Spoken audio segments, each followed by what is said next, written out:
Thank you for calling Wealth Simple. Merci d'avoir appelé Wealth Simple.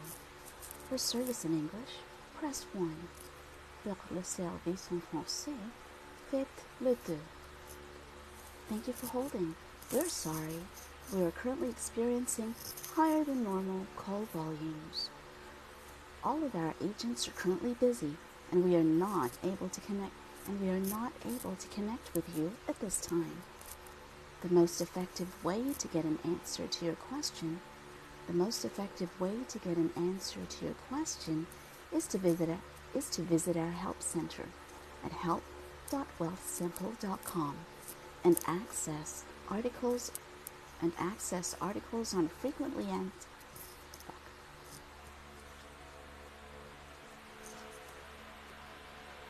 Hi Rex, good morning.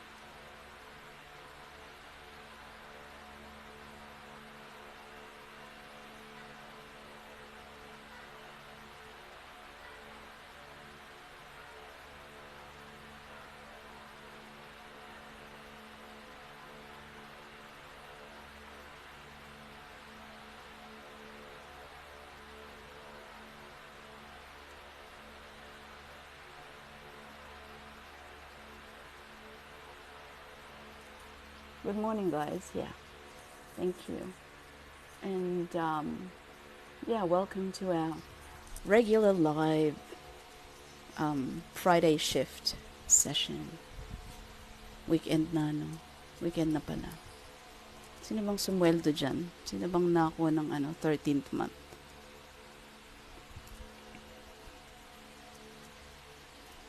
Marami tayong pag-uusapan ngayon.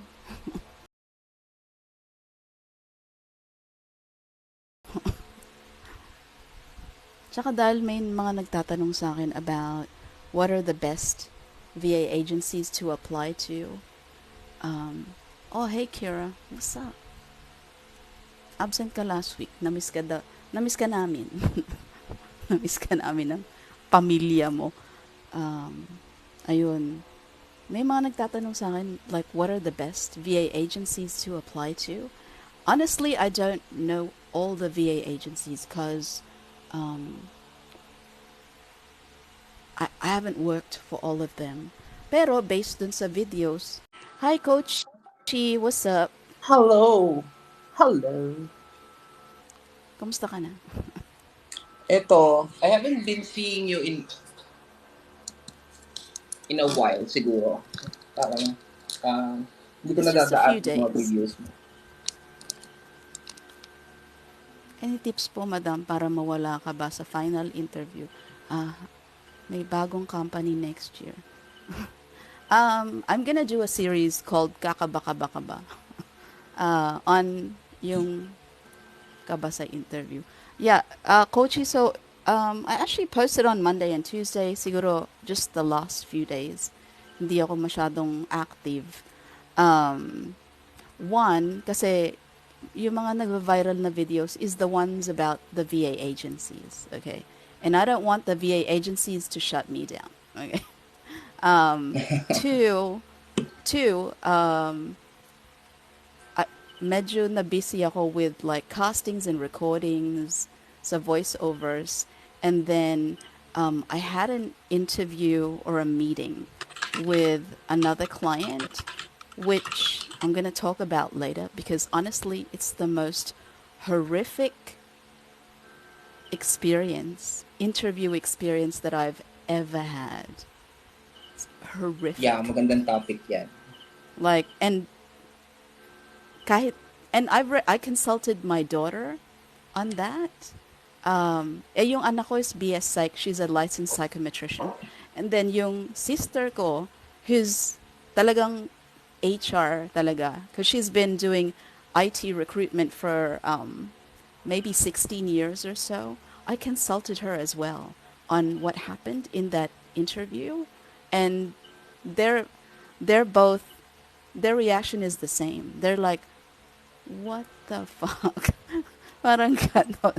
Diba? Because honestly, kahit ikaw, kung marinig mo yun nangyari, you'll be like, what the fuck? Dali, message That ko would lang be si... interesting. Maganda pag-usapan yun. Yeah, and para Pag, pag naranasan nyo yun, like you will, at least, you can decide for yourself if itutuloy nyo pa or ano. Ako hindi ko tinuloy. Hindi ko na lang tinuloy. Initial pa lang ba yun? No, it's the second. A second na. Yeah, and honestly, I actually emailed them because I'd applied to them, and then nagkaroon kami ng usapan ng client, and so I emailed them and I said, "Oh, I'm sorry, hindi na ako tutuloy sa initial interview because I got accepted to another." Kira, ma'am, wala na daw call center. Ay kulang na pala, nasa VA na lahat. Alam mo kasi nakuha nila sa call center, mga high school na, mga senior high. Yeah, look at some of the requirements for some of the call centers. They're even recruiting high school seniors na.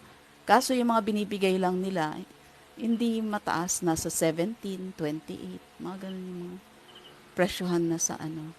Hi ho! Presyohan na ngayon sa call center. So ayun, so what happened in, that interview,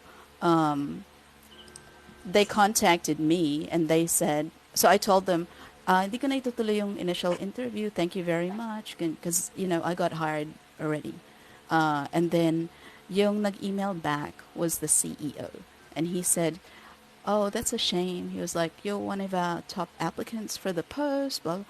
Hi, Sir Gyro. What's up? What's up? And ako si Sir Ben. Ayan na. um, and then he said, oh, that's a shame because you're one of our top applicants. Ito talaga inaantay ko. Ay, iwas antok. um, thanks, Gyro. I like your lives. Okay. And then he said, you might, do you want to consider? Sabi niya, if you want, if you, ituloy na lang natin so we can at least meet you. And sabi niya, good luck to you, with your new client, whatever. He said, but, in future, if it doesn't work out, then maybe we can do something together. Pero sana ituloy na lang natin yung meeting so we can at least, kind of meet and kind of feel each other out to see if it's a good fit. So, wala pa naman ako pinipirmahan at that time. So, sabi ko, okay, like, yeah, why not? Like, let's just see if, what happens, if, let's just meet up and see what happens. So, nag-initial interview kami, and then, okay naman. What I noticed, though, is that my first red flag was parang may pagka-similar yung ugali niya to my previous client. Like the way he talks, mga ganyan. Very offhand, parang ganun siya, yung attitude. And then, just got the number one, oh, thank you, Ho. Thank you so much, guys. Thank you, Jairo. And then, he told me at the initial interview, he said there's going to be a second meeting, second interview. Sabi niya, because I want to see how, like, and the second meeting, what's going to happen is I'm going to spend 8 hours, okay? Like, because he wants to see how I get on with his team. Parang ganon. Hindi ito VA agency, marketing agency. So, he told me at the initial interview, you know what, sabi niya, it looks like a perfect fit. Because honestly, lahat ng gusto niyang pagawa, halos lahat, okay, is, hi JR, yan, halos lahat. It's like, I've already done it.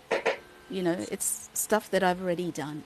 And I have a background in digital marketing, and I understand, like, we speak the same language when it comes to marketing and clients and coaches and blah blah blah. So yung hindi ko alam siguro is yung P&L, because honestly, with my previous VA agency, my client, isipin mo, director of operations ka, wala ka nakikitang financials kahit ano, nothing. You don't know what the company spends money on in terms of tools or anything like that, right? So that's one of the things that I didn't have experience on. But hello, I had 3 years of accounting, in college. Bago ako lumipat ng course. So, and I did fraud accounting for like 2 years sa call center. So, like seriously, to read a P&L, I don't think it requires like genius level IQ. Um, so he said, sige, may second meeting, and he wanted me to spend like 8 hours with his team to see how we got along, right? Tapos, pero hindi yun nangyari sa second meeting. Hindi ganun, hindi ganun na nangyari, right? What happened? So, kwento ka na, di ba? So, dun sa second, ano, Hi um, there. it was a Google Meet, and then there was two other people plus the client in the Google Meet, and I didn't know who they were. I just assumed that they were a part of the company, right?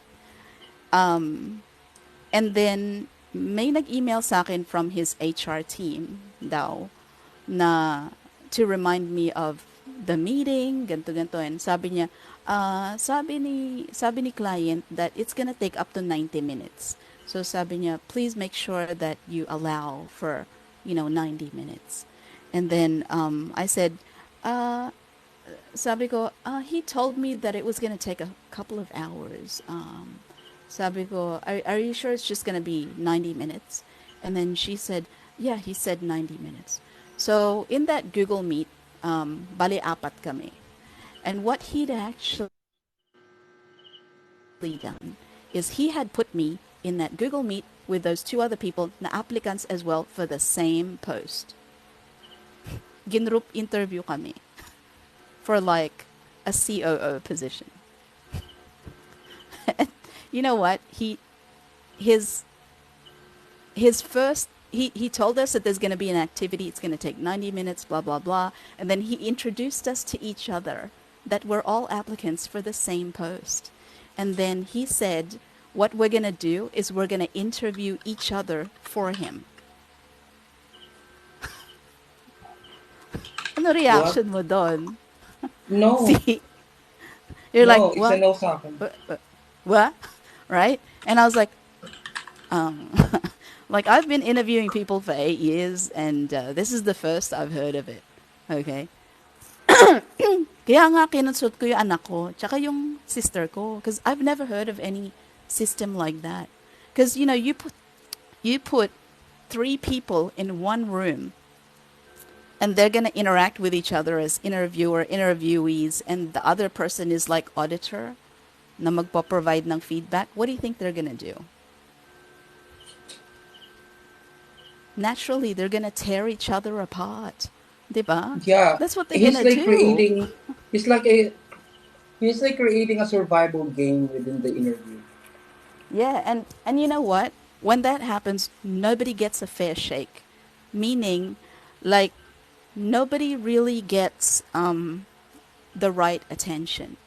No, like, you don't really get to answer the questions honestly, 'di ba? So, syempre, that's what happened, right? Parang nag-interview kunyari, 'di ba? Like, we took turns. It was round robin. Okay. Um, and then the other applicants, one was a girl, the other one was a guy. And then the guy, like, it was kind of obvious to me that although they had experience as senior management, parang wala silang alam masyado when it comes to digital marketing, marketing automation, like what like a marketing agency actually does. But I think yung lalaki, he had a senior management position in a call center, and then yung babae, she had sort of like a senior management position with a smaller company. And ayun, so syempre patindihan ng interview questions, 'di ba? Ganun nangyari. And then feedback, mga ganyan. And then when I gave feedback on, it was my turn to give feedback to, the the two of them for their roles. Sabi ng client, sabi niya, boy, you are tough. Gumanon siya sa akin. Mhm. And I was like, what? Like, I'm just giving you my observations, right? Like, I'm just giving you my observations. Um, and then it just felt like it was a weird sort of Squid Game. Alam niyo yung ganon? There was like a really weird power dynamic. And there was just so many red flags. And then while that interviewing shit was going on, um, he went off cam. The client went off cam for the halos the length of the meeting. Ano yan? Smackdown for the crown. Yeah, and I'm like, this is so wrong on so many levels. Diba? And this is It's not a red fair. flag, totally. Yeah, this is not fair on any one of us. Diba? This is not fair on any one of us. And then he Oh, wait, was I have a meeting. Ano lang to? 10 minutes. I'll just go mute. La lang. sige, gora gora. Ituloy ko na lang pagbalik mo or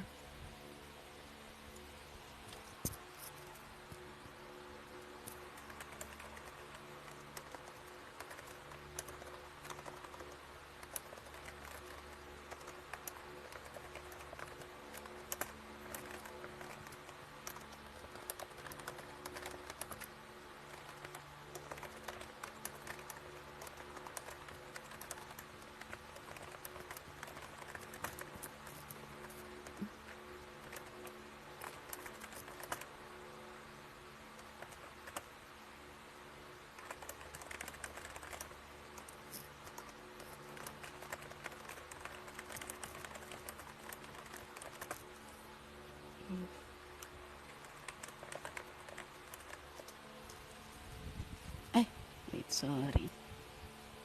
Hi, Hope. Invite na rin natin si Ben tsaka si Jairo. Baka gusto nila. Kaso baka Oh, nakaano. hi! Hello! Kamusta? Hi, Queen. Pwede mo daw pala ako mag-live ng ganito. Thanks to you. Okay, yeah. Awesome. Nandito na ka later. Pero inabangan ko to. So, I'm gonna Yeah. here. We have a lot to discuss because medyo nag-viral yung mga videos about VA agencies because of all the interaction. And I also want to respond sa ibang questions ng yung mga nagtatanong doon sa videos. Because people are asking me, which are the best VA agencies to apply to? Honestly, guys, I haven't worked for all of them. I've only worked for two. Okay, so, pero based dun sa mga, may mga names that pop up over and over again. Okay, so, you can kind of figure it out na kung paulit-ulit lumalabas sa ano, sa blacklist, blacklist. Ang daming nagbibigay ng negative reaction. Eh di wag na lang kayo mag-apply doon, di ba? Para hindi kayo umiyak. So, that's really and may mga paulit-ulit din na lumalabas na there's positive feedback, di ba? And you know, if you're in this room and you work for one of those VA agencies and gusto mo ipagtanggol yung agency mo, eh di great, di ba? Parang Ipagtanggol yung ilo.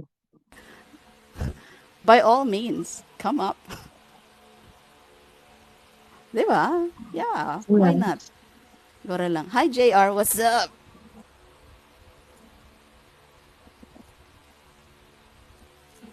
Yes, we can hear you now. Sino to si Jairo? Ay, si Jairo, sarap nag-swimming, oh. Ano na? Kamusta bakasyon mo, Jairo? Ito, negra. Kamusta bakasyon mo, Jairo? Mukhang nag-swimming ka. Negra, negra. Nice. Hi, Kim. Work ako while nakikinig sa inyo po. Oy, thank you so much, Kim. Saan kayo nag-swimming pala? Bantayan. Where did you go diving? Bantayan Island? Yes po.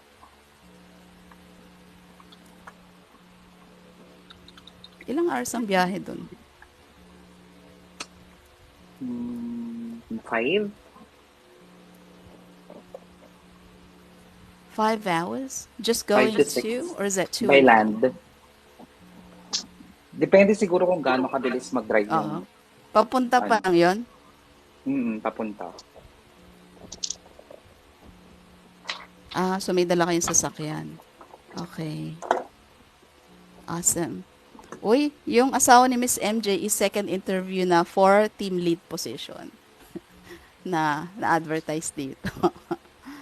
Okay, sana makuha na niya yan. Very Ayun nga good. pala, yung nakaraan yung may dalawang sales rep saka 25 na support sa akin. Na-interview ako for sales rep, so waiting na lang for result. Oh, great. Awesome. That's great to hear. Um, can I ask you guys if it's okay sa inyo you can say no if you don't want to. JR, anong pangalan? Are you with a VA agency? Parang technically agency siya kasi base, pero base sila sa US, sa Boston. Mahina yung volume mo. Ayan, okay na. Sorry. Medyo mahina yung volume mo. Yeah, that's better. Okay na. Same. Yeah, that's better. Yeah, base sila sa US. Hi, Papa Chris. So, outsource lang what's sila. are you with a VA agency? Technically, yeah. Okay. Okay. Is it okay if we ask the name of the agency? Base sa US, Sales Hunters ang pangalan.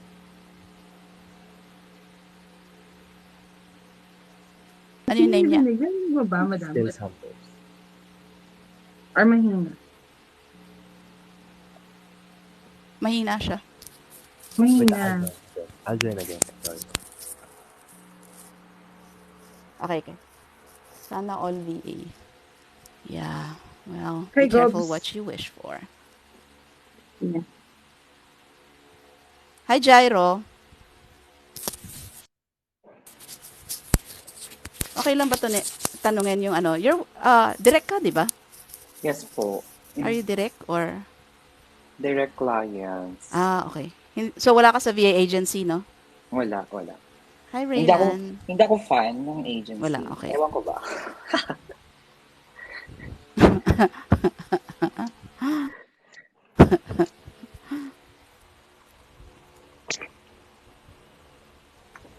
Ayan.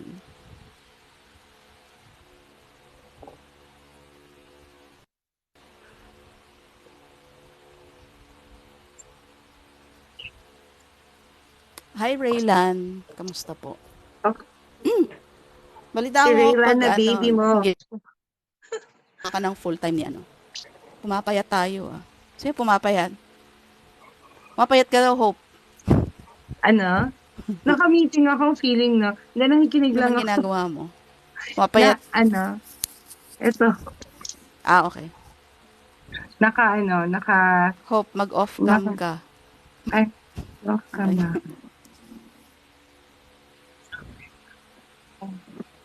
Naka-meeting ako, pero hindi naman ako kailangan magsalita. Bakit nautusan mo Makikinig si Okay. Oh. Ha? Ba't ayaw mo siya mag-cam? Kira? Don't you wanna see her on cam? I do. Ayun na naman siya. Oh my gosh! Ito na naman siya. Sabi ko nga sa kanya, na-miss ka namin last week naka-laptop ako.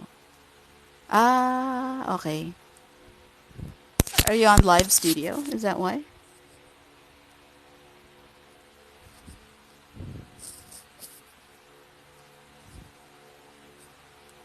Yung live studio, kaloka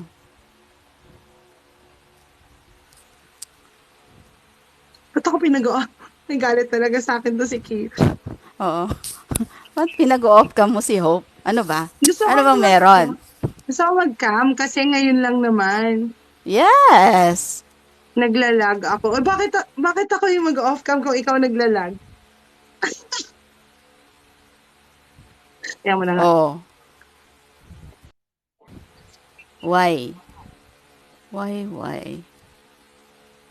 May meeting na si Narinig Coach. mo ba yung kinwento ko part ng kinwento ko kay Coach Oo. Potato Hope? Inaantay ko ngayon kasunod. Anong ginawa mo?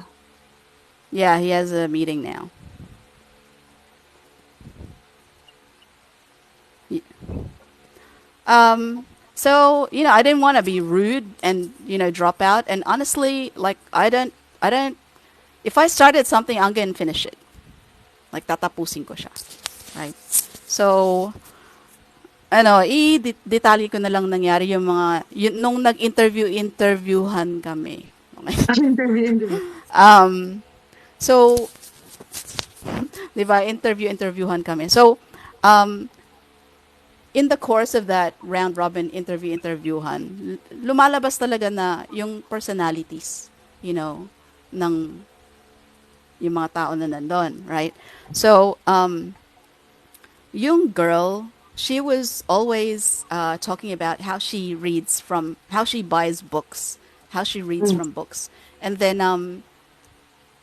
yung isang tanong sa kanya nung isang applicant was, what kind of manager would you say you are? Okay. And then she said, it was really weird. She said, she started with, when I was a VA. Okay. So, and I'm thinking, when she said that, I was like, oh my God, how long is this going to take? Kasi if you held like a director position in your previous company, and you're going to start nung VA ka pa, di Yeah. ba? Parang, gaano katagal yun, right?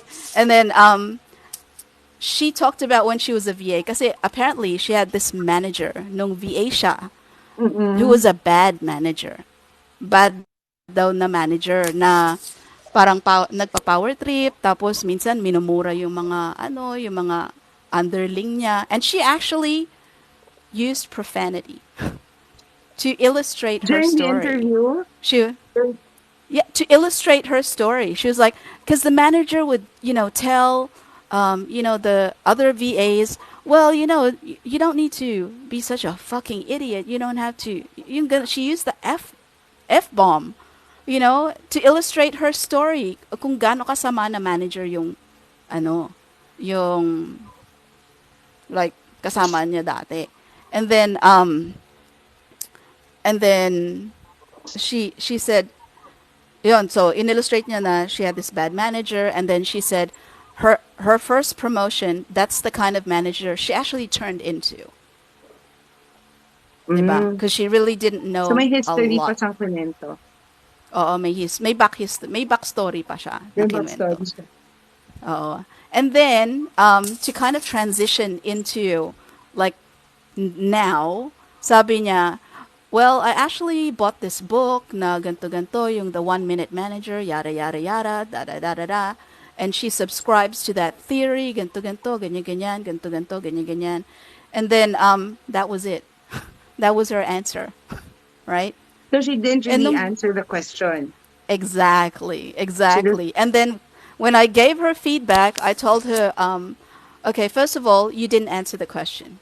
Okay, like he asked you what kind of manager you are, and you never gave an adjective or an adverb about what kind of manager you are, right? Like, and sabi ko, first of all, I had a problem with the profanity. Like, nowhere in an interview, even to illustrate your story, should you ever, ever, ever use yeah. profanity at all, at all. Okay, because it's just so unprofessional. Just leave it out, right? And then sabi ko sa kanya, and then when you told us that you subscribe to the 1 Minute Manager, like, you didn't actually say that that's the kind of manager I am. Yeah. It seems kind of weird that you identify with a book, okay, as a manager. Like, it's great to get information from books, but what did you get from the book that is gonna, Exactly. that kind of helps you, because you're dealing with people, right? So, like, I still don't know what kind of manager you are, right? Das mahilig siya tapos yung isa pang tanong sa kanya was, how do you keep yourself updated with current business trends? Okay. And then she said, "Well, I do research and I do, you know, I read books. So again, going back to books, and Faith. then I Kumbaga, I buy books, diba?" And she was like, and then I'm on LinkedIn. I read it all. She goes, "I'm on social media, but you know, I usually stick to LinkedIn." Parang parang ayaw mo aminin that you're on social media, right? Hello, this is a marketing agency. So at some point, they're really going to be involved in social media, like social media management, marketing, content, mga ganyan, di ba? Parang ayaw niya that makes aminin that sense. she's on other forms of social media. Parang pinagpipilitan niya na mostly LinkedIn siya. This week lang to nangyari. Yeah, this week. Um, and so my feedback to her was, you gave very general answers on how you keep updated on business trends. Like it's really general, right? Yes. Um, and sabi ko, but you didn't actually really give a concrete example of what was the last thing that you updated yourself on, Right, right. right? Sabi ko, I can tell you what, I discovered recently, and it was this week. Sabi ko, and you know what? And you know where I found it? Sabi ko, on TikTok. Like, I'm not afraid to admit that I'm on social media because I get a lot of information from social media. Nagpapaka-cool. Oo, nagpapaka-cool kasi nasa LinkedIn siya. So, Oh, yep. and then and then I said, what I discovered was OpenAI Chat GPT. Mm, That's what I totoo. discovered, right? And then sabi nung client, you know what? That's gonna take all your jobs, blah blah blah blah blah. Yeah, right. It's really gonna take our jobs right now. I don't think so. So, yun ang feedback ko sa kanya.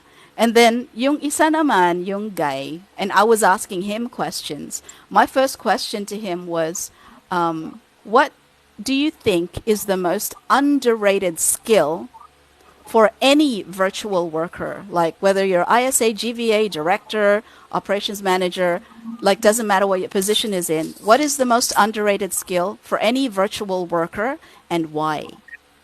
Mm. Tapos yung sagot niya, when I was still COO at my previous company, and then yung EOS na ganito, yun ang sagot niya.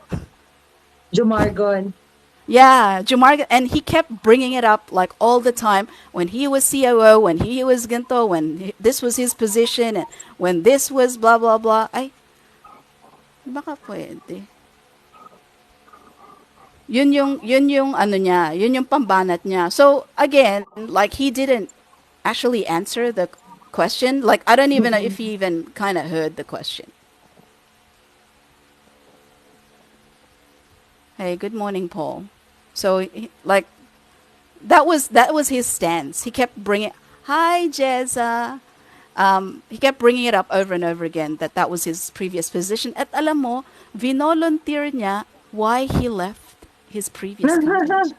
He volunteered it like nobody asked him why he left. He volunteered it. And the reason was like such a bullshit reason. Ilan kayo, Hi, Miss apat? MJ. Apat kayo, Tatlo. apat. Tatlo. Tatlo. Yeah. Okay, so paano siya Or nag-end? I'm back. Ang naabutan ko lang, Hello. Oh, say go. Sorry. yung naabutan ko, then, isang sinabi, before nag-meeting si coach is, nag-off cam yung nag-interview. Mm. Nag-off So, cam yung client. Tinapos mo ba? Yeah, like there's so many red flags for me at this point, and I was like, there is just this weird power dynamic here, but I'm not the kind of person that drops out of a meeting. Mm. That's not me. Like if I started, so I'm gonna finish it up to the end, diba? And then Ayun na si coach, okay na siya. Pwede mo nang hi, ituloy. Coachy. Ayun. Narinig mo ba yung details about some of the interviewhan? Kanina hindi. After nung nag-mute ako, hindi ko siya narinig kasi nag-deafen ako. In-interview niya, Ayun. yung siya, ang ending, siya yung nagtatatanong. Hindi, So, it's ikaw not na me. nagtanong. Hindi ako lahat. So, nag-take turns kami. So, my first turn was I was the one being interviewed. Okay. And then the second turn, I was the auditor. I was the one giving feedback. And then my third turn, I was the one who was interviewing. Oh, okay. Parang paikot-ikot. Parang ganun. How did the call end? So there was like other weird activities, and the last activity was he gave us a copy of what he said was the P&L, like part of a P&L of Mm, supposedly his company. yeah. Okay, and what he wanted was to he asked us, what's something that you notice in in the from the P&L, parang ganon. Oh, and that's may rules pa don around asking questions. And Mm. I was allowed to ask one question, and the others for discrimination. No, it's mostly about work from home stuff. Okay, Discrimination. Like people discrimination. come in and then they assume right away. Well, so our kind of topic today is going to be about VA agencies since may nag-viral na videos on mga ganyan. But I'm just describing this really weird interview that I went through so that if any of you are ever put in this situation, then, you kind of know what others' views are on that. And then, nasa inyo yun kung itutuloy niya pa or what. Di ba? Sa akin, Hi, Neva. I wouldn't terminate the interview right away. There's a thin line kasi doon sa style na yon. It's either they wanted to save time Hi, sa Laddie. pag-interview kaya ginawa nila group. Pero may red flag doon in the sense na yung excessive number of people in one interview, supposedly, it's a dragging process kasi mas humahaba yung time. And it reflects yung overly consensus kind of organization sila, indecisive, yung ganon. Yung may issue sila when it comes to driving things to completion. Kasi they cannot decide on their own Mm. whether to match you with the job, kung fit ka kung fit ka dun sa role nila. Why do they need other people to determine that if kaya naman nilang gawin yon? I think they're trying to play a game where they can see sort of how powerful are you in this group. And kung yung job description mo is parang bog standard office job, it really doesn't matter naman. Pero um, kung you're taking a very crucial, kind of role, like military level crucial, mga ganon, you will not be subjected to a group interview because for me, ano yun parang nasa alam mo yung movie na nilalakay sa isang island tapos only one will Survivor. survive. Binigyan ko ng It's, isang kutsilyo, parang gano'n. oo. It's brutal in a sense kasi you have to take down the rest of competitor kasi they're trying to compete you head to head in a smackdown kind of wrestling match. And Alam mo isipin mo yun? like, you are hiring for a COO. Okay? Why the hell would you put those applicants in a group interview? That role is going to be crucial. You're going to lead the organization. And it's not even a Yeah. team. It's like a team of like And 20, were you right? even Hindi siya, informed it was going to be a group, like a panel? that was my first red flag because he had lied to me. He lied to me Mm. sa initial. He said, there's going to be another meeting. There's going to be another meeting. And what I want to do with you at the second meeting, I want you to interact with my team.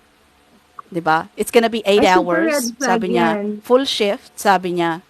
Yeah. And I was like, in the first place, like, why would you lie to me? Like, it's like a relationship. Yeah. It is a relationship, right? Any relationship that's built on a lie, like you really want to establish your relationship with your new COO in a lie. That was my first red flag.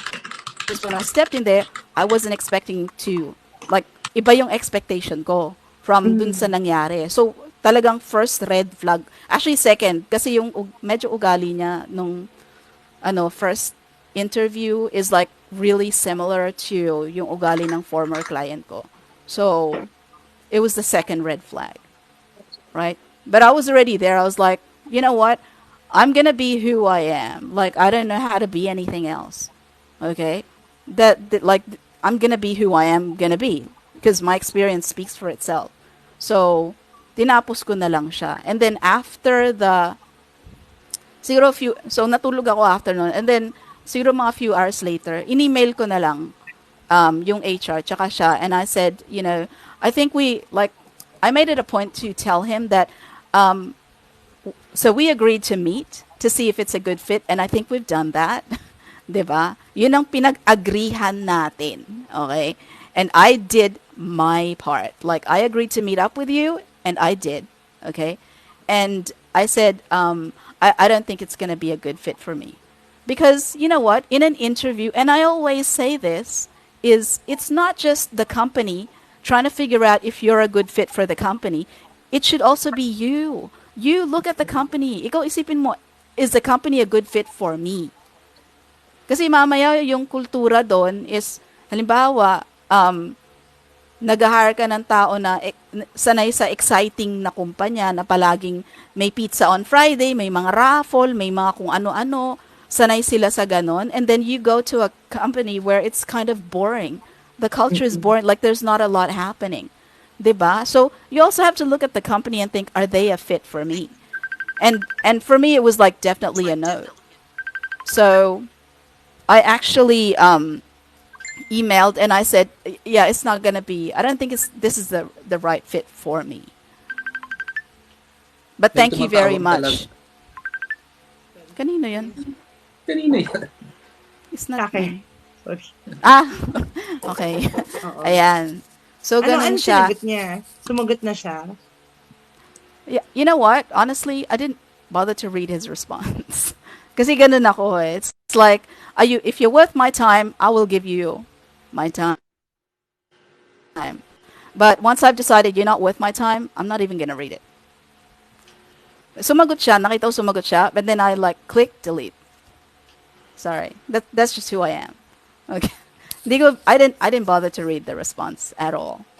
I just was not interested. And you know what? Sometimes it's not about the money.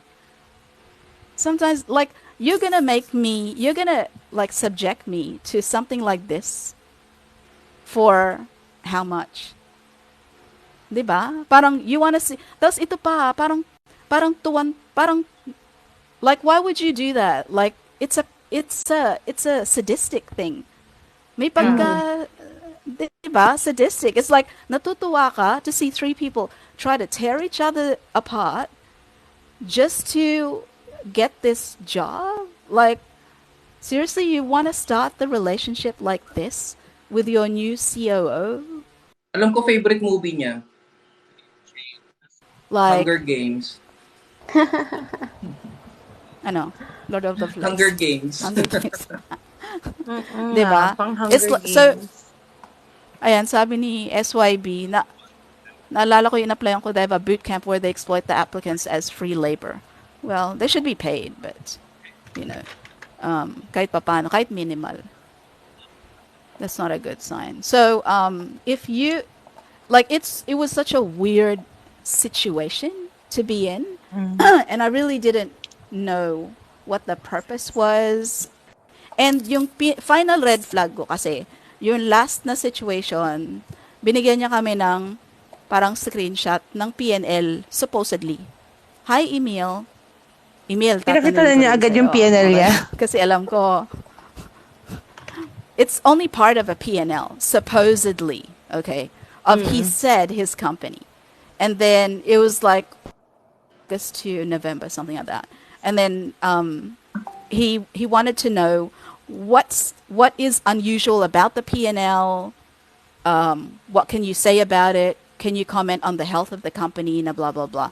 So obviously the company is making money if I'm going to look at the, the bottom line, diba? Mm. So, but may observation ako nakita dun sa gross profit and then the amount of that was being spent on the contractors, like Mm. pay.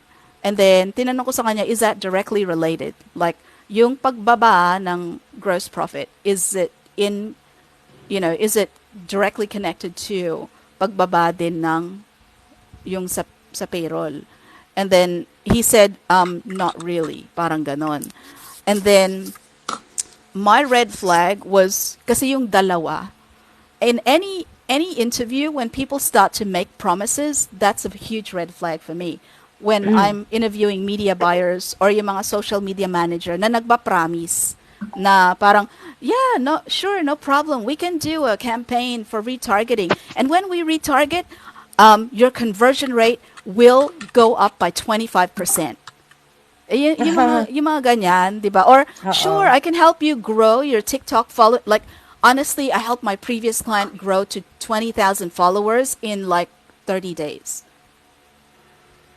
Like organic growth, mga ganyan-ganyan. So when you start making promises like that, for me, that's a huge red flag. And yun ang ginawa nung dalawa. They had the same approach, actually, when they were, looking at the P&L. And I was only allowed one question. Okay. And then, sabi nung lalaki, first he was like, oh, I can see that you're at 40% profit, blah, blah, blah, blah, blah. And he was like, and that's not too bad, really, but what's stopping you from going to 60%? Parang, parang ganon. Diba? Parang, you really should be at 60%, blah, blah, blah, blah, blah. Tapos yung parang sumigundo yung babae na parang, yeah, I agree with that. Like, you should be at 60%. What is your marketing team doing? What is this person doing? What is blah, blah, blah, blah, blah in your team doing? Blah, blah, blah. And then, inamin ng client, sabi niya, I have no marketing team. So he has no graphic designer, no video editor, na in-house. Okay? Walang ganon. He said, oh, I have no marketing team. Okay? And I was thinking, if I'm the client, ang iisipin ko is if I hire the girl, what she's gonna do is she's gonna start hiring people. Diba? Kasi nga, is pinipinpoint mo yung problema is the marketing team. They're not doing their job. Diba? So, since you have no in-house na mga marketing VAs, the first she's probably gonna do is spend money hiring people. I don't know, it's just me. That's my thinking. 'Di ba? So nagkaroon ng mga promise na ganun, right? And para sa akin, like first of all, before you actually start promising shit like that, because for me, I don't even know your team. Okay? Nagpaplano-plano tayo dito ng, sige, tulak natin sa 60%. And you know what that's gonna do? That's gonna push the organizational, operational capacity of the company to maximum. Right? Like, you're gonna push it like, kumbaga sa t-shirt, kung kasi tumaba ka ng todo, so magpuputukan yung mga butones, parang ganun. Ang Right? question nga And doon, I haven't even talked to you. Bali, ang question nga doon, how did you arrive to 40%?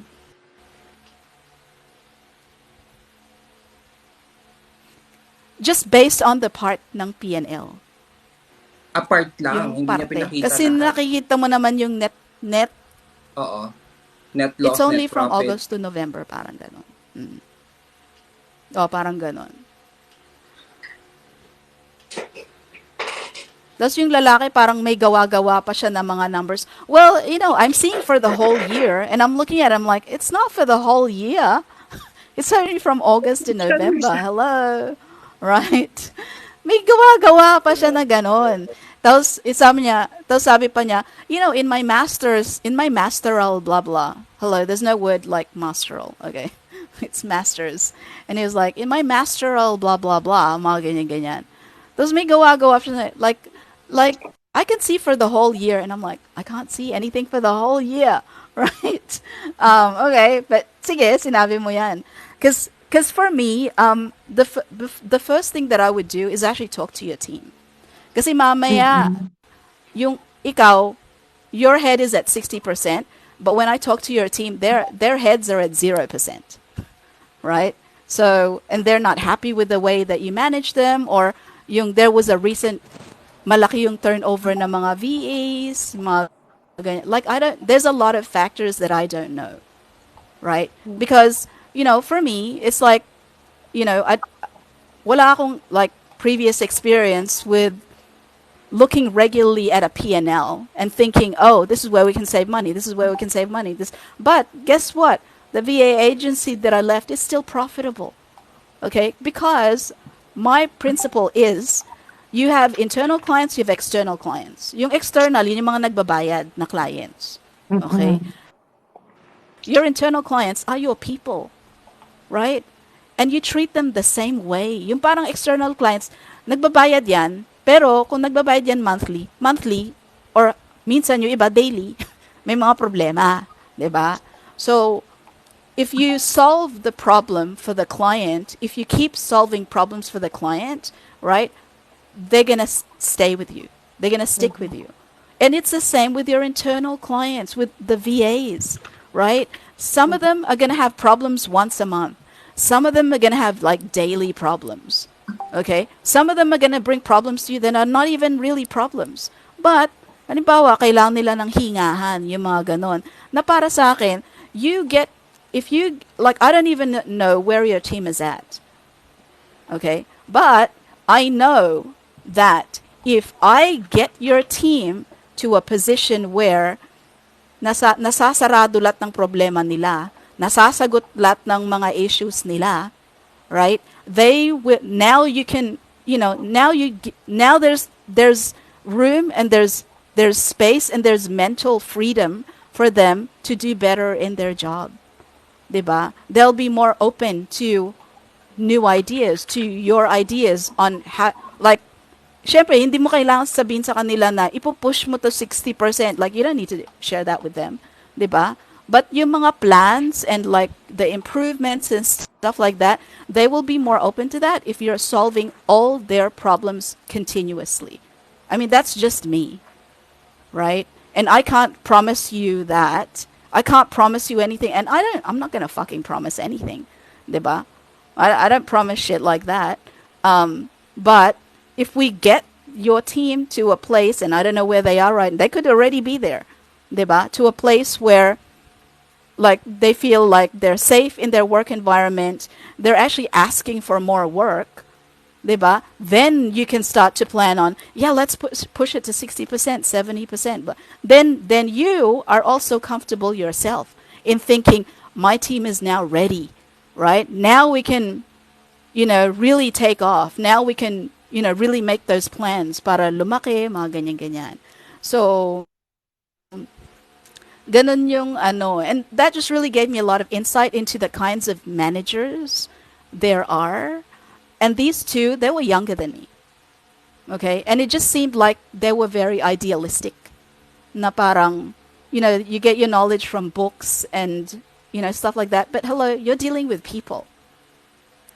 Right? Like, dun sa mga examples nila, it's about when I was taking my masteral blah blah, and when I like in the book by Robert Kiyosaki and blah blah blah, parang ganon. Like, that doesn't really answer the question of pag may pumunta sa'yo na VA who is pregnant, okay, recently lost a client, okay, and yung mga inipon niya na VLs, ngayon, she can't use it. You know what I mean? The practical application, like, I didn't really see a lot of like experience shining through. So, hindi ko alam like, but if you guys are ever put in that like a weird situation like that, nasa inyo yon kung itutuloy nyo. For me, for professionalism's sake, and I'd like to think that I, usually finish what I start. Tinapos ko na lang siya, and then privately ko na lang sinabi na, I'm sorry, it's not going to be a good fit for me. Kasi yung client parang nakikita mo na parang mahilig siya mag-power trip, and for you to natutuwa ka to see three people try to tear each other apart. That's fucking sadistic. That's a sign of a sadist for sure. And if that's who you are here, um, I can only imagine what the environment like is within your team.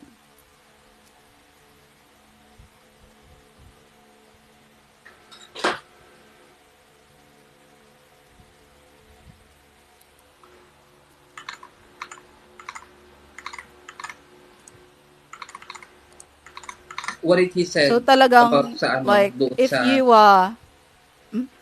doon sa, ano, PNL na pinakita niya, ano daw to talagang mali doon?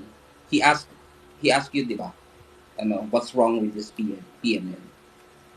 yeah, he asked us, yeah, what was unusual about it. Um, well, what I did see that was unusual about it is first of all the expenditure on software was huge. Okay, so obviously they're a techie team because they use a lot of software. And then I think somebody else asked that na parang ano yung ginagasto sa software, and then inamin ni client na oh he has shiny new object syndrome. Okay. And I don't think they'd ever heard of that. Di ba yung shiny new object syndrome? Pag may client ka na, pag may bago, Uy, oo, bibilin. May bago bago yan na ah. Oo, ganito, oo, ganun. bibilhin. Oo, Yeah, oo. that's called shiny new object syndrome, right? I don't think they'd ever heard of that. That's the reason why the software expenditure was so big. And there was also a big expenditure on charitable blah blah. Okay. But Charitable something. And then there was also a big expenditure on agencies and consultations, except walang detalye on that. I think the Tsaka ano agency consultation goes to paying, US-based ba siya? yes. Hi, 80. That goes towards ano, paying offshore VAs, I believe. Kasi dito sa client ko, ganun din ang nakalagay sa ano, sa Ah, statements okay. nila. They pay agencies and consultations sa amin na wala sa US. Ah, okay. Eh, lahat naman kasi ng in-house VAs niya are from Philippines. Ayun. Doon pumapasok 'yun. Baka doon niya kinukuha yung sa marketing blah blah. Since he has no Oo. in-house marketing. Oo. I believe so. But like like obviously the company is making a profit. So, you know, and then yung labor cost niya is medyo mataas. And I told him that I was like the company that I left has like almost around 140 VAs, and the labor costs for that company are more reasonable than yours. Anong ratio niya sa ano? Were you able to see kung anong ratio niya between gross tsaka yung ano niya, yung overhead? Hindi. Tsaka yung overhead hindi siya kompleto eh. Kulang-kulang, no? Hindi Yung naman. oo, hindi nakadetalye yung iba. So it was kind of like, but like 20, and I'm thinking 20 VAs for this amount, and I'm comparing it to, the previous payroll that I'm used to, which is for 140 people. Okay? Yeah, definitely. Yung figures pa lang, kahit hindi pa kino-compute, you can tell that he's paying more for Mm-mm. labor. And then aminado siya that this year may kinuha sila na parang like they got a client success person, but the person was not experienced. So nangyari parang malaking dagok sa kanila yon. Because gumastos sila dun for this person. 'Di ba? Na yun ang sana yun sana atang gagawing parang director of operations blah blah. But then they were like, I mean, yung pag-handle pa lang ng clients hindi na kinaya. So parang gumastos siya ng parang maling decision sa hiring. that they paid for. And that's why there actually was an opening because of yung maling pag-hire nila dun sa tao na to. And nakita ko that yung tao na yun was still on their website. 'Di ba? Although wala na siya, like they let that person go. But actually the person was still on their website. 'Di ba? Yeah. Medyo siguro nga may problema sa PNL niya. Kasi kung 40%, okay naman 'yun kung 40% yung yung profit niya, but uh, it can go as much as 50 to 70 ideally kung hindi mataas yung niya, yung expenditures niya. I think if you just like may nakikita akong problema if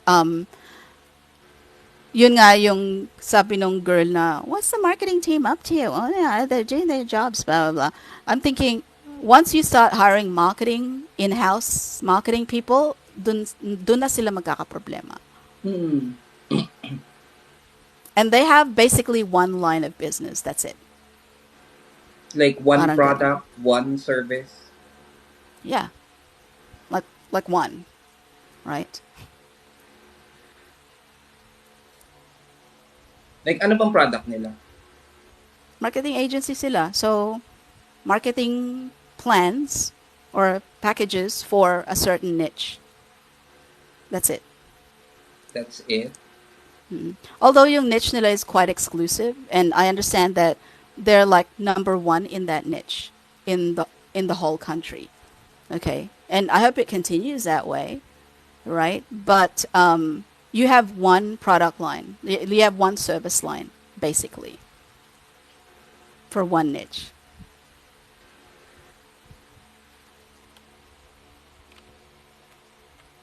Medyo malabo. Nga, tawag dito.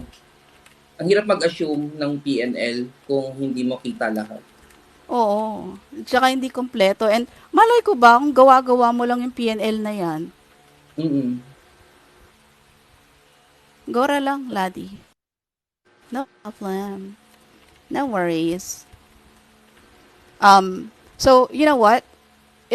Somebody who has to kind of humiliate me that way before ako, kahit bigyan mo ako ng 10,000 a month, like, and like, I'm looking for a long-term relationship as well. Diba? Like, why would you want to humiliate me bago ko tanggapin yung isang posisyon? That's not a good way to start, right? Honestly. I mean, the lesson here is trust your instincts. Okay? Kung may instinct kayo na parang hindi, I don't feel good about this. Yeah, and that's how I felt when, diba? Hindi ka komportable. Kahit ikaw, coach, diba? Diba, nung unang kinuwento ko sa'yo, tatlo kami applicants doon, and you were like, what the... diba? Hindi yun. Hindi kasi normal. Kasi you're gunning for a senior executive na yun, COO. So, it has to be very detailed and should be one-on-one kasi you have to know the person you're entrusting your business to. Diba? Kailangang makilala mo talaga siya maigi. Now, kung i-group kayo and lahat kayo galing for the same position, like hindi naman kayo nag-a-apply as a call center agent. ISA, mga ganon. Oo, even call center agent, they go through one-on-one interview, even sa final. You know? Pero, that's for true. that position, it's weird na naka-group kayo. I would understand kung panel yan. Like, ikaw yung applicant and then there will be 4 people talaga within the company na mag-i-interview sa'yo. That's what I thought it was initially. Yeah. I thought it was that initially kasi nga, tatlo sila. Right? Tapos yung pala hindi. Hindi siya panel. Pero ang kasama mo, applicant din, that's weird. And then, applicant mag-interview sa akin. Like, you know, maybe I'm not that smart, but, you know, I know enough. I have enough experience in interviewing to know that three people gunning for the same position, and you're gonna have them interview each other. They're gonna tear each other apart. Like, I already know that. 'Di ba? Oo I naman. already, mababasa mo na yung ganung sitwasyon, 'di ba? Kasi in the process, kumbaga in-interview mo yung ibang applicant and you yourself is also an applicant. As much as possible, you would like yourself to shine in the process. And for you to do that, you will have to bring down the rest of your competitors. And that's, I don't think that's healthy in any situation kahit hindi interview yan. Tsaka yung start ng relationship, di ba? Isipin mo yung maging start ng relationship. Like, it's not a good start to like a relationship with like one of your top, you know, one of your top management people. Honestly, I don't know if sa ibang tao okay lang yon. Like for me, it's like so you told me a lie to get me into this second meeting. Okay. Can I expect more of that in future? Yun ang syempre isipin ko eh, 'di ba? So, I mean, the lesson here is kayo, if you get put in a situation, like interview situation or ganun, tapos parang may mga red flags, yung instincts nyo is telling you this is not right. You really should trust your instincts. Tapos i-weigh nyo na parang gusto nyo ba ituloy. Eh kung malaki yung offer, itutuloy nyo pa ba? 'Di ba? Para sa akin, oo, malaki yung offer, medyo malaki yung offer, but like if you need to humiliate me first for me to get the job, like I really don't want any part. Like this is not the style of management I that I feel comfortable with. This is not me. This is really not for me. And imagine the culture na meron sa team nila if Exactly. interview process pa lang, ganun na yung sistema mismo ng business owner. What more kapag na-integrate ka na sa team, sa how was the dynamic doon sa team na yon. You would anticipate a lot of power play.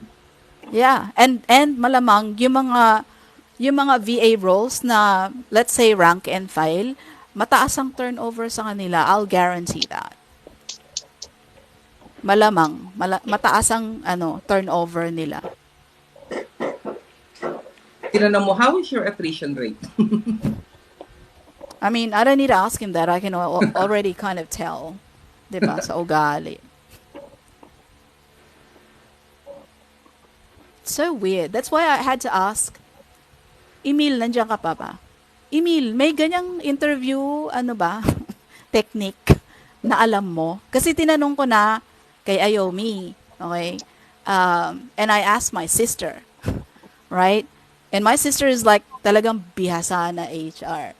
And I was trying to find it online, like, what is this interview technique that I don't know about? Is this common to do to senior management, people or senior management posts? And when I talked to my sister, she goes, no. She said, no, Jen. She said that they don't teach anything like that in school, and she's never even encountered it in any training that she's had, and. Diba? Parang she's in a really good position to actually say that. Because, that's been her role na tuloy-tuloy from school, BS Psych, tuloy-tuloy, talagang tuloy-tuloy siya in HR recruitment, like all that. She's been doing that. She's been doing that up till now. Right? So she should know lahat ng mga galawan sa mga interviews, mga ganyan. Kasi she's authorized to interview, and then if she feels it's a really good fit, offer na siya. Parang ganon. She knows. And then, yung mga clients niya, yung mga Morgan Stanley, mga ganyan, mga Chase, sa US, not here, right? So she knows. And she said, her feedback was, she said, Jen, it just sounds like it's the guy's ego. Like, first of all, he doesn't know how to interview. Like, he doesn't really know what he's doing. And that just, di ba, paulit-ulit ako sa videos na because the clients, they don't know how to interview. Most of them don't know how to interview. And that this is proof. Di ba?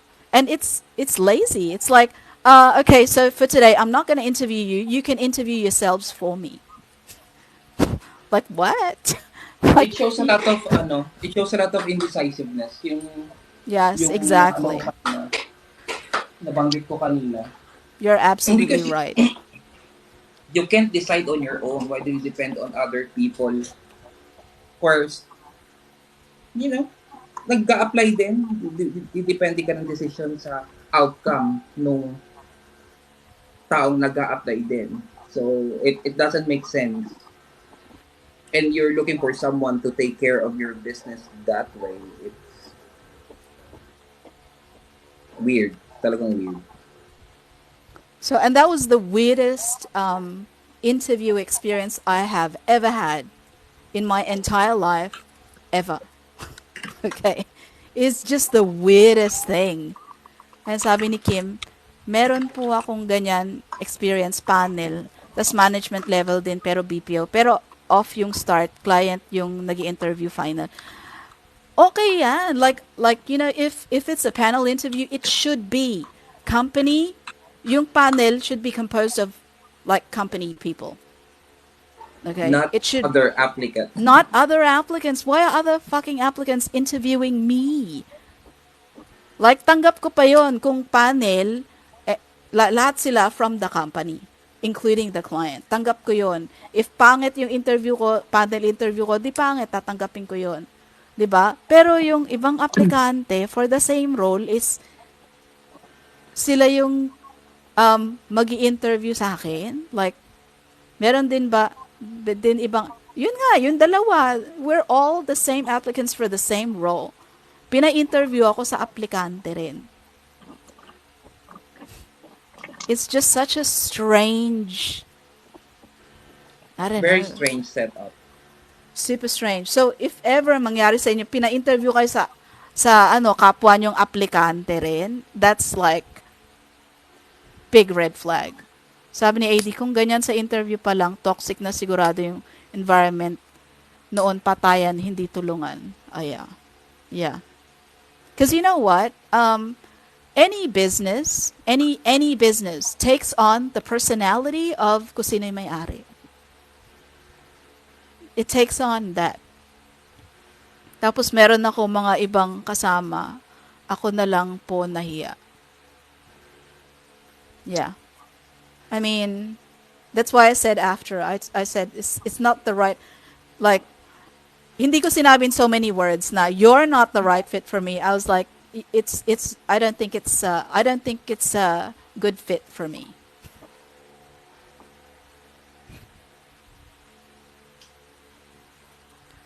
So, you've been warned, guys. Trust your instincts.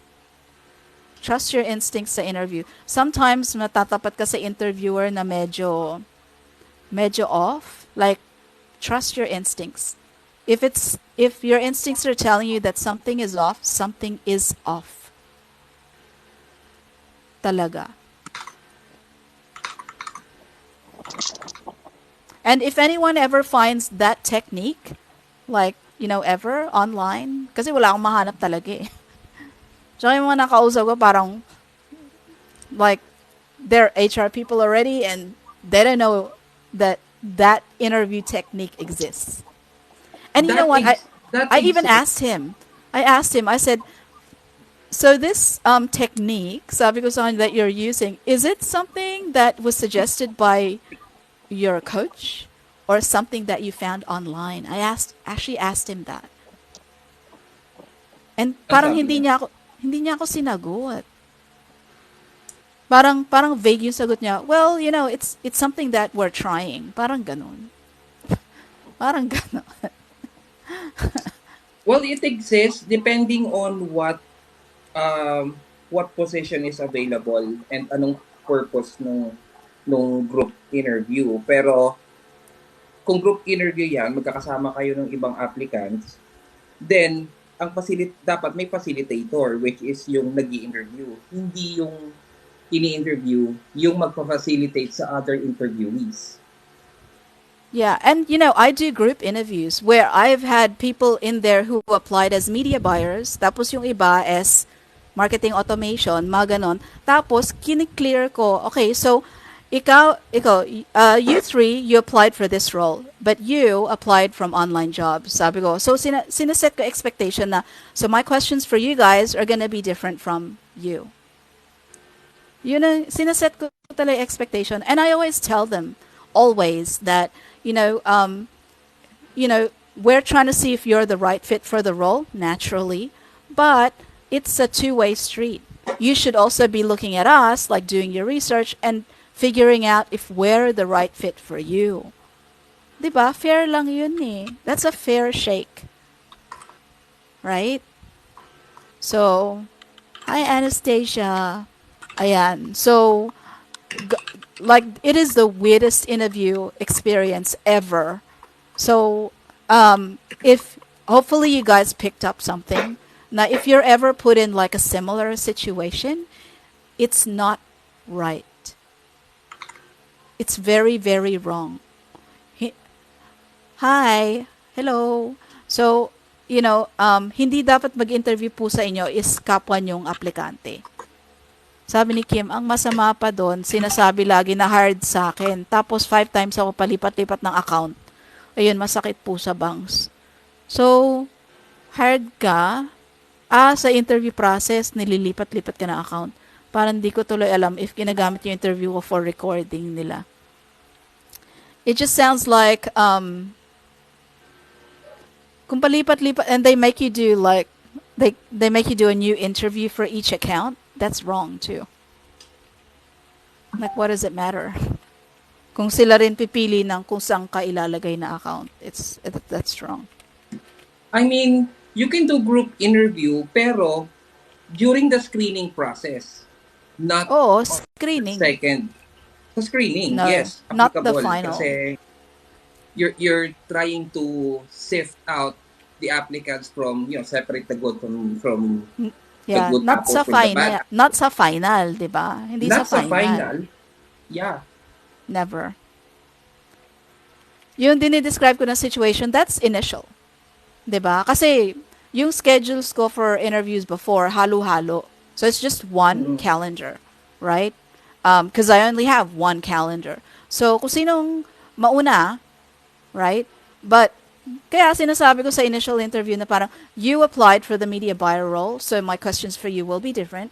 And then you guys applied for this role, so my questions for you guys will be different.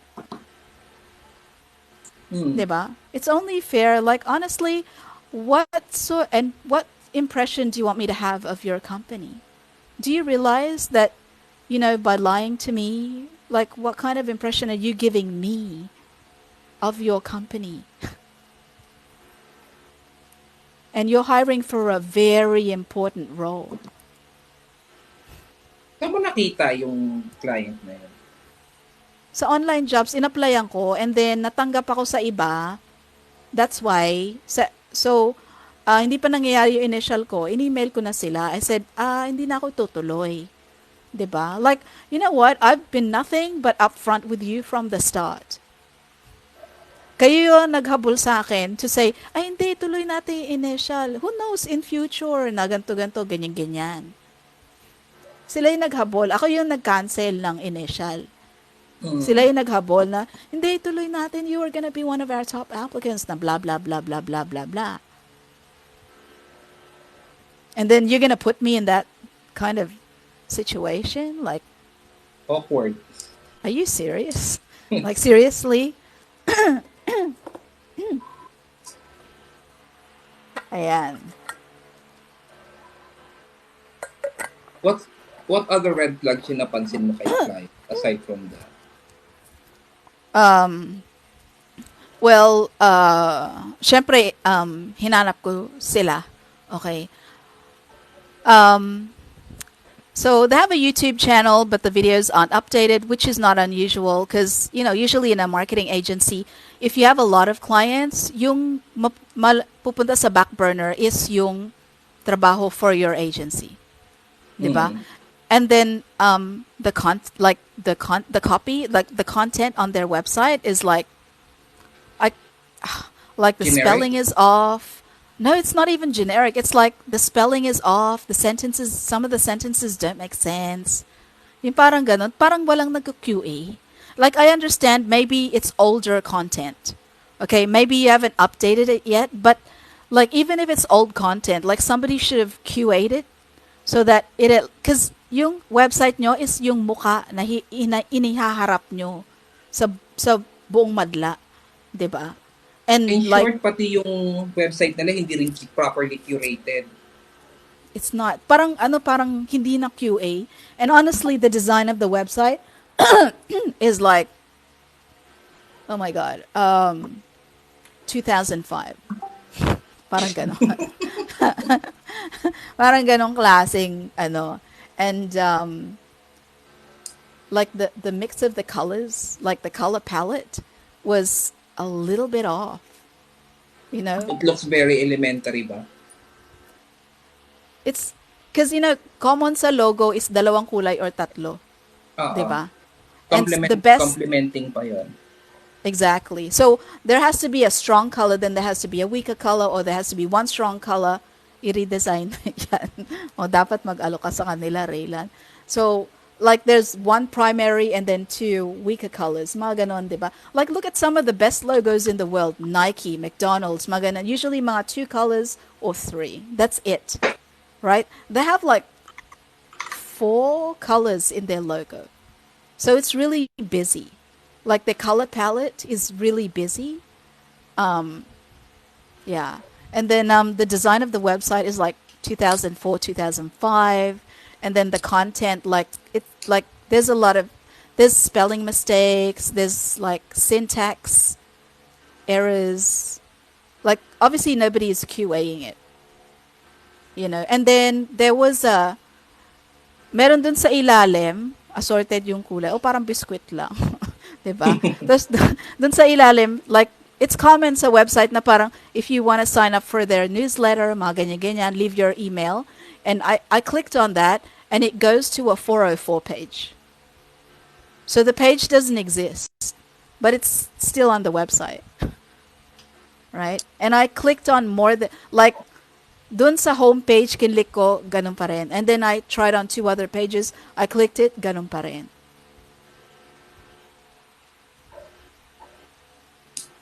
From the looks of it, parang hindi naman sila nagpa-funnel ng client from their website. Kaya pinapabayaan nila ng ganun.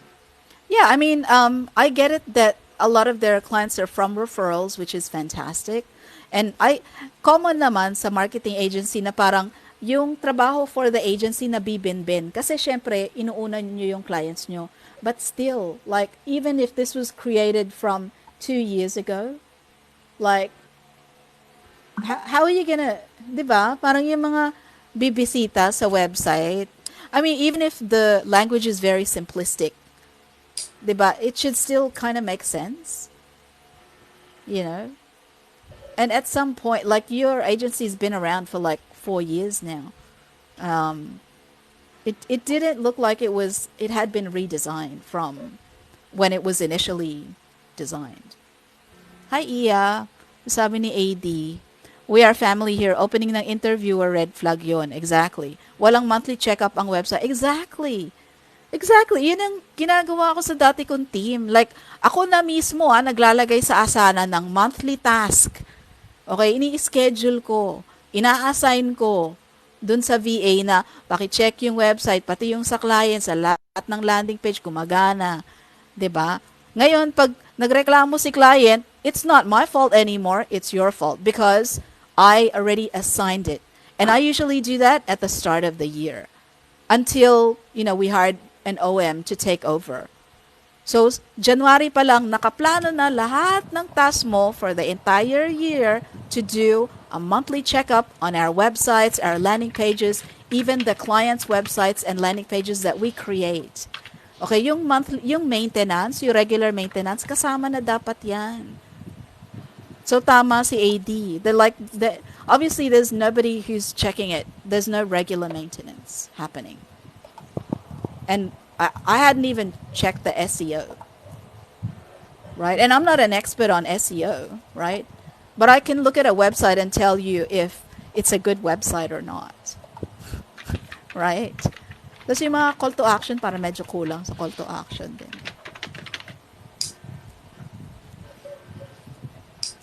Iya, dito na lang tayo. Wag sa 15 years. Anong 15 years? Chat kami niyan kagabi ni Iya. Ano yan? Ano yung 15 years? Mamaya, isi-share ko Look mo na sa'yo. yan, Hope. Ha? Tawang-tawa lang ako. Hindi, kasi ano ba yan? Si Iya, meron siyang tinatanong sa akin. Tapos sabi ko, nagtatanungan na kaming bigla. Parang, sino to? Sino tong VA na to? 15 years, $3. So, Oh, ayun. So, ano tama ba, Iya? Baka magkamali ako. Dumugin ako dito, 15 years, diba? Tama yun. Kasi paulit-ulit siya, 15 years. Kaya sa $3 pa rin yung ano niya, yung what? hourly niya. Tama ba? Uy, baka mali ako. No. What? So, nag-stock kami kahapon ni Iya. Anong oras yun? Mga alas 4 yata ng umaga. Nagsa-stock kami ng 15 years na siyang VA. Oh, $3 pa rin for 15 Hindi. years? Natatawa nga ako. Parang, okay. Meron siyang screenshot ng in-earn niya, I don't know kung in-earn niya, one client lang, but was it really clear? But 15 years ka, tapos ang screenshot, yung ipapakita mong screenshot, nag-earn ka ng 86,000. Parang, doesn't make sense. Parang gano'n. So, basta si Iya yung may experience dyan. So, yun. Baka gusto mo makiat iya. Ano? Tinatanong ni AD. Akit ka ba, AD? Oh my God, I just got an email from online jobs. Would you like to work for onlinejobs.ph? What? They're watching your live right now. Oh no. Shit. Miss-look mo daw yung interview mo. Uy, wala akong ni-name names, ah. Wala naman. Hey, Ladi. Kamusta naman ang linggo? Oy, Cheska! What's happened? Cheers ka dyan. You know, kakapasok nilang.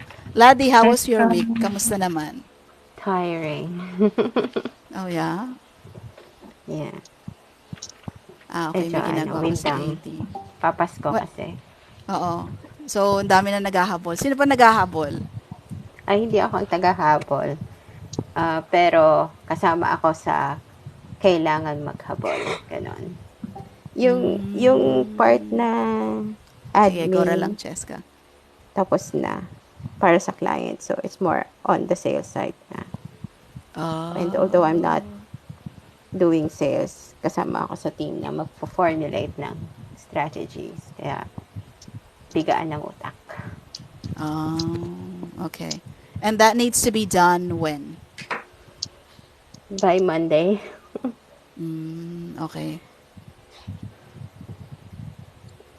Itong buong linggo nito, wala kami ginawa kundi magpikaan ng utak.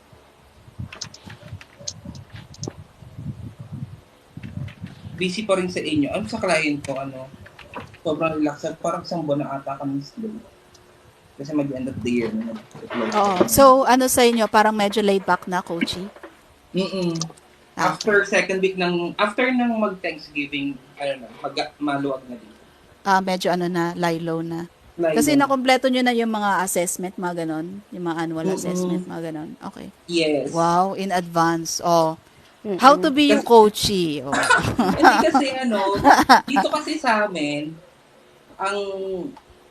ang sistema kasi sa amin, meron na kaming projection for the entire year. Ngayon, it's either may maaalas sa projection or may madadagdag. At least, we can plan ahead kung ano yung mga months na magiging priority namin, and at the same time, we can make adjustments ahead of time. Kasi if we are expecting more business, like for example, sa January, medyo busy kami. Kasi lahat ng mga nasa previous months, itong year na to, na-push to next year. So, magiging busy kami. Okay, that's why. So, I see. Ayun, importante lang siguro merong regular forecast para yung magiging decisions ninyo moving forward will be based on how you anticipate the business is going to be, Yeah. in the That's next how you plan quarter. ahead. Exactly. Yeah. Uy, nandiyan si Ay, Jers, 04. Oh, yung sakto. kasing, Tingnan mo. Magkasundot kayo yung ni kasing, Cheska pumasok. sorry. Yung kasing sa amin, Go. wala pang ganyang, ano, yung pangalan nun. Everything is by the ear. Kaya, although hindi ako talaga involved pagdating sa mga ganyan, projections and everything, yung kasama ko na supposedly ang involved, kailangan niya pa ng alalay. Kaya kahit sa admin ang ano talaga, ang task ko, sinasama ko because of my input. So sabi, kung kailangan mag-formulate.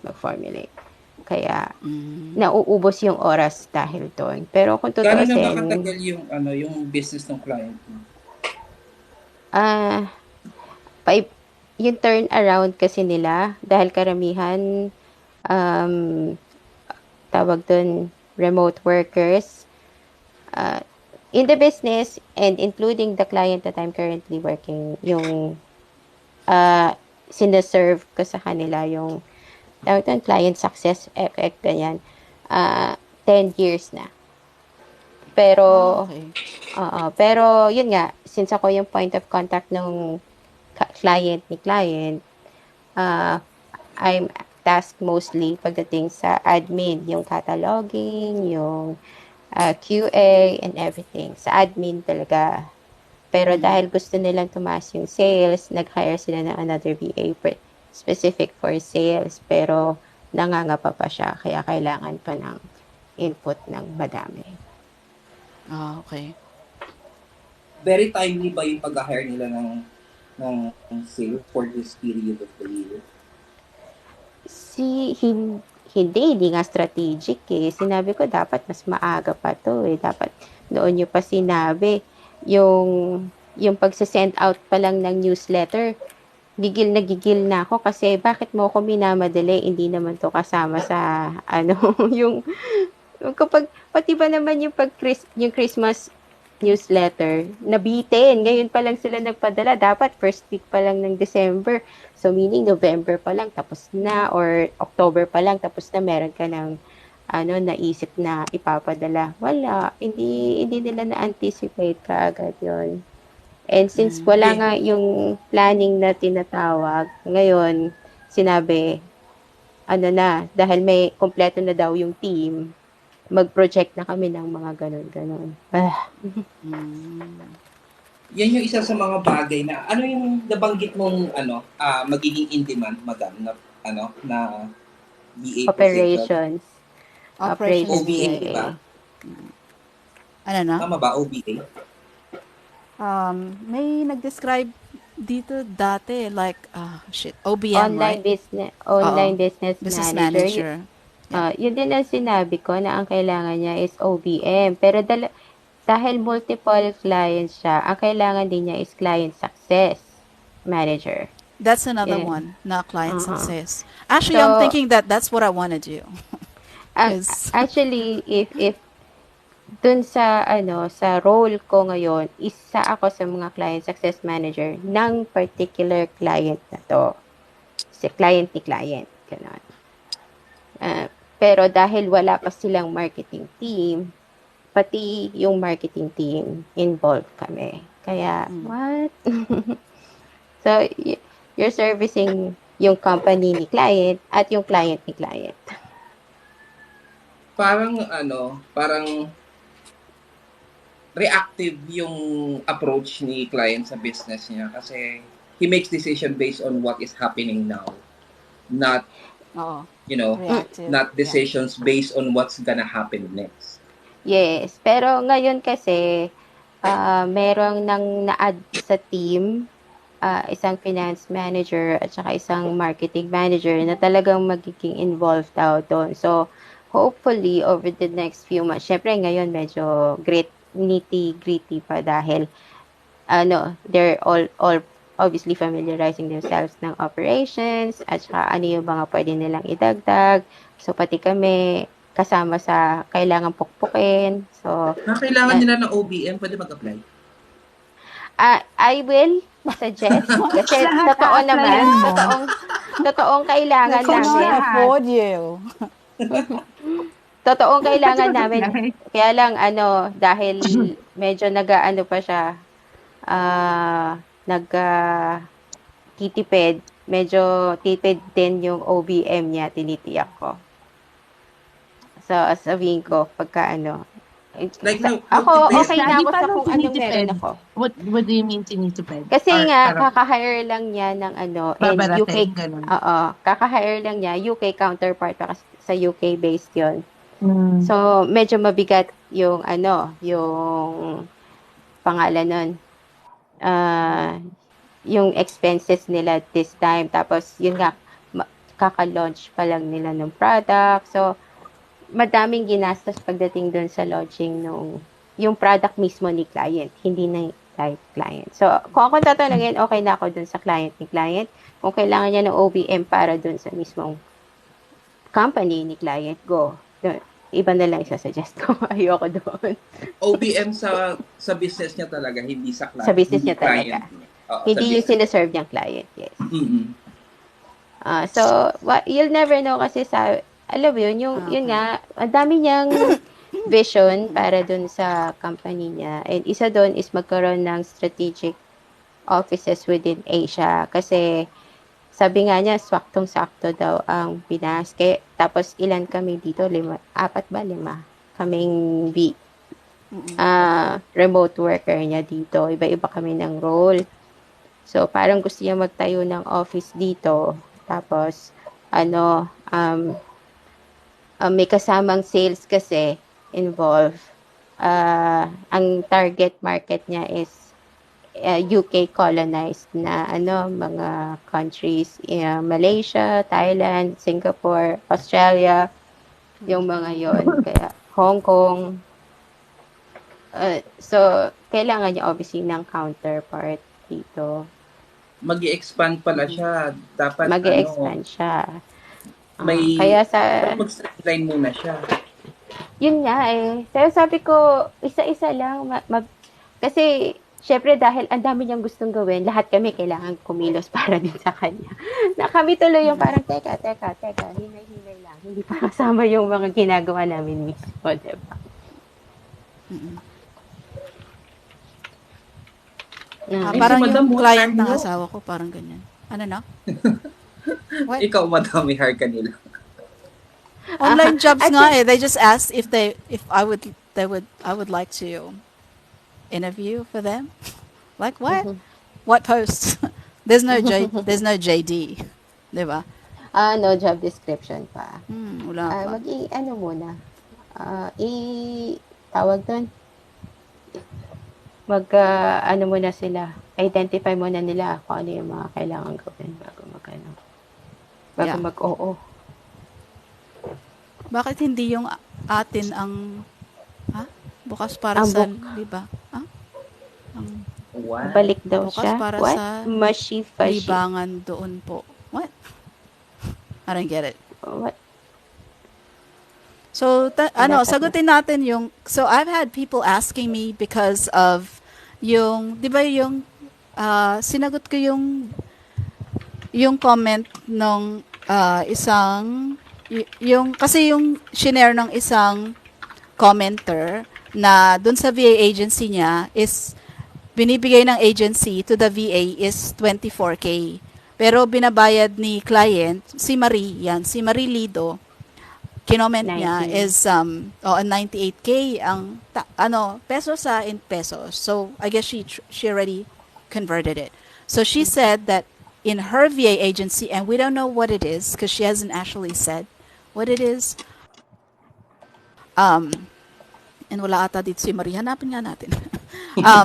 She said 98K yung binabayad ni client sa agency niya. Kaso, the VAs get 24K. And that's like 24%. 24.4% of, what the client is paying.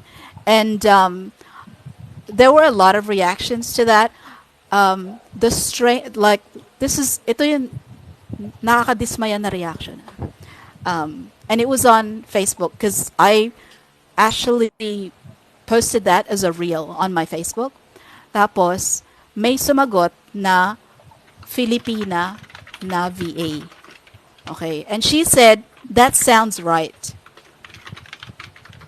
Hmm? Yung 24.4% daw na binibigay sa VA, parang tama lang daw para sa kanya daw. What the hell?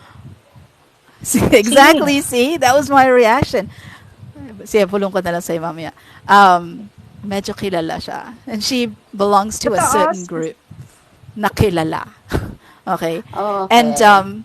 so apparently this year, she opened, good morning, Ken, she opened her parang marketing agency. Okay? But I don't know if if she's hiring people. Um, I don't know if plano niya magkaroon ng VA agency or pero mukhang according to her Facebook, nagbuka siya ng marketing agency. And she reacted like that to the video. She said, tama lang naman yun yung ibabayad sa VA is 24K. Kawawa And naman. she said, kasi daw nasa risk, yung risk lahat nandun sa business owner. Oh, I don't think So, so so. what's your reaction to that? Sige. Ay, grabe naman. Hindi. Kapwa Grabe naman sa Pinoy na natin 24. yan, ha? Oo Ang, nga eh, oo nga eh. ang Yun yung akin, medyo, sige, go ahead. Go. ay, hindi na, sige. Being careful na lang ako sa pagsasalita. Pero sige, kayo na. Oo, ay Hindi, naman yung 24. Yun na lang sasabihin ko. oh, and may, katulad nga ng nabanggit ko, when I was starting, hindi ako concerned pagdating sa money. Ang akin is, I wanna learn as much as I can. So, bonus na lang yung may bayad. I started actually with an agency who only pays 2.5 per hour. But in all fairness, yung client, ang trabaho lang nila is middleman talaga. They are gonna hand you over to the client at kayo na lang ni client ang mag-arrange if you wanna pay increase. And si client naman na they handed over to he handed me over, mabait naman siya. She said na, I'm gonna check your performance. If within 60 days you did well, then we can negotiate your pay, ganyan. So, hindi, open siya sa ganong idea. And she knows that, it's super cheap. The 2.5 isn't enough. Ito na lang How much does a staffing agency needs to pay yung kanilang staff or VA? Let's say from a VA point of view, this is based on an article sa Canada to. So, for example, yung agency nag-mark up ang wage ang hourly wage ng VA, for example, is $10 per hour. Ngayon, kung ipapasa ni agency si VA kay client, then it has to be $15 per hour. So si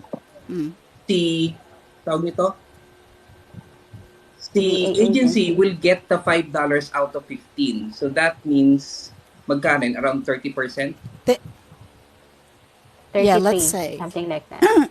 1/3, bale. One-third, 1/3, bale. bale. Oo, tama. So yun yung Oo. kukunin. And 2/3 of that would still go to the VA agency. So in theory, ang Wait. binabayad, $5 to the VA is what you're saying. and $10 talaga yung wage nung standard ng VA, $10 per hour.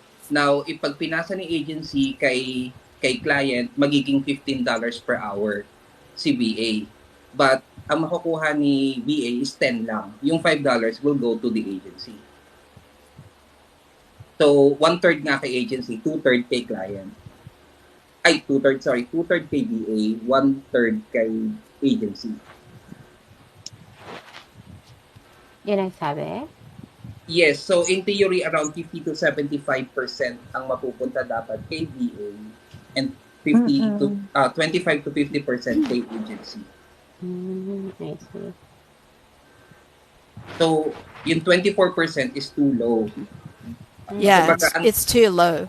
Honestly, yung pinanggalingan ko na VA agency, the recent one, the profit is 43%.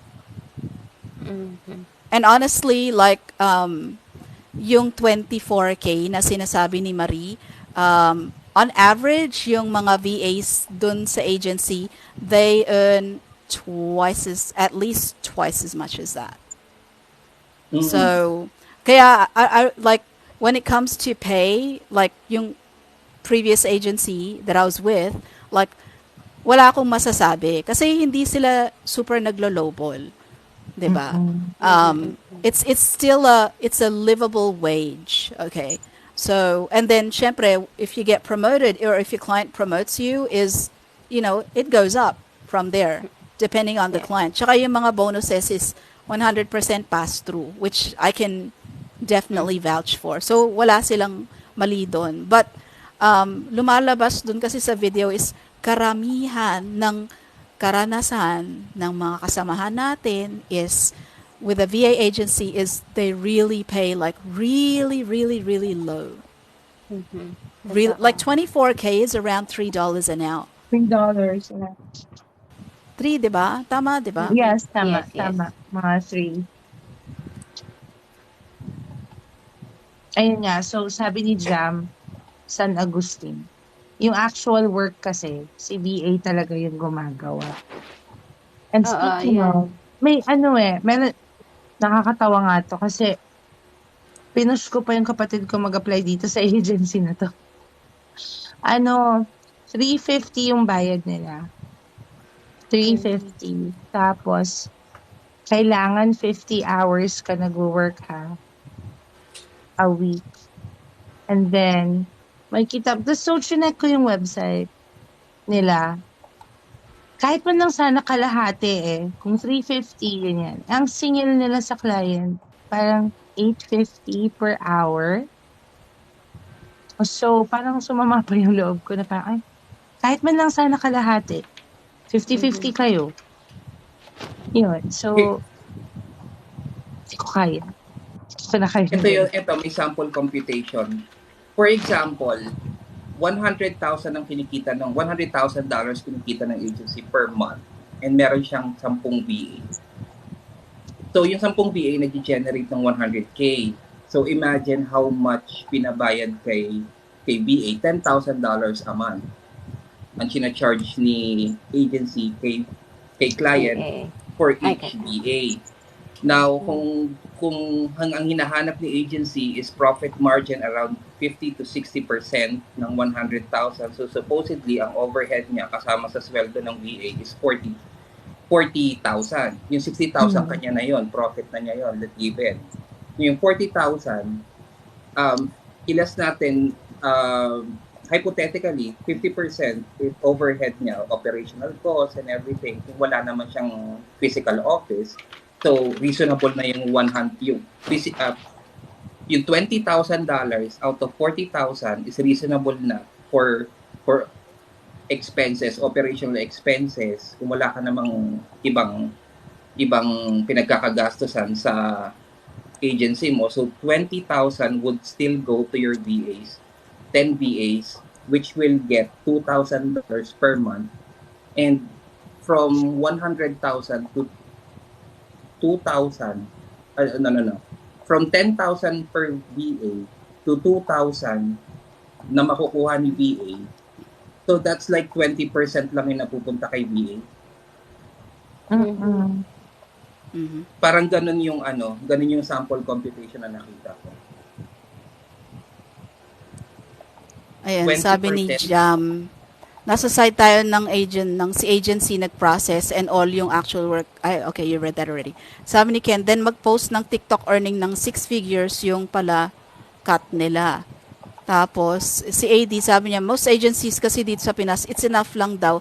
$3 kasi mura naman daw dito. That's what I was saying last week.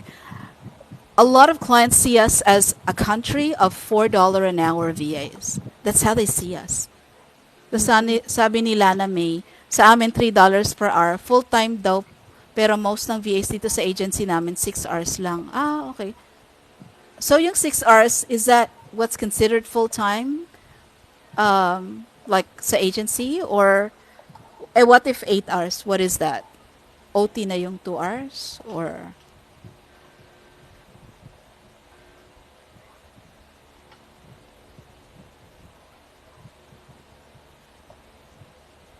Ang liit, no? Hindi makatarungan. Oo. Tinitignan ko yung nakita ko sample computation. Parang parang maawa ka dun sa BA. Parang Yeah, rate ko pa yon mga 2000, siguro 2016, $3. So hanggang ngayon, $3 pa rin. yes, ganun pa rin. May mas mababa nga, 'di ba? I Pero believe binibase kasi nila yan sa sa market dito sa Pilipinas na if Pero you're yung still, sweldo hindi na nila alam tinatanggap ang dito kasi $3 hindi na, ganyan. oo, Ganyan kung per ano yung hour. range na Mm. acceptable dito. Yes. Imagine, 'di ba, yung bracket ng ah, tawag dito, kung nasa ang social status ka sa Pilipinas, like mayaman, mahirap, middle class, upper middle, lower middle. Parang pag ang sumusweldo ka ng 20,000 pataas, you're already in the middle class. Daw. not Daw. with inflation the way it is right now. Siguro, ako lang naisip ko lang, it may be because nagbe-base sila doon sa standard na yon na okay na yan, 24,000, middle class ka na. So you're ah, still above, the normal working class. Kasi above minimum na yung tinatanggap mo. So they feel na enough na yon. Don't you think? Ako ang iniisip ko. Siguro, again, it's up to the VA. Kasi ba't niya tinanggap yung ganong rate? But Yeah, if you were, actually somebody may nag-comment din na ganyan. uh-uh, Kasi dapat then, nakalagay na sa kontrata, 'di ba, yung rate. So if yes. you tinanggap mo, tinanggap mo. Mhm. Yeah. But you also have to think na, yes, I may not be worth that much right now. Yung target kung, let's say, $10 an hour ang target mo. I may not be that much in that rate, pangalan ng status yet, but I don't have to stick to the $3. You also, kind of sinabi ni Miss Jen, you have to set a goal din na I can't be at this rate for a year, or I can't be a general VA as well for a year. You have to also set goals within 2 months. Kailangan mapatunayan ko $5 na ang worth ko. O di negotiate the $5. After 6 months, I'll negotiate the $10 because I'm already worth it na. Go ahead. There's nothing wrong in asking as well. Mga Pinoy, sa totoo lang, takot magtanong. Takot makipag-negotiate. You know what you're worth, then go. Walang masamang magtanong. If they said, okay, I'm sorry, but I can't, I can't afford you right now. But, ask me in 3 months time. Go. Go ahead. Ask ka ulit. Kung hindi pa rin, then you can go and rethink. Maybe I should go somewhere else. Ito may Diba? mga comment nga rito. Mostly kasi walang experience. Oo, nagiging nagiging malaking factor. Wala ka namang experience eh. So, eto lang ang mo. Eto lang ang rate mo. Actually, I, I, I hired people dito sa, sa team namin na walang experiences. true. And Same. sinasabi ko outright, bago kita i-hire, ang starting rate natin dito is ganito ha. Since Yes. i-consider natin na wala ka pang experience, so subject for training ka pa, tuturuan kita lahat, ganyan. So ito lang yung rate natin. And nahihiya pa nga akong sabihin na ito lang yung rate, tatanggapin mo ba o hindi. Bago ko pa siya ipasok talaga sa sa tawag nito, hiring process. Bibigyan ko na siya ng expectation, gusto mo ba o ayaw mo. Pag gusto mo, Mm-mm. sige, sabak tayo. Pero, yung $3, yung $4 nga, nahihiya na ako i-offer yun. Kahit wala kang experience eh. Yung $3 pa kaya. Mm-hmm. Yes. Kasi for me, I think $4 is the lowest that you can get for a general Oh BA. my God. Si Anastasia, $2 po as SMM and data entry. Oh my God. Sabi ni Ngayon Kim yan, Z, ngayon? sinasamantala Mm. ng ibang Pinoy agencies yung kawalang experience ng ibang VAs. Yeah, I mean, I get that, na yung mga pupasok sa VA agencies, yung mga walang experience. But, again, like Laddie said, nasa iyo yun. Natanggapin mo yung offer or hindi. Hindi pwedeng sisihin palagi si agency. Tinanggap mo yung offer, di ba? So, it's, Oh my it's God. Uh, partly you sorry. as well. Kasi tinanggap mo eh. 'Di ba? Kung hindi ka masaya, kung like it's foul if tinanggap mo yung offer, pumirma ka, and then you started working and tinanggap mo is $2 an hour. And then later on, magrereklamo ka na, kasi ang baba na gan. Did you ask for a higher rate? Is my first question. If you did not ask for a higher rate, tinatanggap mo pa rin na ganyan ang binibigay sa'yo, just like you did the first day. Yeah. So it's foul to it's really foul. Like tinanggap mo yung rate, hindi ka naman humingi na increase, and then you're gonna complain about it on social media. Like do something for yourself first. If you've been with a client for at least 3 to 6 months, humingi ka ng increase. Okay, humingi ka ng increase. Tanungin mo kay client, are you happy with my work? Because obviously I'm still working for you. 'Di ba? Masaya ka ba sa work ko? Like, humingi ka ng increase. Ngayon, kung nasa agency ka, and then may, para sa akin, if you started as, let's say, GVA, mga ganyan, tapos may 3 months ka, may experience ka na, umalis ka na. Or maghanap ka muna ng direct client mo, pag meron ka na, and let's say the direct client hired you for $5, then umalis ka na, dun sa $2 sa agency. Like, planuhin mo, use your head, use your brain. Mm-mm. Sabi nga nila, Okay? Don't just freelancer complain and complain about it. pag freelancer ka daw, Ano na? dapat Go.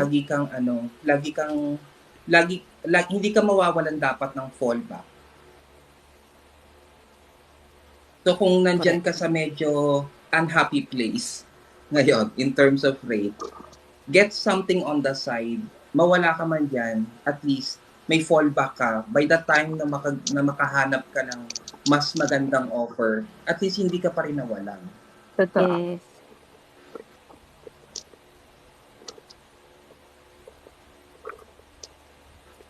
At also keep upskilling. Kasi malaking factor din yun para sa negotiation mo with clients na, yes, I can do this Mm-mm. now. Would you like to try this? O additional work yun for you, which also parang leverage mo na makipag-negotiate na, I am doing this for you now. Are you okay with that? With that being said, if you're okay with it, can I get an increase?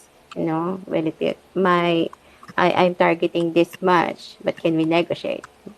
Okay. So, medyo bago pa lang si Anastasia pala sa client niya. Mm-mm.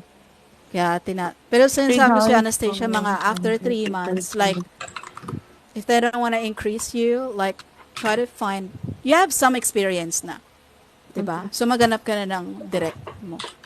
Eh, kung gusto mo ipagsabay, Yeah. diba? Oo. Just to test things din kung kaya mo, ganyan. Tsaka yun nga, yung point ni Miss Laddie na mag-upskill kayo. Kung nagrereklamo kayo sa $3, I mean, syempre, kung ayaw niyo yung $3, mag-ipon kayo ng experience and then mag-upskill Move kayo. out. Yes. Aralin niyo yung mga gusto niyong aralin. Ganyan. Para pag hinain niyo sa kliyente, hindi ka na pang $3. Ganun. And mind you, yung sabi ni Ladi, always upskill. Kasi if you wanted to raise your value, iba yung sa tingin mo na worth mo ha. Yung value talaga, the way the client see you based on what you offer, not how you see yourself. Mag-upskill ka kasi kung magpaplano ka na move to a different client for a higher rate, and then ang may offer mo sa kanya is the same role, same skill set na meron ka dati with your $2 client, most likely your new client will offer you the same. Because there's nothing new, nothing exciting about you na bibigyan kanya ng higher rate. And remember, you are one of 1 million, let's say, na data entry specialists right now that are looking for the same job. Mhm. And But, some of them are willing to take the lowest, rate that a client can take. mm-mm. So if there is nothing special about you as a data entry specialist, let's say, as a general BA, then it would be, a little difficult for you to get a different client, a new client with a higher rate, unless data entry specialist ka now, but you can also do social media, and you can also do lead gen, and you can also do SEO. You can also do this and do that because Mhm. na-upskill mo na yun, natutunan mo na yun. Then your client will not bother to pay you $10 per hour because you can do this and that. If you can only do this and nothing else, then no client would be willing to give you a much higher rate if they know in the market they can get someone the same as you for a much cheaper rate. Yeah. Wala ka ng silbi kay client. Yeah, walang value. Hindi ka makakapag-present ng value. So, ito, comment ni, ano, okay. Okay, bago pa lang nag-start si Anastasia. $3 po one client, pero 3 person with, 4 For platforms. platforms. Hindi ko rin Right? na-gets, pero Each pinapahandle. Normal po Customer ba? success. $3 po ang one client. Ano yan? Parang social media manager? Tama ba? Tapos sabi ni Christine, yung kilala ko po na nasa agency nag 1 year plus na, wala sila increase. Mahirap talaga humingi ng increase sa agency. Okay? Kasi marami oo. kayo eh. Sabi ni AD, the quality of the service that you offer, yeah, just maintain it. It has to be very high standard. Anastasia, I've direct po before, hindi nga lang open for suggestions si client. Ayaw makinig to grow her business. Yeah. Maraming client, matigas ang ulo, I'm telling you. Agree kay Coach Potato. Yes po, SSMM din 4 hours. Tapos apat na Mm. platform. So ano yan, 1 hour per platform. Ano magagawa mo to? Just Isang $3 post on the an platform. hour? So, apat, okay. $3 per hour Paano apat na kami platform. makuha ng sales kung ayaw niya ng suggestions ko? Oh, may mga gano'n talaga, present mo na with data and yung proofs na i-increase tayo ng sales kapagka ganito, subukan natin 'tong gawin, ganyan. Traditional pa rin sila at saka takot mag-take ng risk. Kaya nga tipid tips talaga sila. Kasi takot sila mag-take ng risk. So, konting push pa siguro, if they're open to it, sabihin mo na, subukan natin 'tong part lang na 'to. Itong strategy lang na 'to kung okay sa'yo. Tsaka Wag nating biglain. gauge nyo din yung business ni client. Siguro part ng maging soft skill nyo, yung kung paano mag-scale ng business. Mm. Kasi kung nakikita ninyo na yung scale ng business ni client is sobrang maliit lang, then don't expect na kaya pa niyang magbayad ng mas mataas Yeah. for your rate.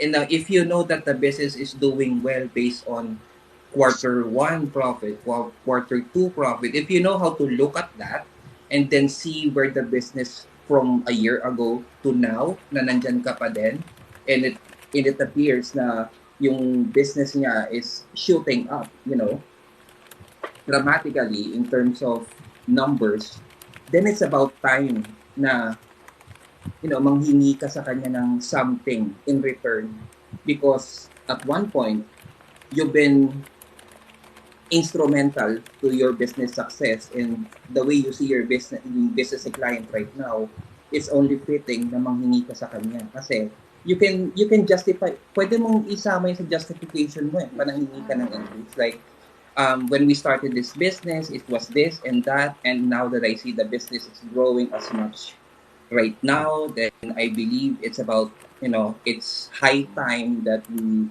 look and review about our rates agreement, and I do believe that I deserve to be compensated more.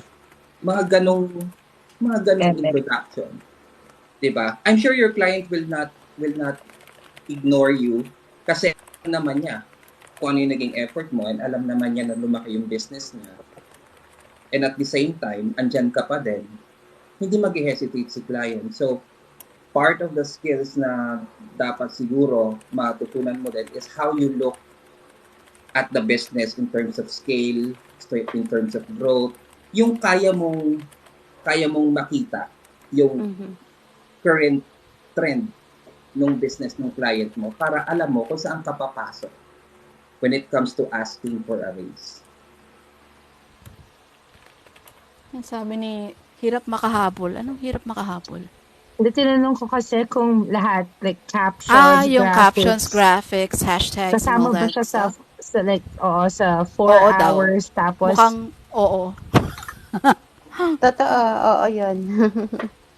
Hi, Aish, thank you. Is this your first time, Aish? Listening to you guys while working, very informative. Okay. So, welcome to the Ballsy podcast. Okay. This is what we do every Friday. Okay.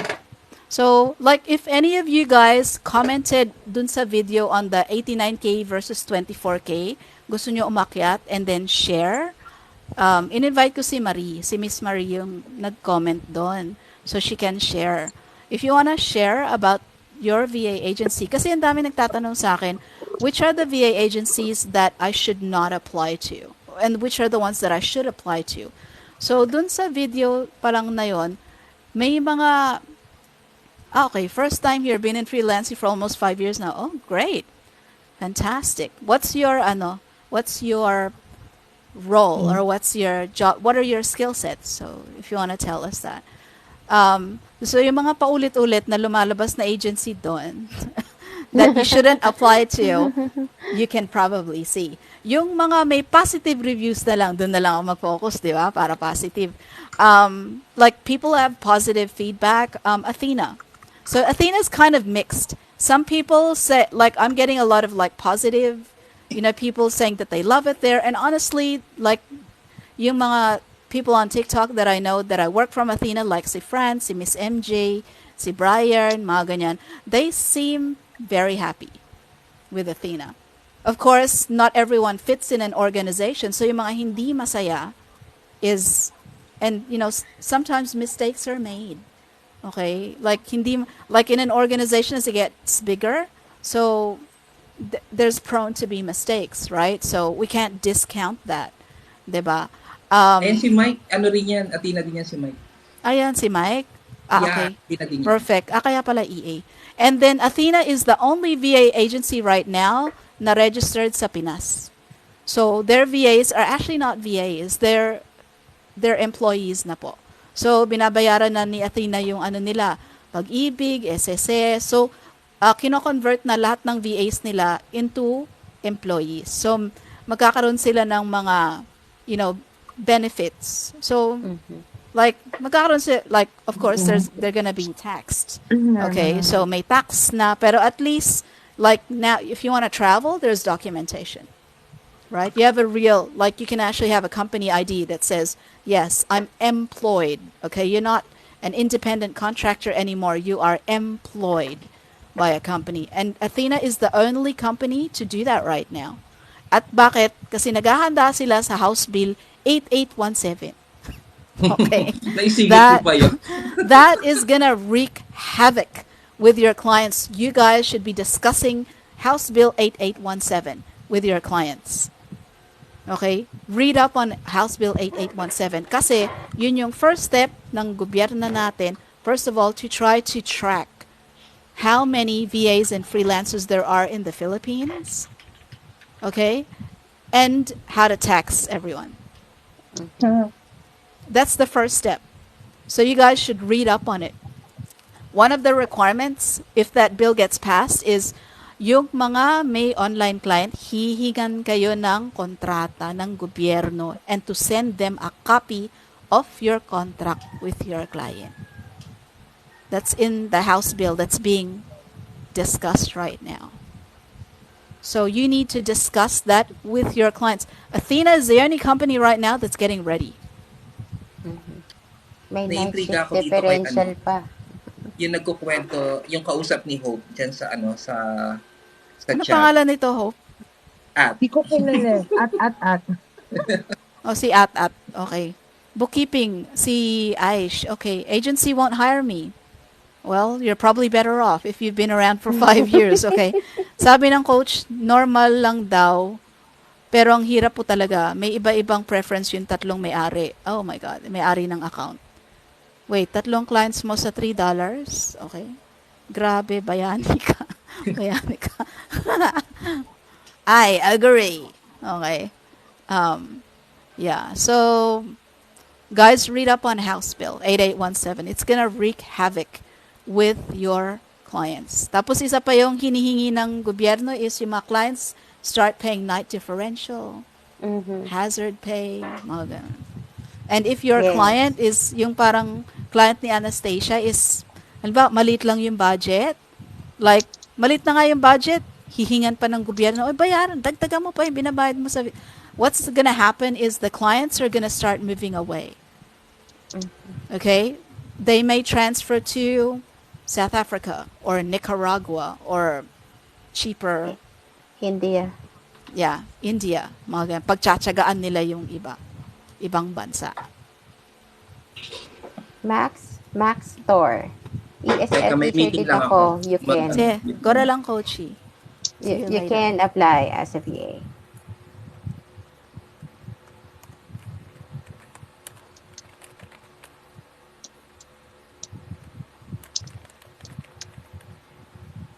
Meron ako sinalihang isang group sa Facebook.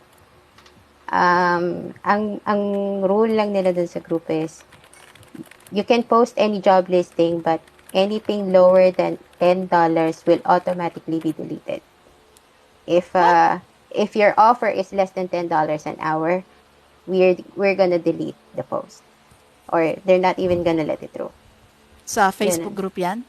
sa Facebook group. So, ang kinikater kasi nila is mostly mga foreign VAs, although karamihan ng mga nandun Filipinos and Africans. Kaya sinabi, no, we're gonna make it standard. Any client or any VA, don't accept yung less than $10.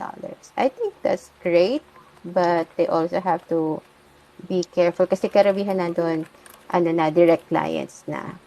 So it's where the clients and the VAs meet. Pero syempre, bawa, for one client, 100, 200 VAs ang magre-reply or magko-comment sa post na yon. So, you're competing against them. How are you gonna stand out then?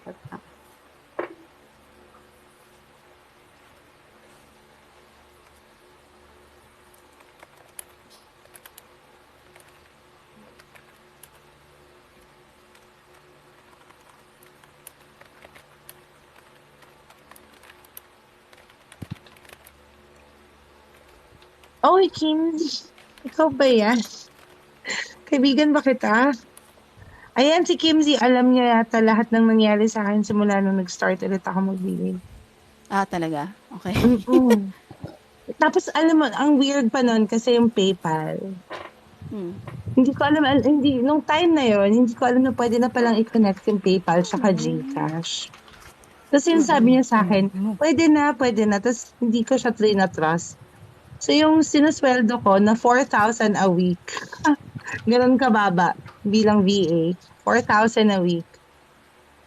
Sinesend ko sa kanya. Tapos siya yung magpapalit sa GCash. Tapos i-Gcash niya sa akin. So ganun ako katanga nun. So if you think hindi ninyo alam yung ginagawa ninyo, hindi ko din alam yung ginagawa ko before. Na kailangan ko talaga ng tulong. Pati sa PayPal, pati sa GCash, ganun. So, yung how to start, kung saan ka komportable. So, kung ESL teacher ka, pinagsabay ko yan, ESL tsaka pagiging VA. Kung ESL teacher ka, anong skill yung pinaka nagsistand out sa'yo? Siyempre, nagsasalita ka sa ESL. So, English. baka pwede kang pwede kang maging isa or pwede kang maging appointment setter. Or Basta EA. magsasalita. Yes. So, ganon. Ganun.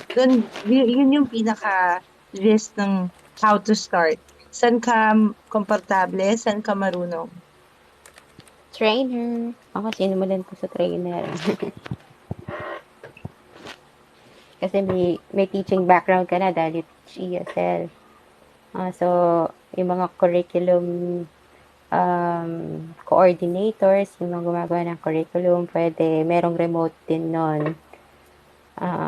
Trainer, kasi more of, nagtuturo ka nga and you teach them how to do yung kailangan. So, yun nga lang, kailangan may preparation. Pagka online ESL kasi, yung ituturo mo nandun na sa platform eh. And EA is executive assistant. Yes po, executive assistant. So parang secretary ka. You'll Parang be secretary. you'll be booking flights, hotels, chasing up on deliveries to your client. You may be setting meetings, taking notes during the meeting. Mga ganyan. Yeah.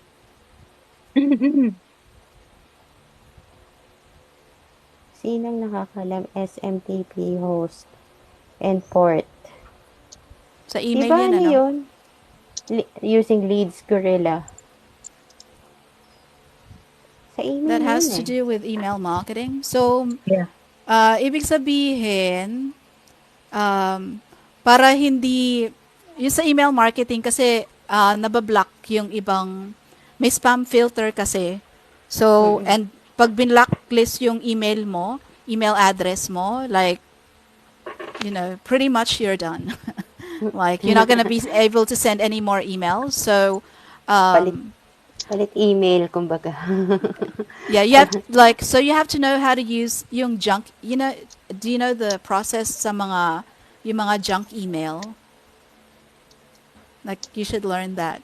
And wag mo gagamitin yung business email mo sa mga cold email marketing kasi pag na-ban yan, wala na. Tapos business email mo pa. Okay. I think at the end, when it comes to marketing, you have to build relationship first and foremost. Kasi ang hirap mag-cold email, cold calling. Lalo na kung hindi ka nila kilala, may tendency na bagsakan ka ng phone or yun nga, spam nila yung mga messages mo. So, establish ka muna ng relationship bago ka mag-send siguro ng mga ganun. Or introduce yourself. Wala problema doon, introducing yourself. But it's tricky. It's tricky kasi maraming ayaw ng, obviously, any type of cold calling, cold emailing, cold DMs, may DMs na nga rin eh. Medyo aloof or repulsive para sa mga potential clients. Ingat lang. Yeah, I mean, there's a way to, because what you're trying to do is get clients in, diba? So, Yes. hindi ka pwede mag-rely sa dalawang method lang or isang method lang, yung cold calling lang. Like, you're not gonna get much that way. And cold emailing, you're not gonna get much that way. You have to all make it work together. Diba? You have to do, like, cold email campaigns na automated. Okay? And then, if you have a cold caller, maybe they can follow up on an email that you sent out. But you also have to be visible on social media as well. And maybe you should be running some Google ads or paid ads. So you're actually getting in front of the audience that you want. Para when they see your ad and then somebody calls them, your cold caller calls them, hindi na siya cold na cold. Gets nyo ba? Parang, May idea na sila yeah, kung sino parang, ka. didn't I see something, like, you guys have an offer, right? Parang ganon. Di ba ganon usually yung paid ads eh? May offer and then you click on something, you're led to a landing page. It all has to work together. Hindi, yung client na gusto niya natirahin through cold calling lang. Madugo na process yun. They're only relying on one or two. Right? Tapos, yung mga clients that are just doing paid ads, like Facebook ads and Google ads, pero wala namang follow-up from an automated email campaign, sinasayang mo lang yung leads mo that are interested, that might be interested. They all have to work together. Okay? That's the digital marketing cycle there. If and the problem is yung karamihan ng VAs, they're only concentrated on one part or two parts, or nagigets lang nila yung parang three parts, mga ganon. Hindi nila na-connect lahat-lahat. Tapos mafo-frustrate si client kasi wala kang nakukuha. Mhm. Right? And But then some you're gonna you're gonna suggest to the client, tapos sasabihin ni client, ay, gagastos pa ako na ganito, ganito, ganyan, ganyan. No. Your client doesn't understand the digital marketing cycle. But the question is, mhm. do you? Do you understand the whole digital marketing cycle? Okay? Um, Because if you're like, you're just, para ka nagbabato ng bola sa pader kung puro cold lang. Like, you're just relying on a cold email campaign. You're not gonna get anyone that way. Sa totoo lang, very small ang percentage mo na makukuha dyan. Actually, I find the pull marketing more effective. Yung uh, I I say pull marketing kasi you attract them instead of you telling them that this is what our product is, blah, blah, blah, ganyan. Hindi. What you want them to feel is that they need you. So, how can you tell them that they need you? By providing them the solution or education or information. Ano yung kailangan nila. And instead of you telling them that this is what I can do, they will ask you, kaya mo ba to? And if you say yes, they are more likely to hire you instead. No?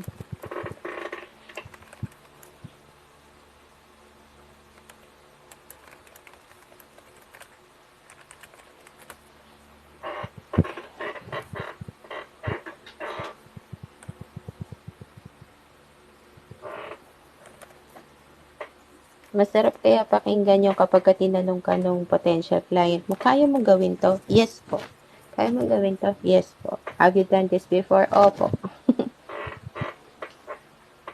May idea ka ba ng ganito? Opo. Yung gano'n. Kaya rin namin ini-emphasize na you can't yun, na wag lang isang skill, you also have to be well-rounded. Alam mo rin kung yung upskill ka ng upskill.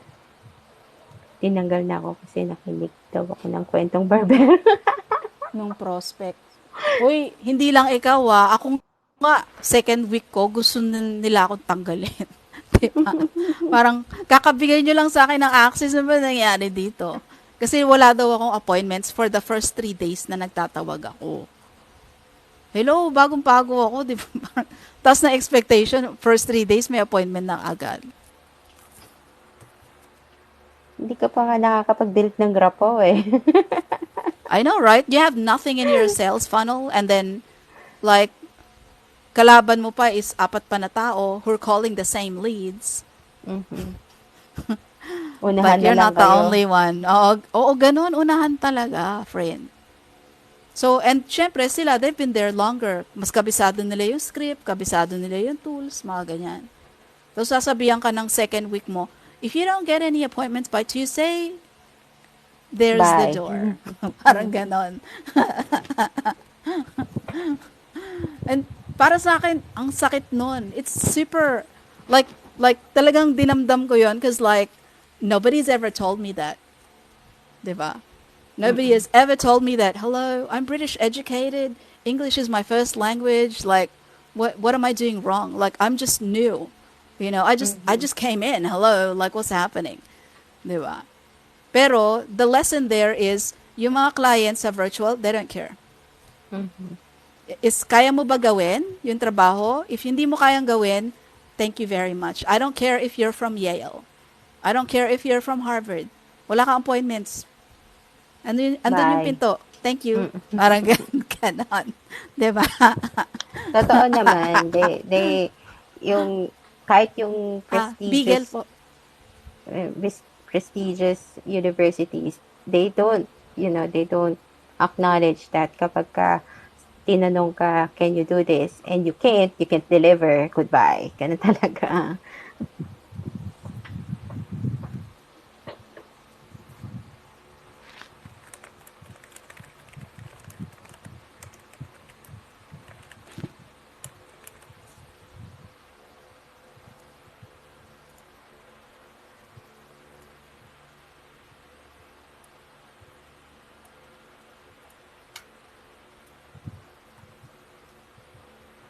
Cold comment, sinagot.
Ano yan? Any input sa 25K shortage BPO? What does that mean?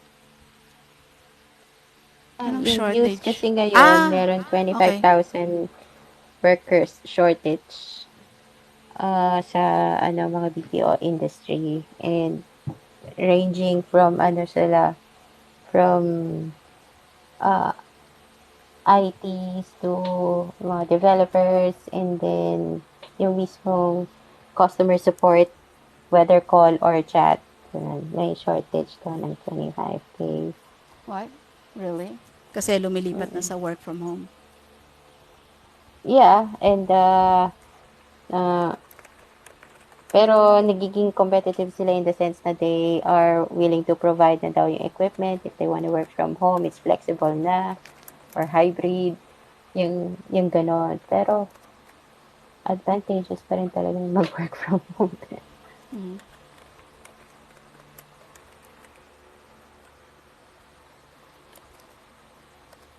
Pero nung time ng pandemic, ang dami ko nakikita ganyan, willing, may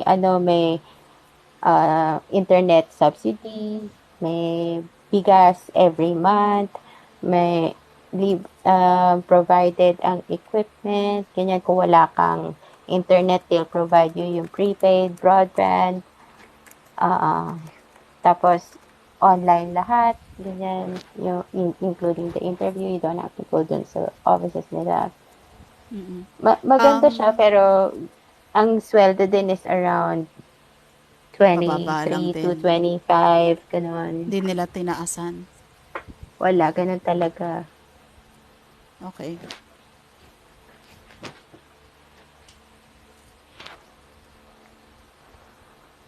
May mga kasamahan nga ako sa dating BPO na nalaman nilang BA na ako eh. Pwede ba kami dyan? Oh, sorry. Syempre. Walang opening ngayon eh, sorry.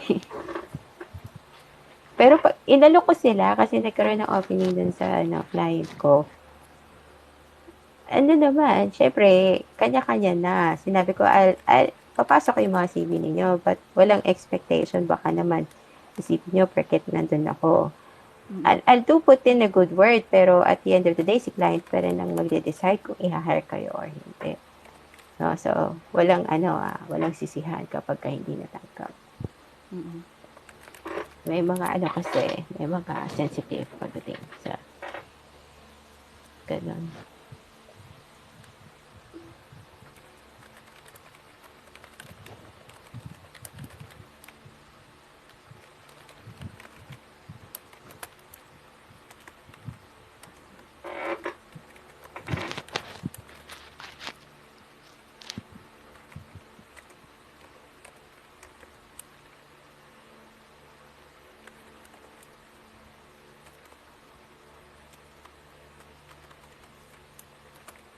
Hmm.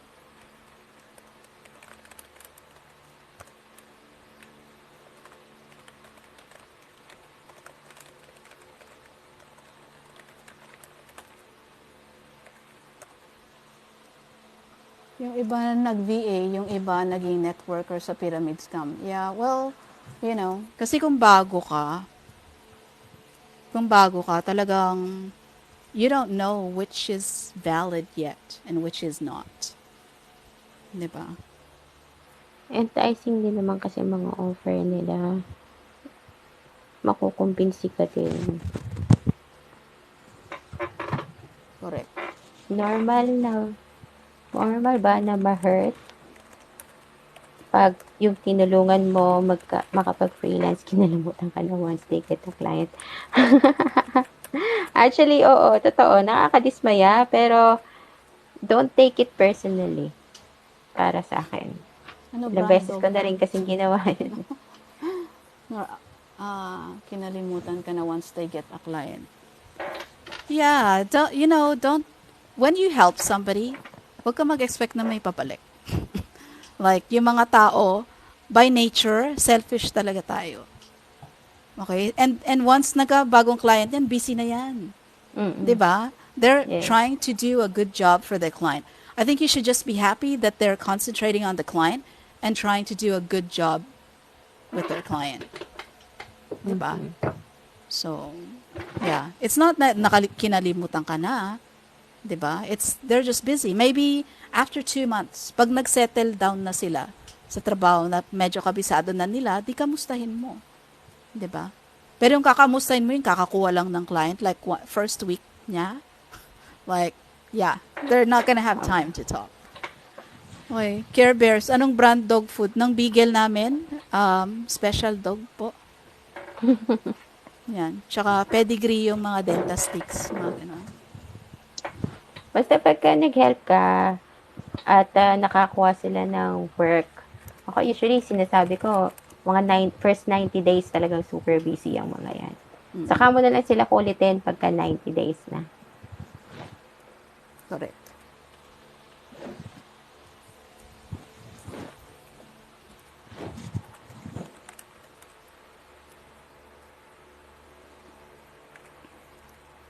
Madaming confused sa difference ng VA, freelancer, work from home. At kaya yung iba, they took advantage. Oo naman.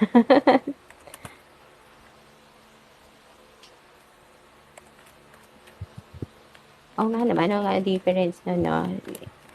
They're all remote work. Sabihin na lang natin. Yes, you can do all of these from home. Pero iba-iba yung role kasi. Yung freelancer, it can be pretty much anything that you can you can do at home, but in a specific niche. Specific niche.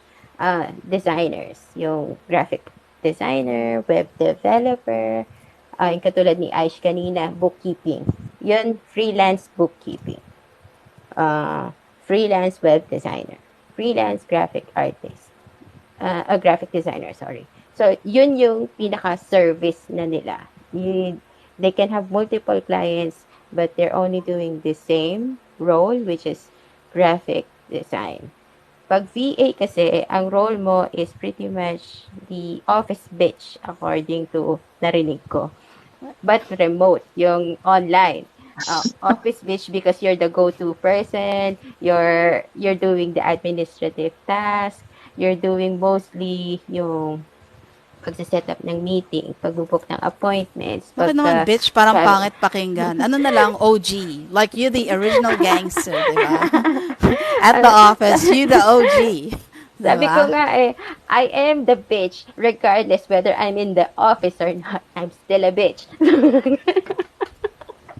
But yeah, you can be the office bitch. Work from home, well, as long as you're working from home, you can call anything work from home.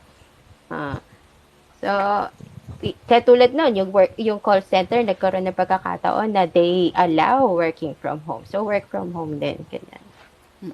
Again, yung mga roles lang yung nagdi-differ, but they pretty much sounds the same. They're all remote work, but they have different roles. Advice in putting up a VA agency. I would never do that. I would never put up my own VA agency. Never, ever, ever, ever, ever, ever. Okay, so that's up to you. I'd rather put a specific niche industry kesa mag-VA. Kasi katulad before, I did bookkeeping services. So I'd rather do bookkeeping services because it's very specific and it can cater as well to different industries. I can do it from home. I can even automate it. So minsan kahit 10 clients kaya kong hawakan all at the same time. But as a VA, good luck kapag what happens if one of them gets sick? Ikaw ang magpo-fulfill ng role. Kaya mo ba yon? Ganun. So, what were your experience on your first client? Ako kasi parang gusto ko nang bumitaw. Yeah, so if you check my videos, there's a series of client nightmares videos. You should watch that. You should watch those videos because si Hope ata hindi niya nakwento yung nightmares niya sa client. Si Coach Potato, he has a client nightmare video there. Tapos si Laddie, she has a client nightmares video. Si Mika, si Cheska, matindi, and Si Cheska. mine. Diba? So you should watch those client nightmares videos. Like everybody's gonna have a nightmare Yes. client. Sa totoo lang. Hindi mawawala yung mga yon. Pero, yun nga, konting tiis ang aking masasabi lang.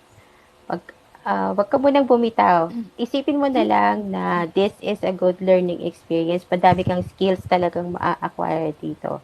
Kung talagang mas dumating yung time na obviously you also have to consider your health. If it loses your peace, it obviously makes you sick na and you dread logging in, then maybe you would reconsider pagkakaroon. Okay. Bookkeeping in New Zealand. So you're based in New Zealand? Is that what you're saying? Minsan po masarap makipagsagutan sa client. Yeah, I wouldn't do that. I wouldn't do that. In 10.5 years, isa lang nakasagutan ko na na client. Yung tease mo nagamit ka pa din hairspray. No. I do this because I didn't wash my hair. That's it. Lahat ng type ng work client naman kasi have their own pros and cons. It's up to you how to deal with them. adjust, handle Handle your work or client. Yeah. I mean, keep in mind it's a business relationship. It's a work relationship. So you have to really balance, like, professionalism. You still need to be very professional, even though it's virtual. Okay? Porket virtual, hindi ka, like, you're just gonna drop off on a Zoom call, mga ganun tipo. No. You can't do that. Like, stay professional.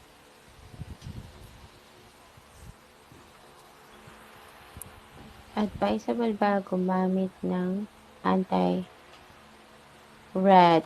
pagbabad sa monitor? I would, oo. Kasi ako madaling sumakit ang ulo ko kapag sobrang tagal ko sa monitor. Katitig. Sagutan po about how to grow their... Hindi sagutan yun parang, kumbaga, discussion, di ba? Brainstorming. Yeah, if they ask you. Okay, so what you need to understand about clients, and this goes to profiling, okay, which I do a lot of. A lot of clients are what we call a type A personality, which means very strong ang personality nila. Okay, so even though they ask you how to improve their business, like what are your thoughts on, growing my audience or growing my blah blah, mga ganyan, kahit humingi sa'yo ng advice, it doesn't necessarily mean na gagawin nila yon. Because a lot of clients, mga negosyante yan, their personalities, they're very strong-willed. They will only follow what they want, not what you advise. Kaya yung nasasaktan ka dahil in-advisean mo si client tapos hindi ginawa yung sinabi mo, Did the client ever say that they would do that? Okay? Ngayon, kung nag-commit si client na, sige, gagawin natin yan. Sige, gawin natin yan. Okay, sige, increase na natin yung ad spend sa Facebook ads. Then you can hold the client accountable. But you said in our meeting that we would increase from 6,000 to 10,000 sa ad spend. That's what you said in our meeting.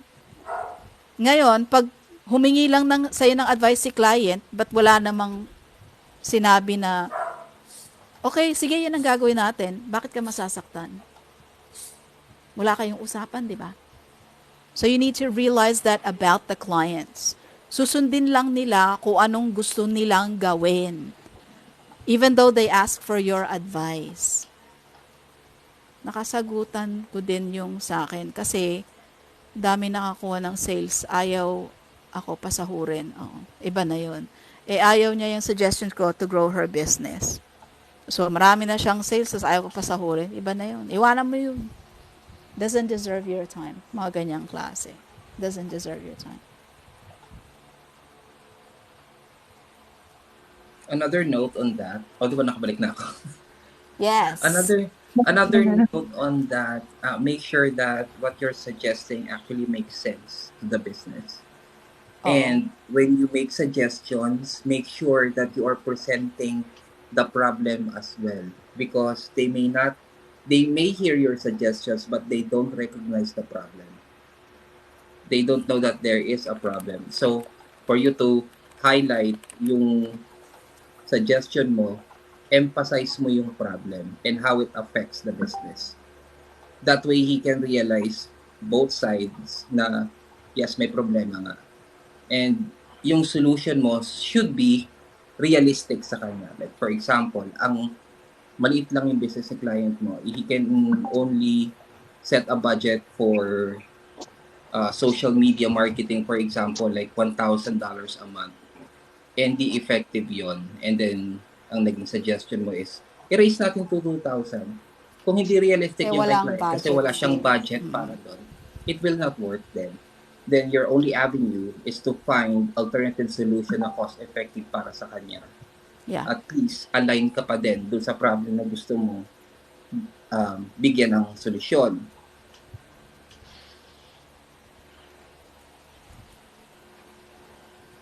Yes, not ang problem. Sinabi ko na including yung mali sa landing pages niya kaso ayaw niya talaga. It's on your problem. It's on your problem. It's on your client na talaga. Hi, J-Set. Sabi ni Yasified, kaboses mo po, Miss Ladi, yung kawork ko before, haha. Cute din ang boses niya. Kapal ko. Ako yun. Ikaw yun. Meron kayo FB group? Wala po. Wala po. Pati yung FBI siya gusto ko ako yung magbayad. Wala. Ibang usapan na yun. What the hell? Tarantado yun. Iwanan mo yun. No, that's not. Red flags all over the place. Red flags. Pag ikaw na mismo yung magbabayad, ikaw nga nagtatrabaho para sa kanya para magkapera ka tapos ikaw gagastos. Ano bang silbi mo sa business niya? May ano ka ba? May share Hindi sana ikaw na lang yung may kinikita negosyo, niya. di ba? Exactly. May share ka ba doon, shareholder, para mag-shell out ka ng pera para sa kanya? Correct. Dati yung dati kong amo, sabi ko, nag-overseas call ako para sa kanya. Tapos, sabi niya, nakausap mo ba yung kailangan natin kausapin, blah, blah, blah. In fairness, na-settle naman kung ano yung kailangan. Tapos, kasi face-to-face yun eh. Nilay hands. Yung nag-gesture na humihingi ng pera. So, sabi niya, bakit? Because I called overseas, you need to pay me.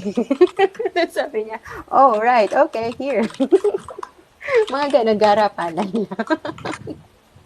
Yeah, kasi, like, you're gonna pay for that? Hello? No, sa usapan yun sa kontrata.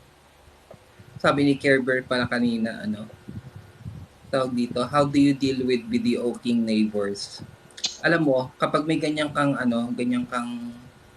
tawag dito, Kapitbahay. kapitbahay. Pwede may sumbong, di ba? Pwede. Oo, kung wala talagang solusyon, sumali ka. O, diba? Yun lang yung solusyon Sabihin mo sa doon. client mo yon. Nangyari na rin yan dito sa amin eh. Nung una, since hindi pa naman ako nakalagin, okay lang, pinagbigyan. 10:00 pa lang ng umaga, nagsisimula ng umatungal. Tapos, 8:00 na ng gabi, malat na siya. Hindi pa rin talaga siya tumitigil. Tapos sabi ko sa nanay ko, kasi nga gigil na ako. Sabi ko, pwede bang katukin? Ayoko makipag-away, pero pwede bang pakiusapan na tumigil na? Mm.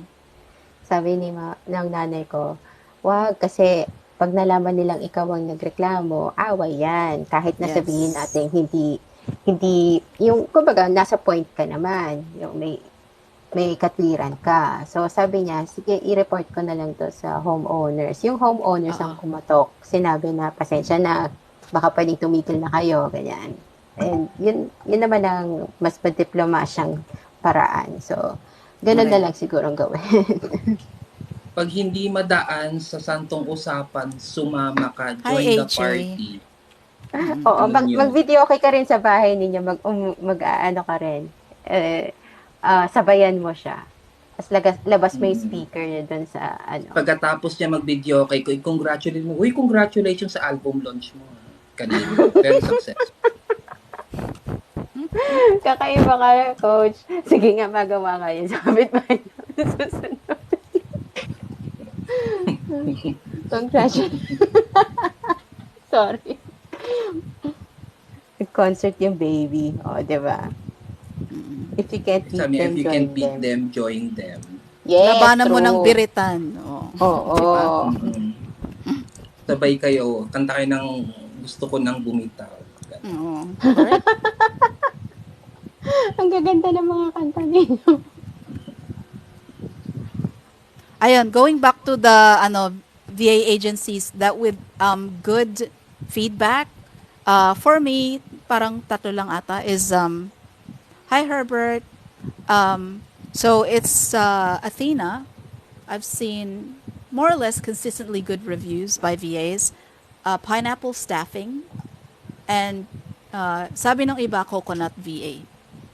But I don't know. I haven't worked for any of those agencies, but yung Pineapple Staffing and Hello Raish. So Hello Raish is more for mga med VAs. Doon ka ba, Ken? Hindi ata, no? You're direct. So Hello Raish is more for like parang mga VAs with like medical, backgrounds. And then Pineapple Staffing, medyo mataas sila magbigay. Like they're a little bit higher than other agencies. Parang ganon. So if you're interested to know what are the better agencies, this is according to feedback ng mga nag-comment, mga ibang VAs that gave feedback on mga pangit na VA agencies. So apparently, Athena, Hello Raish, Pineapple Staffing, and Coconut VA. Apparently, sila yung mas angat, mas maganda. Okay? Di po nag-apply ako kasi mag-close na business ng client ko. I considered agency para sa CRM, baka maturuan ako ng future CSM ko. Yeah, that's actually a good plan. Miss Jen, ako po yung from Sphere. Oo nga, nag-comment ka. Yung client ko, good as direct siya kasi bukod yung client nila. Paano bukod? What do you mean bukod? Katulad ng sa VA agency na sinabi sa i-hand over sila sa client. Parang headhunter yung ano. Mm-mm. Okay.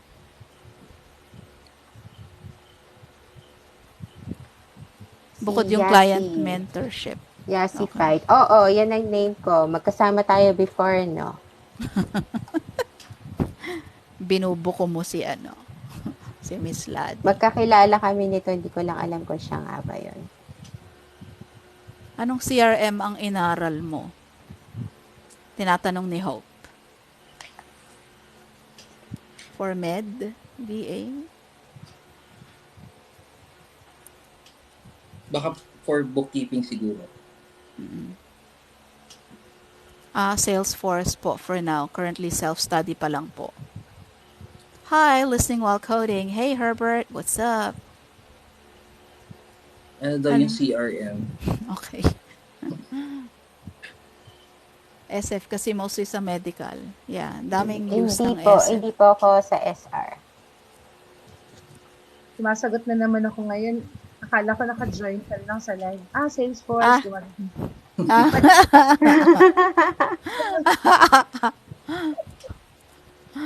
Ayan pala. CRM is customer relations management software.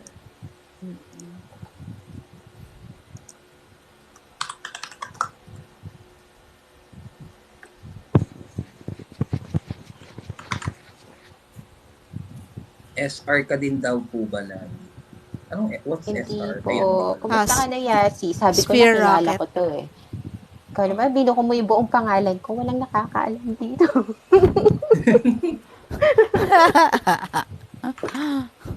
Like what? Different CRM, CSM. What? CSM is a role. Tama ba? Yeah, it's a job. Client Success Manager, right? Medyo Yeah. kinurot ako ng sinabi ni Miss Jen last time. And napaisip ako, bakit nga ba ako na hold back to study CRM? Yeah. You know what? Now is a good time to study CRM. To study Salesforce. Kasi ang dami nilang dinadagdag na bago. And I received an invite for a free webinar for AWS. And I Ay, registered. talaga? Mhm. Uy, okay yun ah. Wait. Kasi um,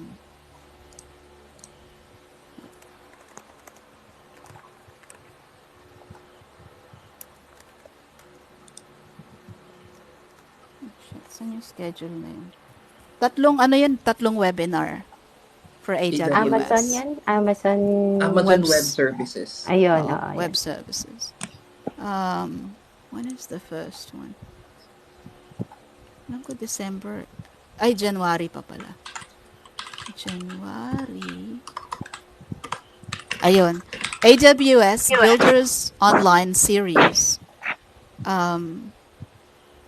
Learn core AWS cloud concepts, architectural best practices, and demos to help you get started and accelerate your success on AWS, blah, blah, blah. We'll see. We'll see what it's about. Siyempre, may kasamang sales yan, but, diba, they're kind of announcing that siguro yung mga improvements din nila. So, AWS Builders Online Series. It's on January 18, it's like 3 webinars. So, there's 8 to 12, and then there's a 12:30 to 4:30, and then there's a 5 to 9.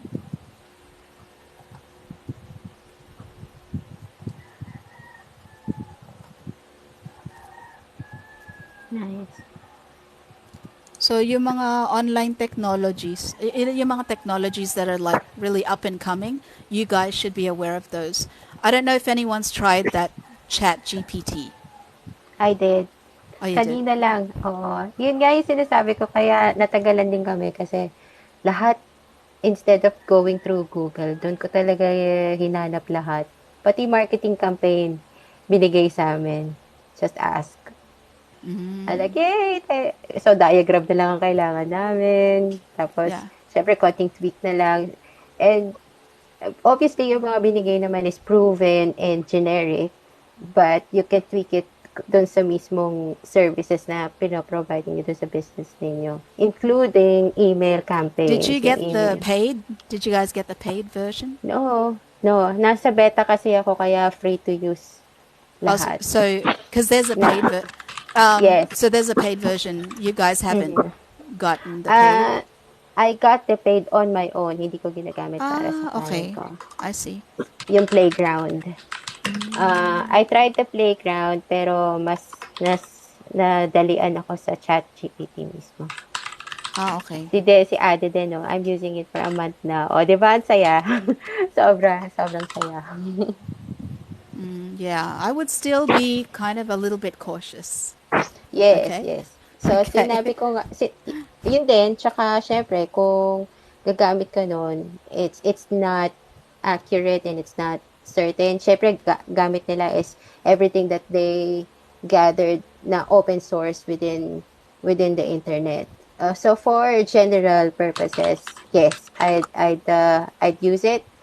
Pero if I want to be specific, kailangan ko pa rin siyang i-ano, yung at saka meron silang parang note na nagsasabi, this is just for inspiration, this is just to give you an idea, it is not accurate, you still have to yung be specific kung ano yung kailangan mo. It needs to be tweaked to your specification. Yeah, and pay attention to the limitations. It actually says there, be warned that it can give inaccurate or incorrect info, and it can actually give like harmful info. Yes. And Totoo. tsaka yung mga like yung mga jargon, yung mga slang terms, mga ganyan, it doesn't know how to use those. So there's a problem as well with time frames. So but it doesn't have any problem with profanity. So because I tried that, and then yung parang super sensitive na subjects, I tried that as well. And then but when I gave it instructions like give me a 3-minute YouTube script, like it couldn't do that. It couldn't do that. No. Yeah. Sinubukan ko siya.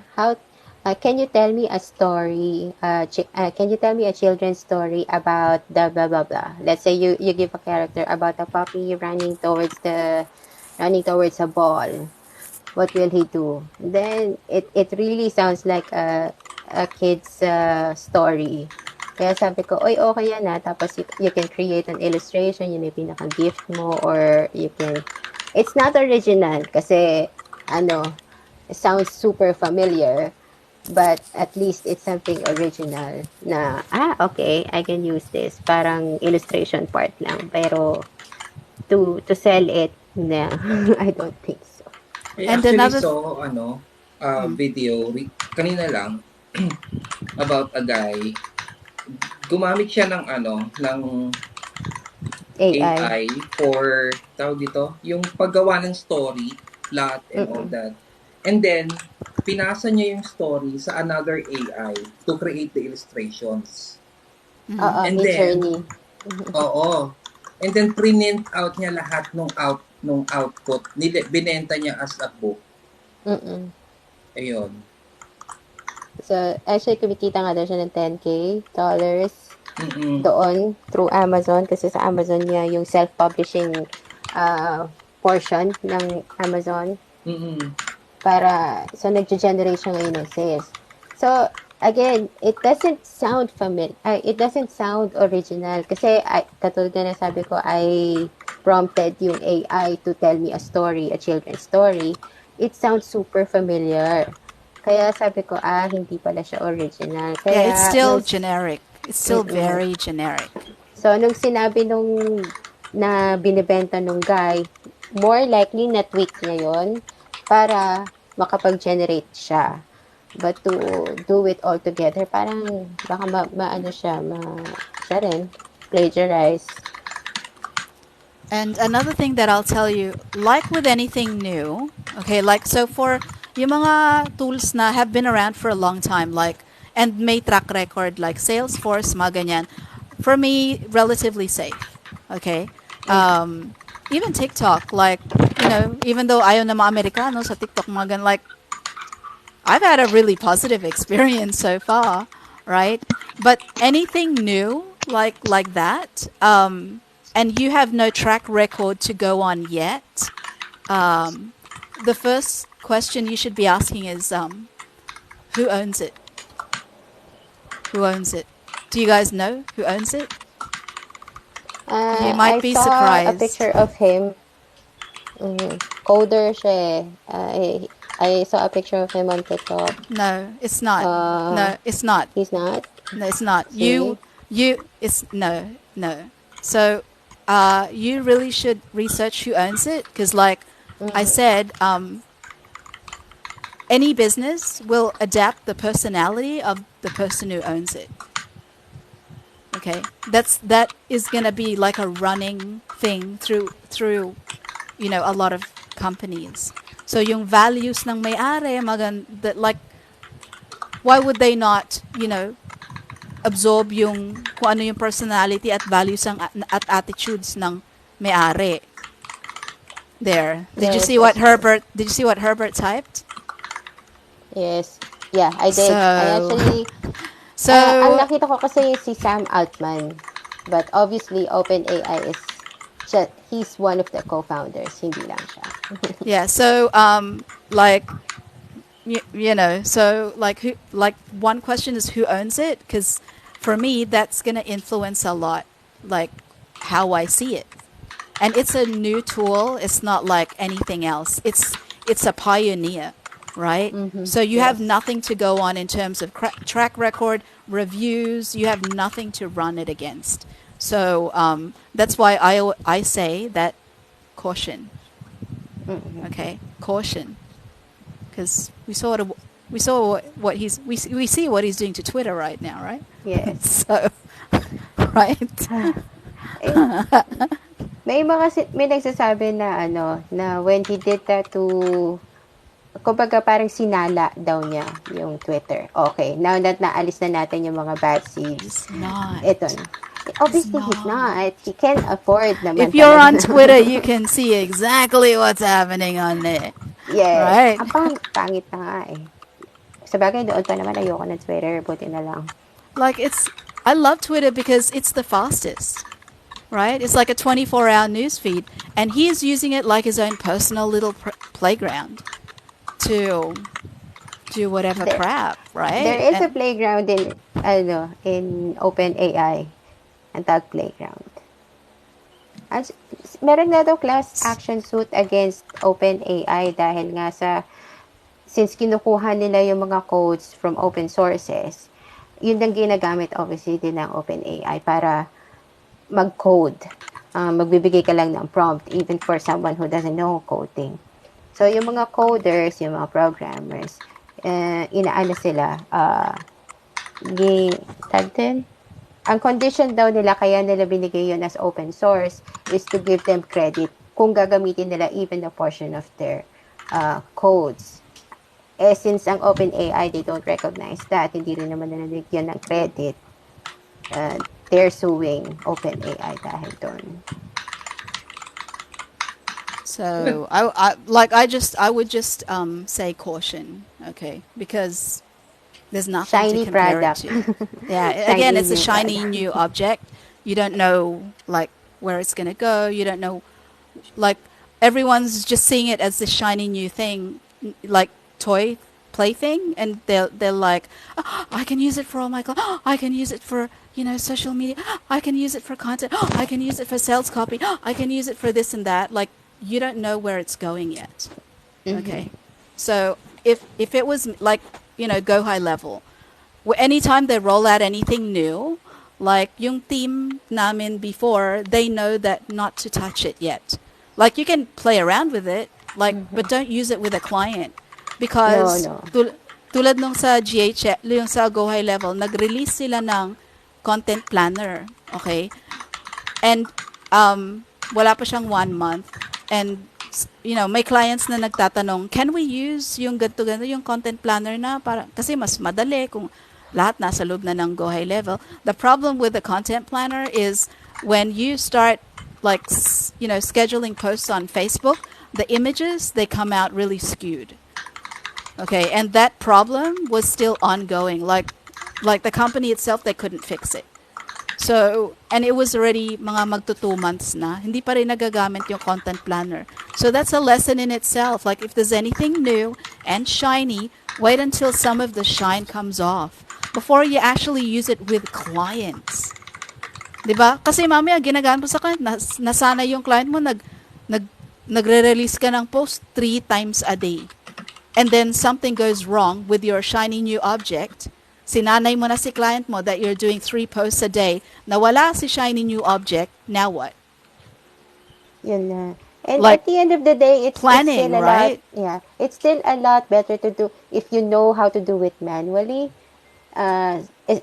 Oh, yes, you can use it as a resource. Maganda siya, but I wouldn't be relying on it too much. But like I said, kanina, I used it kasi we were running out of time and we need the template. For template purposes, yes, you can. You can just put a little more tweak, obviously, para maging applicable siya sa business nyo. But at the end of the day, you know your business more. Who better to explain that and you do the captions, do the benefits of your business other than you. Ikaw lang din ang makakapagsabi na this is, you better yung what better way to describe your business? Ikaw pa rin ang magde-describe business better and best, basically. Ayan, sabi ni AD, wala nang maisip na iba, nakakatakot pag maboard ang mga taong ganyan. Yep, exactly. That's what I'm saying. As wala na rin magawa sa pera, no? Yep. Like seriously, anyone who connected themselves with Amberhood, like judgment of like character judgment. Okay. Hindi ako nagagandahan sa kanya. Ewan ko. Kasi bulok siya. Bulok yung ugali niya. Hello, I'm really interested in VA po. Don't have experience in VA but have experience in call center 5 years. Okay. So you're like 2 million other people. Sorry to say. Real talk lang kami dito ah. So you are like 2 million other people. There's nothing really different about you, about your skill set.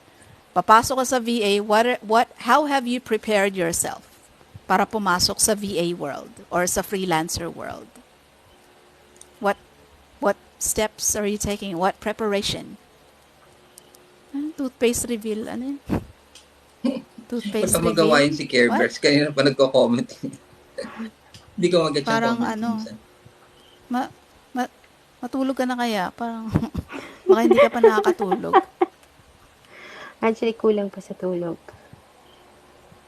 Okay, training. Anong training? Is that connected to a previous comment? There are free trainings on the internet. Yeah, madami naman eh. Puti ipin eh. Like mine? I think Yung aso mo, kanina pa niya tinatanong yung aso mo anong toothpaste. That's toothpaste ng aso. Wait ah. Ito. I think it's called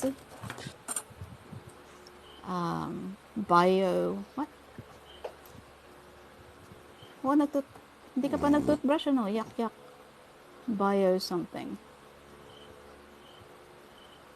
Ito kasi, natitiis niya yung mint. Pero yung isa, ayaw niya yung mint. Gusto niya yung meat-flavored toothpaste. And sabi ni AD, innovation is good as long as it is humanly possible because you can't control if an app shuts down. Kala ko veneer. Yung aso may veneer? May veneer ka daw? Daig mo pa ako. Pero malaki yung ngipin nito.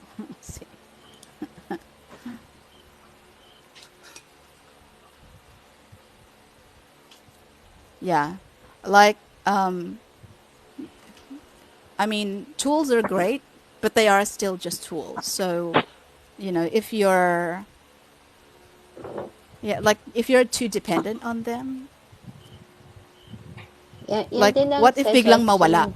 Exactly. Yan din ang suggestion ko. If you can't do it manually, like yung bookkeeping, ngayon kasi napakadali na lang dahil ang dami ng tools and software. But what happens if nawala yon? Kaya mo bang gumawa ng accounting cycle manually? Kaya mo mag-journal? If you know that, then your business is still ongoing regardless. And you can always bounce back. Pero if you're too reliant sa tools, I prefer that we do the legwork first before we do automation. Totoo. Dapat yes. talaga. Kasi pag spreadsheet man lang, ano.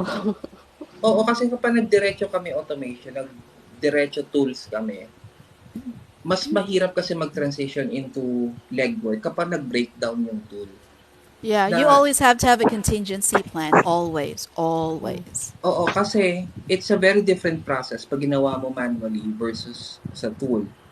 Ngayon, if ginagawa nyo muna yon manually, you do the legwork, mas madali nga actually mag-transition into automation because you know how things work. Yes. And then, i-replicate mo lang yun sa automation. Unlike automation, i-replicate mo manually, there are background, components of that tools that is working, na hindi mo nakikita. And if you don't know how those mechanisms work underneath, you won't know how to proceed, replicating those steps manually.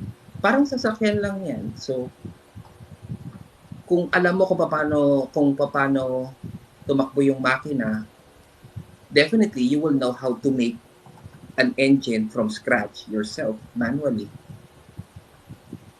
It's tawag dito parang mas madali na ah, magiging manual muna lahat bago mo i-transition into tools. So mawala man si tools, alam nyo kung anong gagawin niyo in case na kailangan niyo mag-manual labor, kung anong task yung gagawin niyo. Kasi mas mahirap kapag tools muna, tapos nasanay kayo doon, biglang nawala, tapos magma-manual kayo. Medyo mahirap kasi kakapain nyo pa yung efficient process na applicable doon sa task ninyo.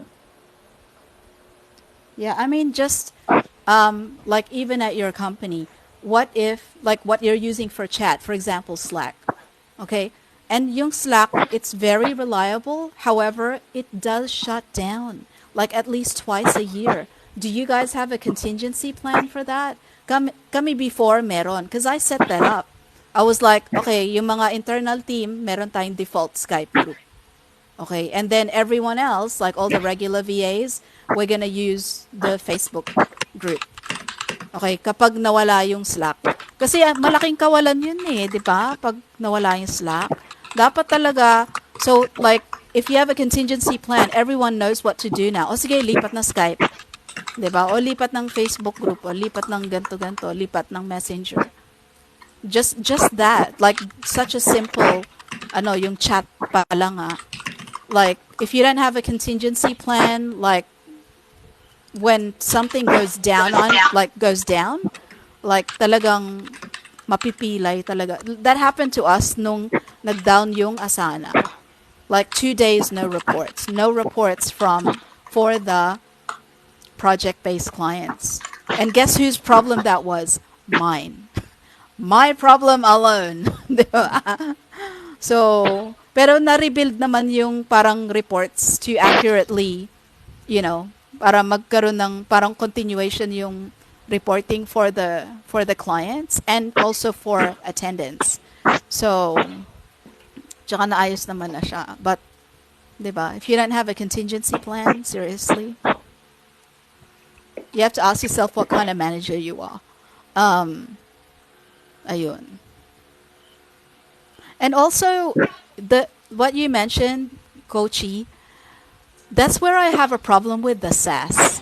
You guys have heard of SaaS, diba? Software as a service. Yes. Yeah, SaaS business model. Like, Uh-huh. gaano katamad na yung mga tao. Actually, Diba? ngayon, Like, ano na kami, tuwan-tuwa sila sa SaaS. Diba? And I'm like, what if, like, you're selling the what if the software goes down? Do you sell the alternative solution? You know what I mean? Diba? And usually they don't.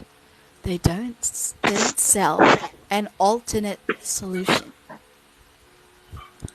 ganito yung yung model ng business itong client ko na. Kasi before, marami kaming manually executed tasks. And then nakilala namin si Salesforce. Ayan na. lahat na nililipat na doon. So most likely magiging dependent kami kay Salesforce for like 90% of the time. Pero, Yeah.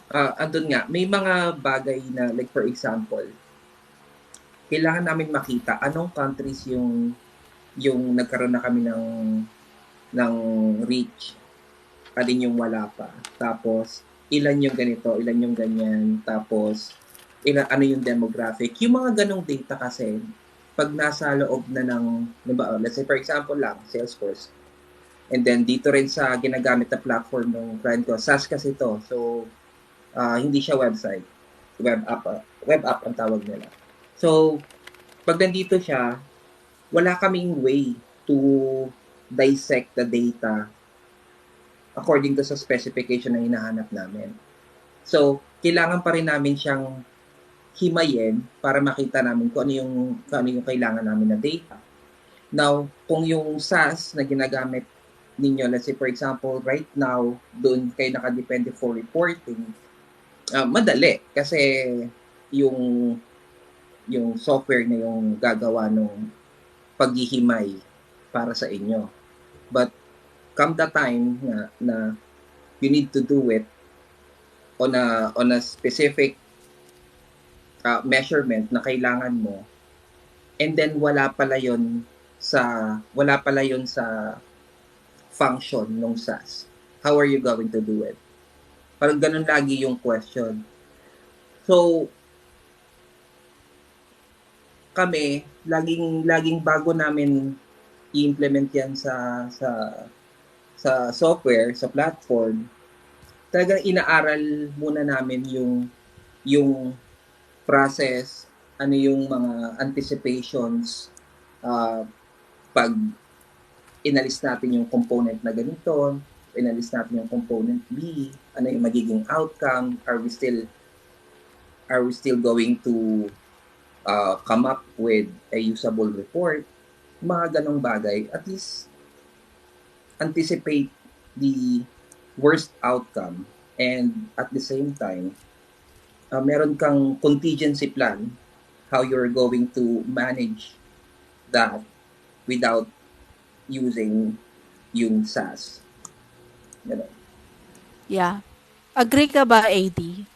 Like, gano'ng katamad na ba yung mga tao? Diba? Seriously? Kaya nga Like, gusto nila, they sell the software and it just runs by itself and they just have the handout every month. That's parang nirerentahan. Parang ganon. That's basically what they want. That's basically what the clients want. And I have clients asking me, do you know how to set up a SaaS? Yeah, I know how to set it up, but I know where you want to be as a client. That's why you're asking me that. But, di ba, parang seriously, what's the, like, do you offer an alternative solution? Kasi doon ka malalaglag sa support. Di ba? Doon ka malalaglag sa support side eh. If that software goes down. You're lucky if it never goes down, but you know, it's still a tool, it's still a system. Tao nga nagbe-breakdown, what more yung software or yung system, di ba? Eto nga, nung ano pa kami, siguro mga 4 years ago, 4 pa lang kami sa team noon. Lahat talaga reporting sa amin. Apat lang kami talagang tatrabahuin namin yung mga manual report. Na ano yan, usually ang mga line items namin umaabot ng 3,000, 5,000 na kailangan namin himayin isa-isa, and then mga 10 columns, ganyan. So, mano-mano yon. Tapos, ang napapansin ko ngayon, yung mga nasanay na gumagamit ng Salesforce pagdating sa reporting, ganyan. Pag binigyan mo ng manual reporting task, wala pang 1,000. Parang tingin nila parang really we're gonna work with that many line items, like it's too much, parang nakakapagod tingnan para sa kanila. Pero if batak ka sa ganong klaseng manual reporting, wala lang sa'yo yon, yung 1,000, halimbawa 1,000 client na kailangan mong, alam mo yun, kailangan mong i-filter, kailangan mong i-dissect yung information na kailangan mo. That's the difference siguro kapag mas nagsimula ka sa manual process. Yeah. Instead Maganda talaga that you know, like, that you have an alternate solution, if ever. But from what I've seen, and I've worked with hundreds of clients who want a SaaS or have a SaaS business model. Yung iba may SaaS and SWAS. Okay, so magkasama. it really depends. It's really up to you, diba? Um, and it works. I'm not saying it doesn't work. It works, but still, diba? Parang if if your only service is a SaaS and then you have no alternate solution, like malalaglag ka talaga sa support. So, but Kaya minsan I mean, may mga bagong introduce na process sa amin na entirely based sa SAS process. So, SAS function. Laging minsan kasi nagsusuggest ako na what if collate muna natin lahat ng information manually and then let's see what we need first, identify muna natin yung mga kailangan natin, and then eliminate natin yung mga nuances sa data, ganyan, para mas madali natin matranslate nga into sa. Sabi, hindi, magkasayang ka pa ng oras, ganyan-ganyan. Gawin na lang natin dyan para dire-diretso na. And then, ang lagi kong suggestion, sige, gawin natin dyan, pero i-document muna natin yung step niyan. yes, exactly. I-document muna natin, kasi kapag yan, bumigay, anong gagawin mo? Wala ka man lang guideline. Yeah, exactly. Anong action plan kapag nawala na suddenly nag-outage yan. Oh. Yeah. Tigil ang mundo natin lahat. So hindi pwede Ito, yun. sabi ni Care Bears, bahala na si Batman. Yeah. No, I don't think so. I don't think so. Not in this position, unless you want to lose your job. Okay? Tapos sasabihin ni client, that's your job. Gawan mo ng paraan yan. While, yeah. It's your problem alone. Your problem. Hindi yung may-ari ng negosyo, ikaw. It's your problem alone. Especially, like, if you have, like, yan, position ni Coachy or si Hope, right? It's your problem alone. You fix it. That's why I hired you for this. Kaya sabi ko na sa inyo. Kaya ka nagsi-6 figures dyan eh. Oh, ayan. Balik tayo sa 6 figures, 6 digits. Balik tayo doon, di ba? Walang kamatayan na subject matter. Nga 6 figures, may nagtanong na nga, nagbabayad ba kayo sa BIR? BIR ata to. But I see their point, right? But yung mga nagre-reveal dyan ng sweldo, do that if you're paying tax. Right? If you're not paying tax, shut up. Ayan, may sinasabi si Hope. Go.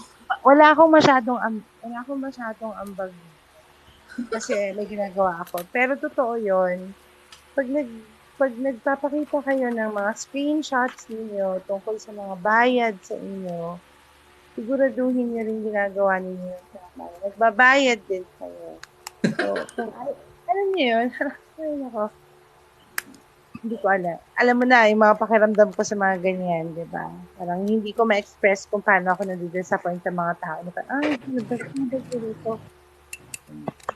Ayun, sabi ni Iya, ako nagbabayad kasi di ligtas pag nag-loan. Ay, na, Iya! Andito ko na ulit, Iya. I-message kita, madam, tsaka coach, kung chismosa rin ako. Tungkol saan yan? Tungkol saan yan? Yun nga yung 15 years. Si 15 years? Oo, matatawa kayo. I promise, matatawa. Ano yung trabaho? So, anong kwento ba niya? Send ko na ngayon. Ayoko mag-send. Paano, papaka-safe na naman ako. Ang lakas kong magsagap ng chika. Tapos ayoko sa pag-usapan. Kasi, pag inawal ako dito dahil, ito na. Send ko sa inyo. Bakit na-filter yung comments? Wait Silipin natin yung mga filtered comments.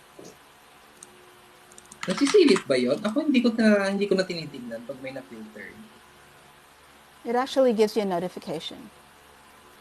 Oo nga, meron. Ay, pag na-filter, dun sa privacy. Ayun nga, pag may na-filter, na-assume ko na lang you said something bad. No, it's not. It's not always like that. Yeah, it's not always like that. Kaya sinisilip ko palagi. Because you really want to make sure that if it's a valid issue, then, it gets out there. If somebody's comment is like a valid concern, that it gets out there. Miss Jen, di mo kakayanan yung si 15 years. Muka. Promise. Ito na. Isa-send ko. Andito ako, baka may matisod ako na client. Jobless na ako in a week or 2. Hala. Bakit? Ken, bakit? Bookkeeping ka, Nangyari di ba? pala sa'yo. Yeah, what's happened, Ken? Gusto mo umakit ka? Akit ka nga. Ito lagi nanonood ng live. Ito sa plado yan sa live niyo.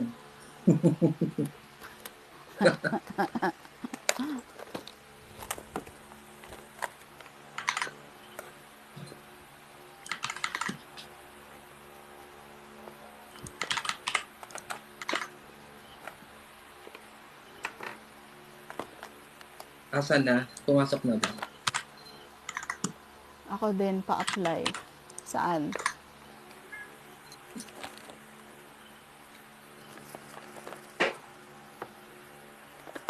Wala masyadong ano na ngayon eh. It's December, pa-Christmas. Pero next year, pag bungad ng January, malamang. And according kay Aero, dahil Mercury retrograde daw. So, hindi rin maganda ma-hire ng mga gantong oras. Mga gantong panahon. Ano ba nangyari sa client mo? Ano nangyari sa client mo, Ken? Still on Sayang, patient. ano pa naman, $30 per hour ka pa naman dyan. Joke. Ayan na sila. Talaga? Ayan na Sana all 8 figures talaga. Sinong 8 figures?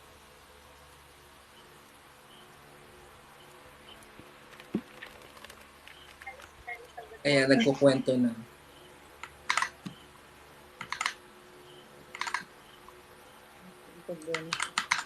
Nagbigay daw ng good bonus, hindi naman daw nagbibigay. Tapos tinanong niya kung para saan. It's for my good service. It's for Parang sa good thank service. you. Nag-check ako ng email niya.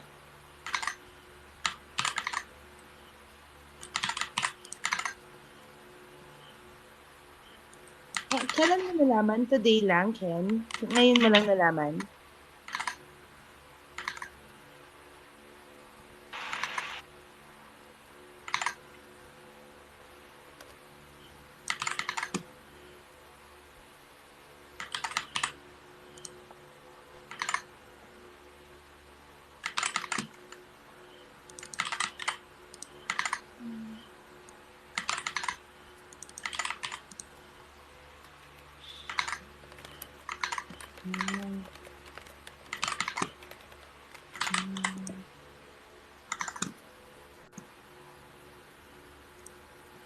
So, anong kwento Kahapon nito? kasi early check his email.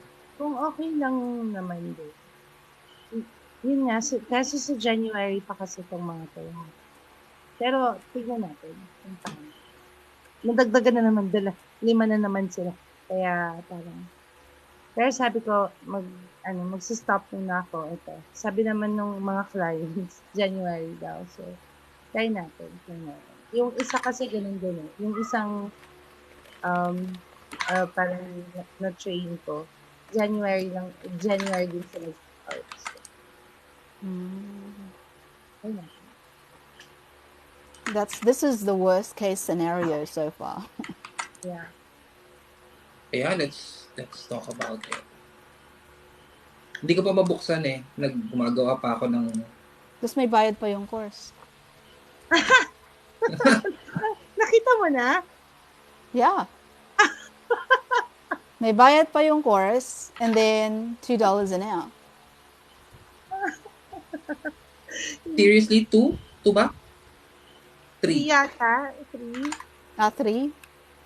Forever and ever, $3 an hour? What if the client promotes you? Yeah, ayun. Yung tawa ko kahapon habang nagsasat kami ni Iya, habang stina-stalk yung tao. Tapos yung pangalan pa ng kumpanya. Like, you don't care. Is the point. Some thoughts to ponder. Sorry. Oh my God. Wala akong masabi sa pag-ponder mo. Tapos magbabayad ka pa for like the fucking course? I stopped Holy everything from crap. Facebook to YouTube. I was like, oh my God, I will not even.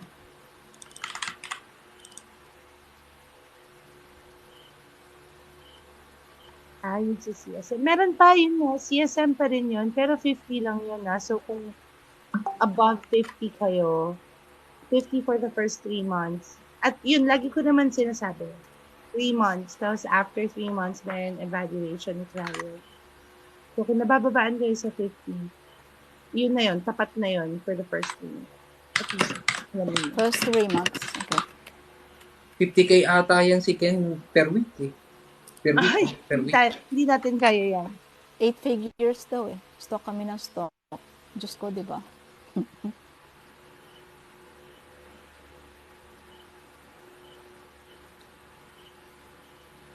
Oh my God. Meron pa siyang try getting 4K subscriber sa YouTube tapos mag-alita ka.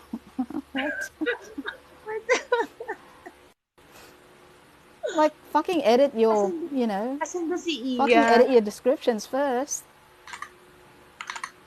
Asan ba si Iya? Kahapon, nag-chat lang. This doesn't make any sense. That is actually manipulation. Somebody disrespects you and they go around asking sympathy to blame you for your reaction to their disrespect. What? You lost me there. Malalos ka pa dyan. Marami pang kalos-los dyan.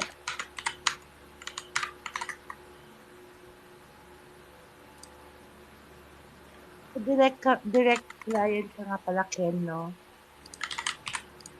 Ito rin mga to, direct din sila.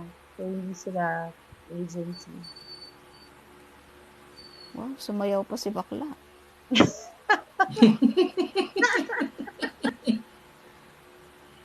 Holy crap.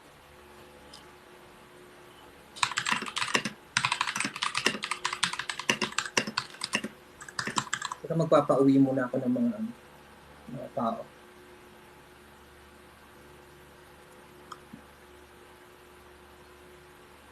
Oh my God. Meron pa siyang post, kabet na malupit. What? Is that how you're describing yourself? My God.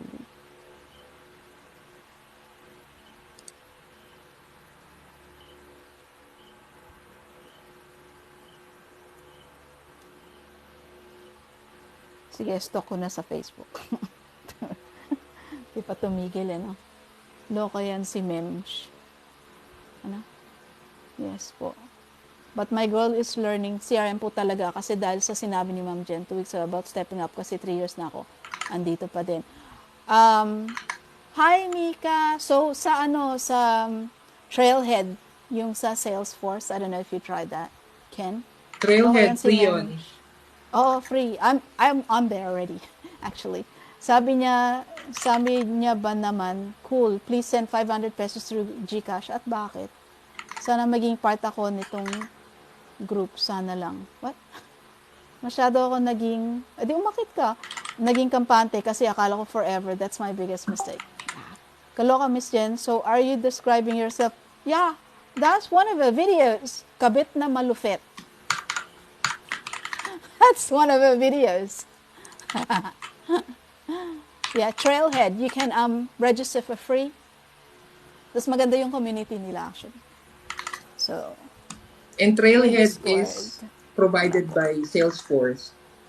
So during your free training, they will give you a sandbox access to try kung ano yung nakatutunan mo sa module mo. Then, pwede mong pag-practicean yun doon sa sandbox na ibibigay nila sa loob.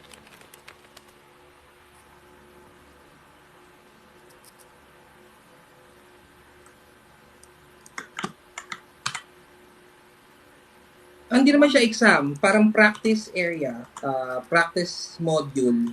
Bibigyan ka nila ng actual Salesforce access, but it's sandbox. Wala siyang account, no nothing. So, pwede ka mag-practice doon kung ano yung natutunan mo doon sa module.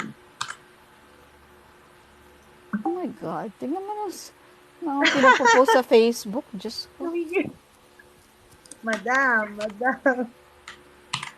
Nakita mo yung picture? Like, what the hell? Then, di ba nag-aaral ka ng CRM? Focused ka lang ba sa Salesforce or like CRM bilang isang buong kaalaman? Actually, madami yon. May pipe drive din. Oo. At saka, anong focus sa CRM ba? Customer, pang skill ng operations, ano ba? Kasi madaming klase ng CRM eh. Doon sa AWS, tinanong sa akin like, yung parang ganun, like, what is the purpose? Ano bang balak mo? Pinili ko, ambisyosa. Internet of Things. Kala may alam doon, di ba? Wala. But it sounds intriguing, so I'm like, I'll choose that.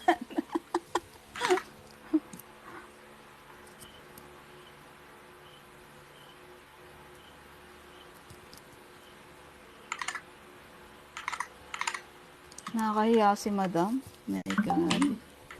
So, pagkwentuhan na ba natin? Hindi ko pa siya ma-check eh. So freaking embarrassing. We started 2008 as VA, so we know real estate like the back of our hands.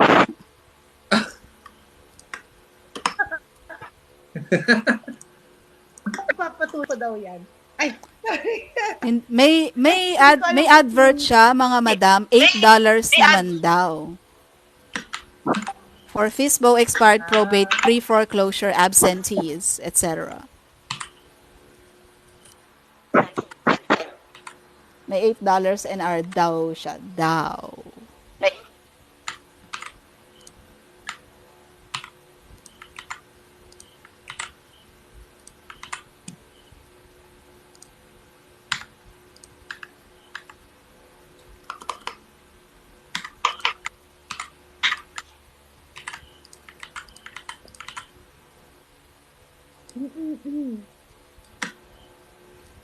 Oh my God, she's such a fucking... May post siya sa FB, tsaka sa TikTok, sa mga feeling coach daw sila, sa mga gusto virtual assistant, tapos singilin kayo. Eh, di ba ikaw naniningil ka? Naniningil ka, 500 eh. Nag-offer siya ng training? Yeah, she offers training for 500. Tapos, sasabihin niya sa video, sa mga feeling coach daw sila, sa mga gusto virtual assistant, tapos singilin kayo. So you're criticizing other people who are selling VA courses, but you're selling a VA course yourself? Like, seriously? Sabi ni Kerber, sandbox crypto. Not necessarily. Pag sinabi kasing sandbox crypto, pag sinabi kasing sandbox, tawag dito? Hindi siya yung sa crypto lang. Kasi naririnig mo siya sa crypto lang lagi, 'di ba? Ang sandbox kasi isolated testing environment 'yon. So ibig sabihin, siya, full system siya, pero hindi siya connected into any particular entity. So for practice lang talaga siya. Ginagamit lang siya for testing. So yun yung sandbox. Ginagamit din yun sa crypto.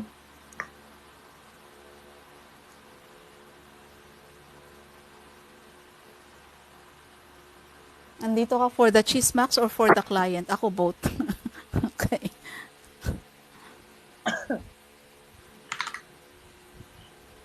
Medyo mahirap kasi yung hiring ngayon because, it is December. So, ganun po talaga.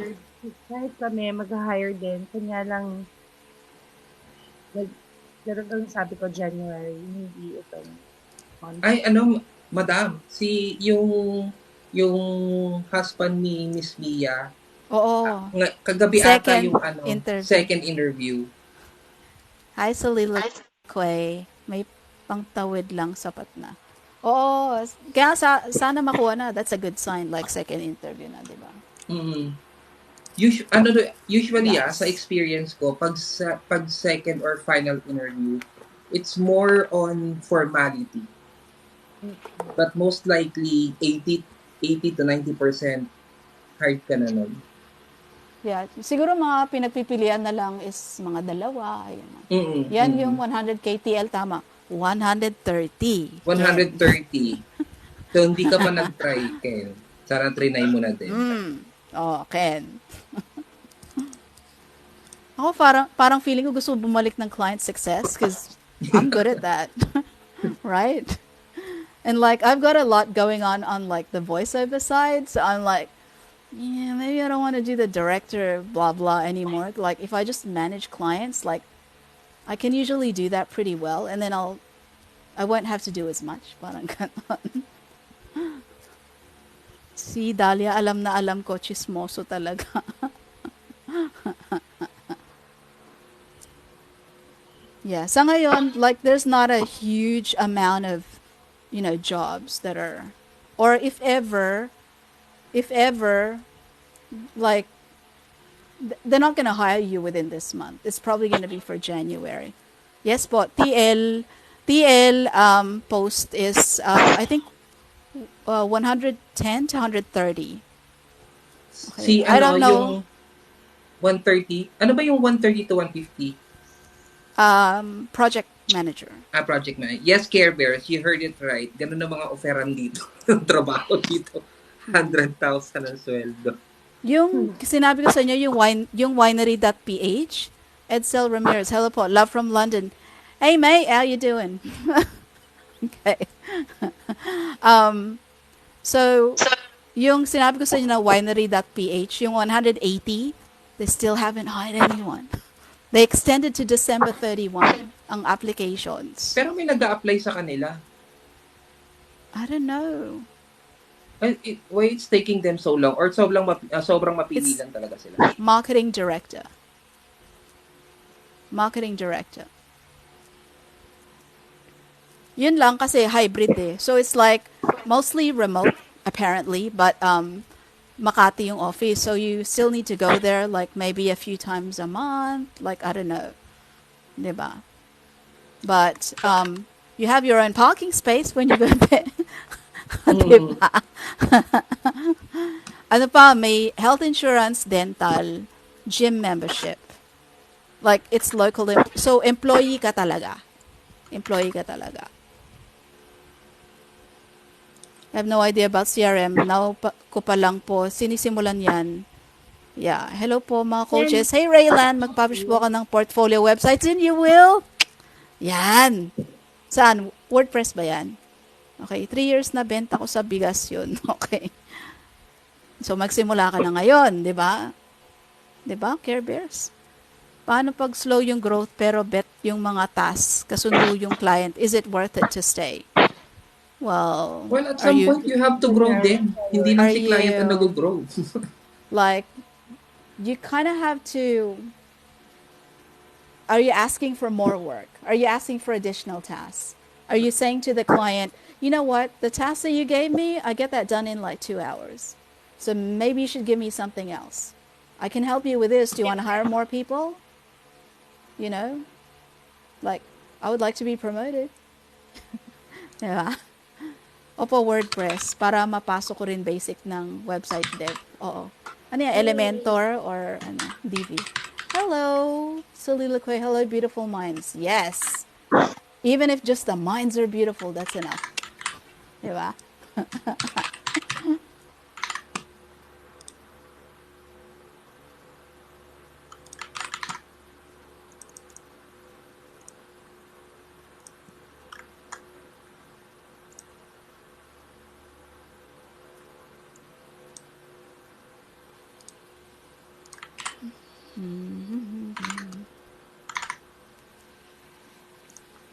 Ay, maalala ko about web dev. Nakahanap na po husband mo, Miss Jen. Yes, meron na po sila. They are looking for a QA for websites, though. Mas madali yun. Well, you have to be kind of advanced as well. Oo, pero mas magaan. Kasi dito sa pero client hindi ikaw magbe-build, di ba? Ikaw ang magbe-break nung binild nila. Yeah. Taga-sira ka. But it also means that kailangan medyo advanced din ang knowledge mo. Okay. Parang ako nakikinig sa radyo sa inyo while working. Oh, thank you, lovely. Yeah, a lot of people kind of say the same thing. I don't know why, because I don't feel it's like, I don't know how super entertaining it is. Siguro dahil may mga chismis na lumalabas din, di ba? Parang mga ganyan. I think it's the commentary. The commentary. Okay, Yeah. cool. Nice.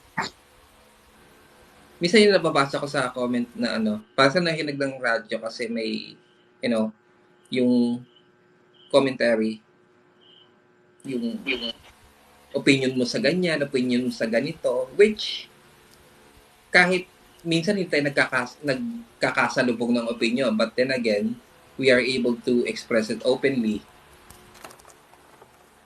Kasi sabi nga, sino ba yung Yeah, and nagsabi sa totoo dati? lang, we don't judge.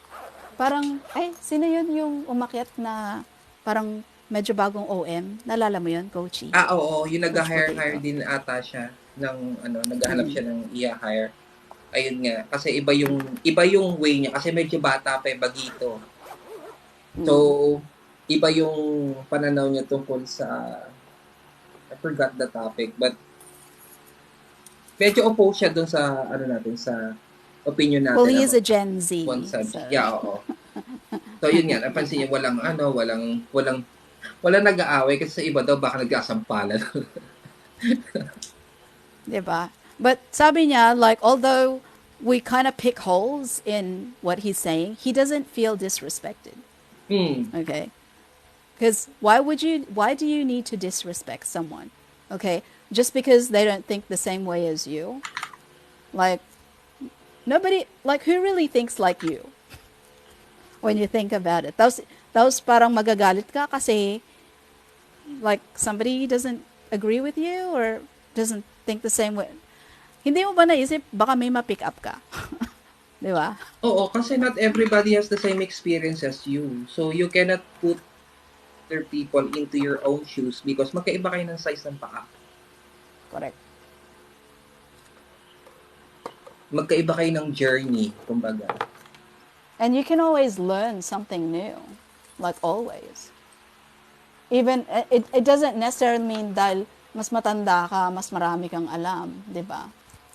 Yes, exactly. Ayun, tama si Dalia. It's about saying no to client yung topic. Kasi sila, parang priority nila yung boundaries. Thank you, Dalia. Diba? Yeah. Thank you for reminding us. Signs of aging na to, sorry. Nakakalayo mo. Pasensya ka na, medyo na kami. Ayun. When client says na, can you do this? Do you know how to do this? Na no daw sa kanya. Kasi, syempre, boundaries. Parang narinig yan lagi sa mga younger generations ngayon. They want to stick strictly doon sa boundary na sinet nila. Siguro, maybe in terms of responsibilities, roles, description. So, kapag tinanong sila ni client na, syempre, SMM ka, for example, tapos tinanong ka ni client, can you do SEO? Since hindi kasama yun sa scope of work mo, pag mag-know ka ba agad? Parang yun yung topic last time. Yeah. And both me and Madam Jen agree na it's not always a no. Yes, not always a no. Like, kailangan, syempre, is always analysis of what are you being asked to do? Diba? Because sometimes it's just a task for today or for this week. And then the client will never ask you to do it again. Okay? Hindi mo pwede assume na palagi niyang hihingin yun sa'yo. Okay? Ngayon, kung palagi niyang hihingin yun sa'yo, what I'll tell the client is, I did that last time. Now, if you need this done consistently, we're going to need to hire somebody. Like somebody who does a better job than I do. Yes, exactly. But you didn't say no. Yung halimbawa, may good for you, Rex! Yes! Sorry, nakikinig ako dito. Then finally ka na nakalimutan. Oh, di ba si Rex? Oh, good for you, Rex. Si Sir Rex.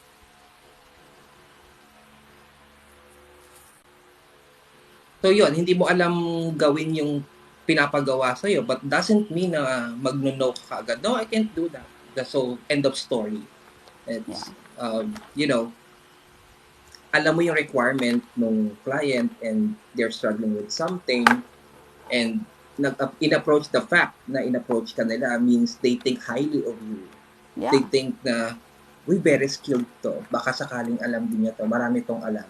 So, in-approach ka niya, baka alam mo. Since wala kang idea dun sa pinapagawa niya, then might as well offer to find, not to, engage on the task itself, but find an alternative solution closest to what your client is looking for. Or at least, Yan, have sabi some ni Dalia. suggestions. About saying no kay client yung topic nun. When client says, sa GVA, malabo yung mag-no, kaya perfect sa pakilamera na gaya ko. Okay. Pakalamera agad. Actually, bagay ka sa team namin. Kasi gusto namin yung mga ganon. Yung hindi, well, mas prefer ko yung tao na na curious kesa dun sa yung utos gawa. Alam mo ba yung taong utos gawa?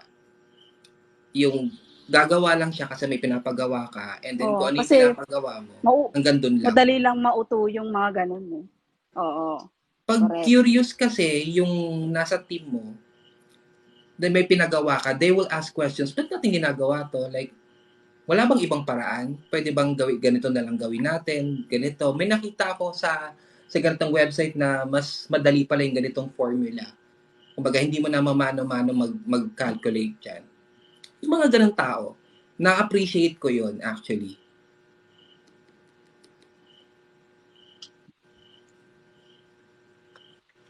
Hindi yung basta pinaupo ka dyan, VA Uy, ka. Rex, kwento ko nga about your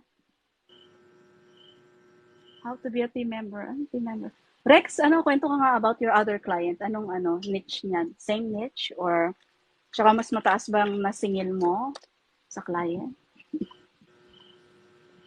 Si Rex ba yung nasa BPO pa din na may side client na gusto mag full time? Sure. Parang siya ata yun. Natatakot mag full time na iwan yung BPO.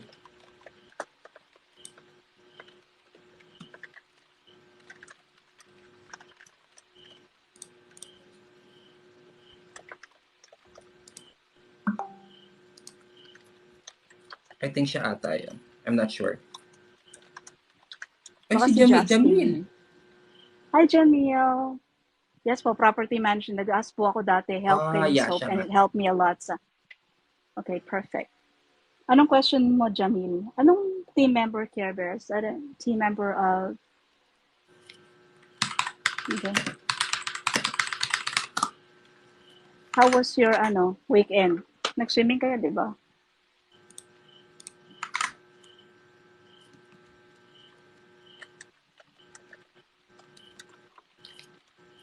Bakit nagre-request si Jamil? Gusto rin niya magkukwento.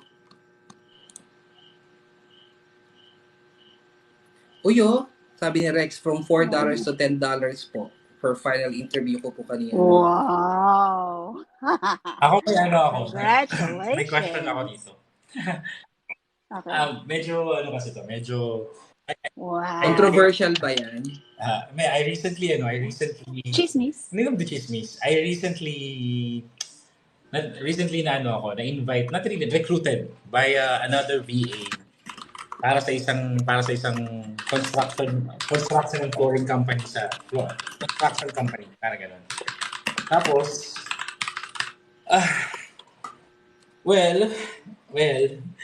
di ko alam kung di ko siguro alam, siguro yung may hawak na VA, baguhan pa siya. Tapos, hindi niya na ma-maximize yung pwede niya ibigay na service kay client. Pero, feel ko naman, pag ako nagpabibos kay client, baka ma-elbow siya. So, hindi ko alam anong gagawin ko. gusto kong i-maximize yung pwede kong ibigay dun kay client. Pero, natatakot ako na pag ginawa ko yun. Siyempre, na-recruit lang ako, tapos ginawa ko pa yun. Pareho kami ng ginagawa. Baka ma-elbow pa siya. Tsaka baka karmahin ka, gano'n. Yeah, oo. Yun nakakatakot. Kasi di ba nasuspend ako sa Upwork, tapos kailangan ko ng trabaho, inopera niya ako ng trabaho. Pero nung makita ko yung ginagawa niya para kay client, kulang na kulang talaga. As in, kulang na kulang talaga. As in, super kulang. Have you tried to talk to that person? Coachy, what's your advice? How close are you to them?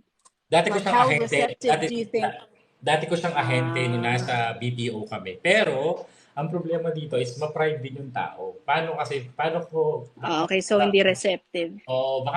baka ma-offend siya. Kasi mamaya bigla pumangit yung tingin nila sa akin. Di ba, sinama na, nirecruit na nga lang kita nung kailangan mo ng pera. Ngayon, hindi ko alam. So, hindi ko alam. Pero, nangihinayang naman ako doon sa pwede pang i-grow ng business kung sakali ma-improve yung mga services ni client. Pero baka kasi magmukha naman akong mag-grow kung sakali. Parang gano'n. Siguro ako, ang stand ko dyan, I would talk to the other person. Have you tried agree. try to introduce the idea kung baka kasi hindi lang siya aware, and then try to sell the idea doon sa other person. Baka magets niya yung purpose nun, and then ma-realize niya, oo, pwede to. And then both of you, kumbaga, hindi at the same time, hindi mo siya na-ego. Present it as a united front. Oo. Kumbaga, that's a really nice idea. Kumbaga, idea niyong dalawa. This is what I would... yes, exactly. So, kasi if you present that idea to that person, they bring it to the client, they're going to be like, this is my idea. Yeah. So that can happen, right? So what you want to do is kind of give them, like, first thing is, sabi mo ma-pride yung tao. So for me, I would say to the person, look, I know I'm not criticizing you in any way, okay? Pero dediretsuin kita, kilala mo ko, okay? I'm a caring person, and sometimes the truth hurts, diba? But this is what I see. This is assessment ko, and you know that may experience ako in management to be able to assess people na ganito. So these are the things that I see that you're doing wrong, and this is where you can improve. So kung gusto mo in a sense, hindi wrong eh. Kulang na kulang. Ayun. So, ito yung mga kulang. And it could be better if you do this, if you do that, blah, blah, blah. Now, this is what I propose if you're open to it. Diba? Na tapos, ibigay mo sa kanya yung plano mo, kalahati lang.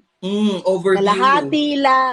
Kalahati lang kasi if ever they take the idea and they're like, oh, that's my idea, okay? And then the client might open it up in a meeting and say, so-and-so has a brilliant idea, blah, blah, blah, blah, blah. Ang gagawin mo, dudugtungan mo siya. So, ang lalabas is, ikaw ang mas may alam. Yun na nga yung ayoko mangyari. See? So, do not give them the whole idea. Do not give them everything. Okay? Give them like half, or a quarter. Kasi pag miniting kayo ni client, gusto mo lumabas na ikaw pa rin mabango. Right? And you have to be ready for that. You have to be ready for power plays like that. And you know that. You've been in management. Okay? Hindi pwede yung care lang ng care. Ayoko lang lumabas na, nanulot ako ng client or nanunulot ako ng client. Because hindi yan lalabas because, the improvement... Ayoko nang magkaroon ng ganong image, especially sa circle ko. Parang ganun. Parang yeah, no, that's why nilapitan mo siya and sinabi mo na, you know what, this is what I see and this is what I propose, and what do you think about it? And kasi pwede naman natin lapitan si client about this if ever, blah blah blah. I mean, paano ka masabi nanunulot ka kasi nilapitan mo na nga siya, diba? On how to improve. Tsaka, the fact na present din niya sa client yon, that acknowledges na interested din siya dun sa idea mo. Kasi kung hindi siya interested dun sa binibigay mo sa kanya, he will, kung sino man yon, that person will not bother to sell the same idea to the client. Kung interested siya, that means nina-acknowledge niya na may problema and maganda yung solution mo. It's just that yung possibility nga na ma-credit grab yun is nandoon. Kaya nga, you have to make sure na overview lang yung binigay, yung mga specifics, no, that would be for you to discuss. Kasi pag during the meeting, sabi nga ni Madam Jen, as a present, ganyan, may magandang idea. Can you tell us more about that? Of course, dahil wala siyang idea, he will, that person will go to you. The ball will come back to your court. And it's up to you to play the game. Yeah. So So kasi ganito yun mangyayari. If, and mafa-flash out mo rin, like, kung ano yung tunay na ugali niya. Because you're working together, right? You're working together. So if they take your idea to the client themselves and say it's their idea, alam mo na that in future, like, may pagka-traidor yung tao. Okay, so next time, if it was me, next time, like, I'll just elbow you. Like, you're lucky that I did you the courtesy of telling you and advising you. Kung dinala niya sa client diretso and claimed your idea or whatever you gave them as his idea, like next time, like hindi ako maging ganito kabait. Okay? Ngayon, if they took your idea to the client and said, hey, you know what? This is what Jamil told me.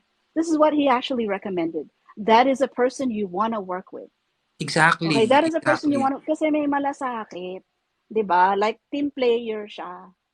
So mapa-flash out mo rin yung ganyan. So maaano mo na yung mga future moves mo. So you're like 5 steps ahead now. See? Ay, nako. Well, it's Sana not your fault nagka-idea na ka. it's not your fault Yeah. na may mas maganda kang idea, di ba? Ang problema kasi dito is within circle of friends siya. Parang within circle of friends. And kung sakaling ma-wrong move ka, alam mo naman kung paano lalabas yung kwento, mga anak ng kwento, tapos magsasanga. And somehow, alam mo naman natin, kapag tayo nagkukwento, tayo parati yung bida sa kwento natin at yung kabilang side yung kalaban.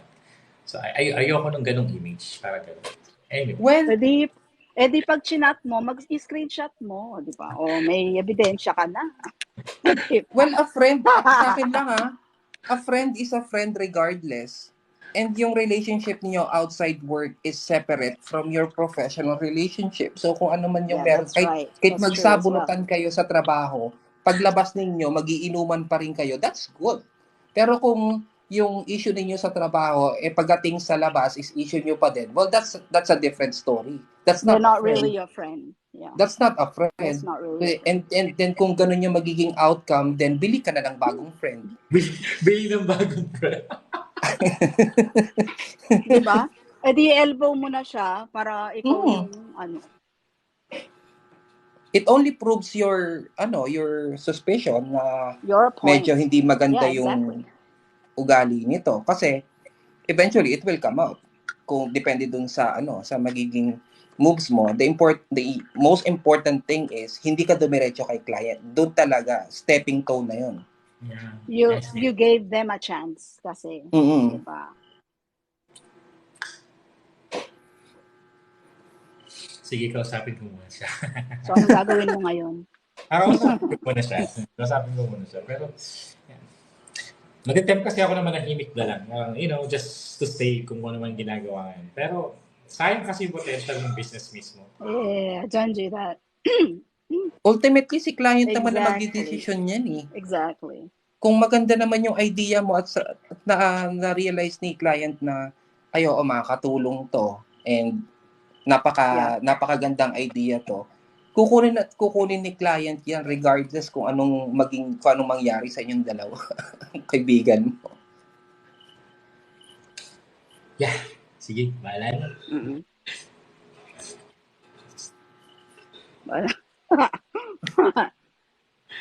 Ano lang naman yon kasi bottom line, kumbaga pag trabaho. Kung I am not a big fan of conflicts kasi, especially now na nananahimik ako sa corner ko. Hindi ako fan ng conflicts. As long as kaya kong naiwasan yung conflicts, kaya kong mag-dodge, mag-stay away. I'm trying. Pero well, it's not inviting conflict naman kasi you went through what do you call that? Due process. Yeah. Anyway. Busy ka dyan, madam.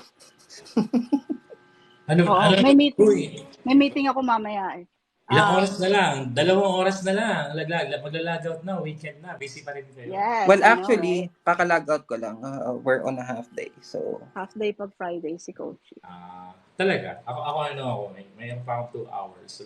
Pero wala namang ginagawa. As in, kanina pa walang ginagawa. Friday. May ano ba kayo? May holiday break ba kayo? Nagpa-holiday break ba mga clients nyo? Yes. Pag ba holiday break, Thanksgiving. may bayad kayo or wala? No, no work, no pay. No, wala sa kanila. Kasi Ah. pero nagbibigay sila ng PTO. Kung gusto pag gusto mo ng paid ka sa holiday, gamitin mo yung PTO mo doon. Nakalimutan ko kung sino yung nagsabi nung last time na naka-live kayo. May nagtanong ako paano manghihingi ng bonus kay boss. Parang gano'n. Diba? Nagtanong ako ng gano'n. Tapos sabi niya, magsabi ka lang ng happy holidays, tapos pagkwento ka kung ano yung Pasko dito sa Pilipinas. I tried doing that. And nakaramdam naman si boss, binigyan kami tiga $100 na bonus. At least it worked. So, nagwo-work. Pahapiyaw lang, parinig lang ng onte. Uy, alam mo mga boss, Yeah. dito sa amin, naghahanda ng ganito, nag-gathering yung pamilya, we give gifts to each other, ganon. Kaso medyo sablay ang ano ko ngayon, wala kasing bayad yung holiday natin eh. Yun yung pinoproblema ko ngayon eh. Mga ganun bagay. Napaka simple pero malakas yung tama. Oo. So yun, alam ni client nang ngingigang bonus. Kahit hindi mo, how to ask your client for bonus without asking your client for bonus. May ano din dyan si Madam eh. Anong mga dialogue mo doon pag mga ganun, Madam? I would never use the season. Okay, if I'm gonna ask for a bonus, I'm gonna ask for a fucking raise. That's what I want. Upfront. So yung mga hirit ko palagi so we've been together for 2 years, right? You've been happy with me, diba? Parang relationship lang, diba? Parang it's like trying to get your boyfriend to ask you to marry him. Parang ganon, right? So like we've been happy together, right? Like have you been happy with what I did? Tsaka when I come to the table and I ask you for a raise, like I'm ready. Like I have my data, like, yung the last 6 months, ano yung mga bagong in-implement ko, ano yung mga programs na blah, blah, blah, mga ganyan-ganyan. Right? Bago ako humingi. Pero yung ganun ako hihirit, like, so, we're still okay, like, working together, right? Diba? You've been happy working with me, right? Parang ganun yung dating. Pero I would never say, oh, because it's Christmas. Kasi, sa totoo lang, I don't like that. Kasi parang naglilimos ako. That's what I feel. That's just me. Okay, it's not a reflection on anyone else. It's just me. And I really don't like using the season. Diba? Na parang ganun. Like, I would, since nasa gantong pwesto na ako, I would approach the client as a manager and say, look, this is the culture in the Philippines. So ito yung expectations ng mga VAs. But it's still your call if you want to like give them a bonus or give them a blah blah, mga ganyan. Pero kasi ganito yung kultura and I'm not asking for myself. Diba? Kung magbigay. Thank you, gano'n.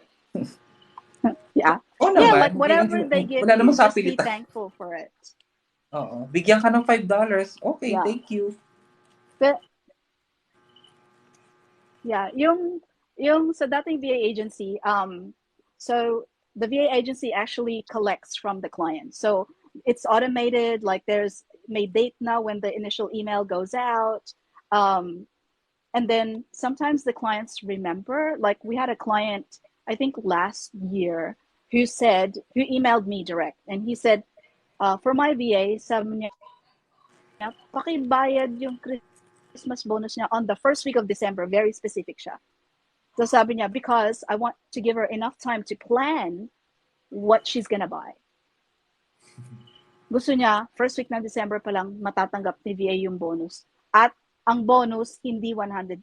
So, it was like 10 times $100. So, it was like, diba? Sure, we'll make sure that happens. Kasi, pag nag-solicit ka sa client, like the new clients, they might give $50, $150, mga ganyan.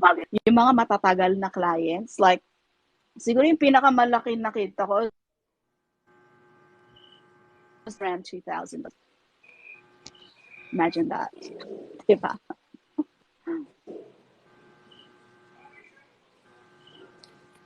Ang saya ng Paskon mo noon.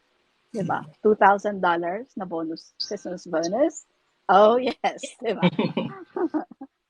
Meron pa nga yung isang client, sabi niya, so Thanksgiving, di ba? So wala tayong Thanksgiving. But his instructions were, and he had like 4 VAs. He was like, make sure that, sabi niya, bibigyan ko yung mga VAs ko ng mga tig $100 or 150, something like that. Sabi niya, para makapag-celebrate din sila ng Thanksgiving. Like, you know, if they can afford to get a turkey, mga ganun. So sabi nung isang VA niya, Diyos ko, dahil saan ako makakuha ng turkey dito? Kasi she lives in like Visayas, like Leyte something. Sabi, saan ako kuha ng turkey dito? Pero yung sinend ni client, enough pang resort ng buong pamilya. Oh, di ba? Masaya, di ba? Thanksgiving naging resort. So, like, you might approach it from that angle, like, you know, just tell, like, because you're only asking for this year. What about next year? What if you're still here next year? Diba? So parang you really want to always approach requests to a client with a long-term plan in mind. And like you already have a management background, you know that. Diba? So why are you just asking for yourself? Like yung pahapyaw mo kay client is for this year, pero dagdagan mo na rin, you know, it's like that every year here. Okay, that's the spirit ng, 'di ba? Parang In all your Kailangan kasi maging rounded. kasi consistent. ganun yung expectation. Because here in the Philippines, there's like companies who do like 13th month and there's even 15th month, gana. And when I told that to my last client, parang sobrang ano siya, he was aghast.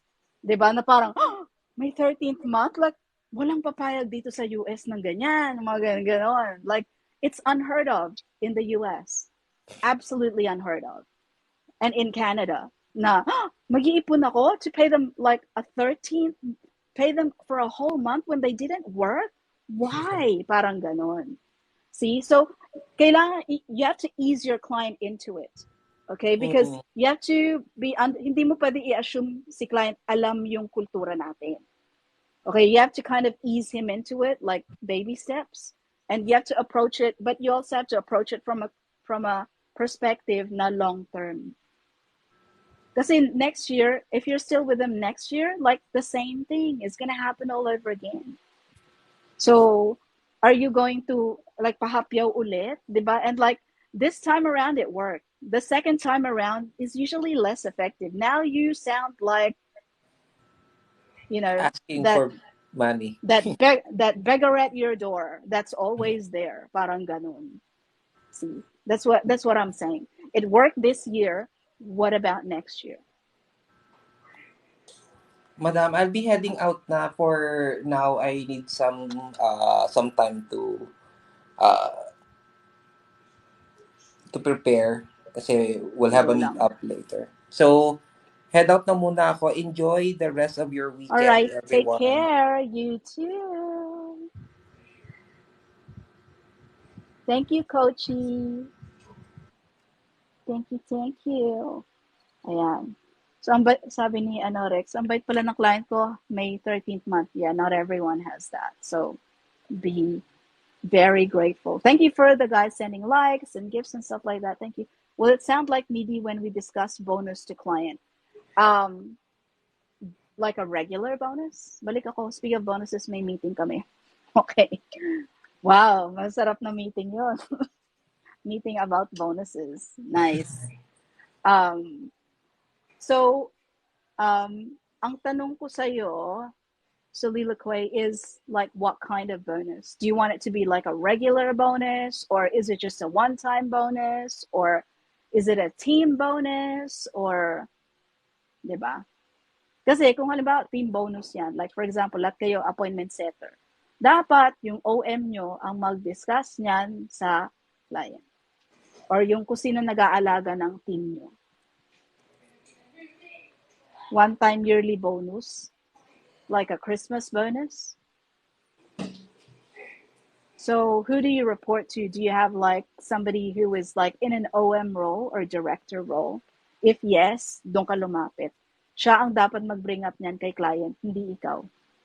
If wala, then if wala kayong director, If wala kayong director or OM, then what you want to do is maybe set a schedule with the client, like set an appointment.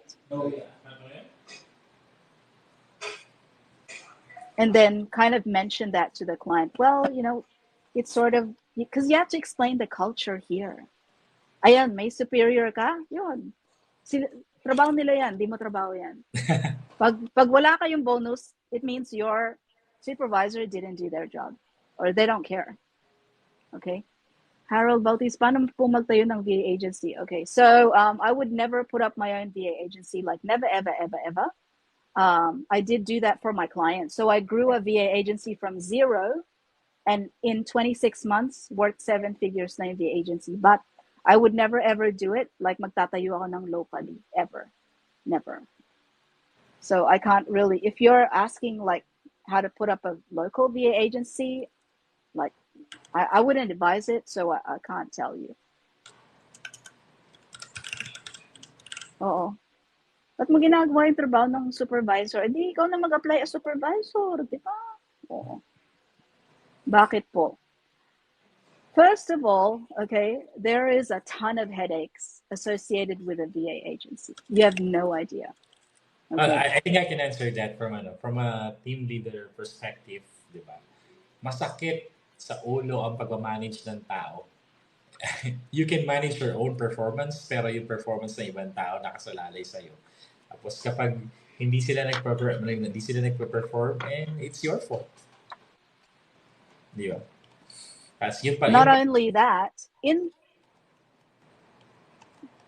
the long run, okay, a VA agency based in the Philippines, okay, pag nag-hire sa'yo si client ng, let's say, full-time VA. So let's say a VA agency in the US, okay, their full-time VA is, I don't know, $1,500 a month. Ikaw, mas mura, $1,400 a month, okay? But in the long run, mas mura pa rin mag-hire sa VA from a US-based agency kesa sa Pinas in the long run. Why? Kasi po, yung US-based na business with a physical address in the US, registered in the US, owned by an American, okay? Come tax season, si client may hihingi ng mga forms. Yung forms na yon, pwede niya i-write off yung ibang business expenses niya. One of those is his VA. Okay? You, based in the Philippines, he cannot ask you for that form come tax season in the US. So he will never get an exemption for what he spends on his VA from you. Never. So let's say $1,500 binabayad niya for 12 months for his VA. Okay? So come tax season, may exemption siya na, let's say, I don't know, $2,000. So may kickback siya, may rebate siya ng mga 2,000. Pwede niya idagdag yung ibang business expenses niya, computer, internet, mga ganyan. Nasa provided yan sa batas nila. Okay, ikaw, you will never be able to provide him documentation that will give him a rebate on what he spends on your VA. So in the long run, what he pays for a Filipino-based VA agency is always going to be more expensive. More expensive. If you didn't know that, you haven't done your research on putting up a VA agency. And that's the problem with a lot of people. They think, ay, magtayo ng VA agency para kumita ng pera kasi tubong lugaw. Okay? You have no idea what goes into putting up a VA agency. No idea. Nung nagsimula ako ng VA agency for my client, I did everything. Everything. Payroll, training, systems, SOPs, hiring, recruitment, even sales and upsells, you name it, I've done it. That's why I would never put it up as a business. Never. Even if sabi mo, ay, kumuha ka ng US-based na partner. Never. Okay? Because I don't trust anyone over there. Hindi ko sila kamag-anak. Okay? The only permanent relationships you will have are with family and some of your friends and your lifelong partner. That's who I trust. Like trust. Like any client that you're not personally connected to, that is a temporary relationship. And then sasabihin sa'yo, you are my Filipino partner. Really? So how much of the profit that goes over there are you going to give to me? Hati ba tayo? I doubt that. There is no client that's going to say, sige, ako yung American partner, ako yung kukuha ng clients dito, ikaw yung Filipino partner, hati tayo. Bakit? Yung ginastos ni client, kaya mo bang itaas? Can you put up that much? There's no client that's going to give you 50% of the profits of their VA agency. None. Alam nyo yan. Yung mga clients natin, mga negosyante. Okay? Kung charitable yung mga puso, yeah, why do you put up a business? To earn money, right? Kaya ka nga nagtatanong how do you put up a VA agency? Kasi gusto mo rin kumita ng pera. Okay? Kung yung mga clients mababait yan, charitable yung mga puso, they will not put up a business. They will put up a soup kitchen or a non-profit org. Okay? That's just my thoughts. And that's my experience of putting up a VA agency for a client that I left. Okay? Because the relationship turned really bad. You don't know. Kahit sabi mo na, I'm gonna work hard. Okay, ikaw hindi nagbago. What if magbago si client? That's what happened to me. Si client ang nagbago. That's why hindi ko na kaya yung relationship. What are you gonna do in that case? Did you foresee that? No. What you're just focusing on is the money. You can't do that. And isipin mo mahiya ka rin naman. Because ang dami kong, like dalawa na nakita ko na mga Philippine-based na taking advantage of their kapwa Pinoy. Mahiya ka naman. If you cannot give like a really, really good rate sa kapwa mo Pinoy, if you're just in it to try to exploit people, na kapwa mo Pinoy, don't do it. You'll never be able to sleep at night. If you can, as a VA agency, let's say you put it up, if you can only take 1/3 and give your VA 2/3 of what the client is paying, go ahead, put it up. Pero sinong negosyante ang magbibigay ng 2/3 ng binabayad ng client sa VA nila? Nobody. Not even you. None of the clients that we know. Siyempre, you're in it for the profit. Mas malaki yung profit, mas masaya ka. Kasi nga, negosyante kayo. That's what I'm saying.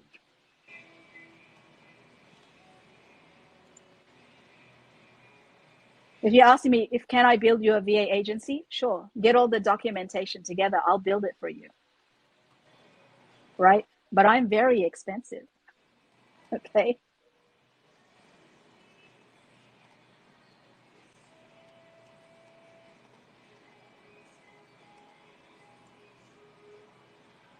Syunga-syunga din yung client ko na huli eh. Diba? I handled everything. Like everything. And he hates handling all that details-oriented stuff. Can you imagine? Like, yung client, we have like 6 services. Okay? Lahat ng clients na, hindi naman lahat. Let's say 90% ng clients na yon. Pag nagka-problema sa project manager nila, or nagka-problema si VA dun sa client, you know who they run to? Me. That's like a couple of 100 clients. Right? And I'm not just doing that. I'm doing the placements. Like, pina-place ko yung, minamatch ko ang VA and client. Just me, I'm doing like 3 departments alone.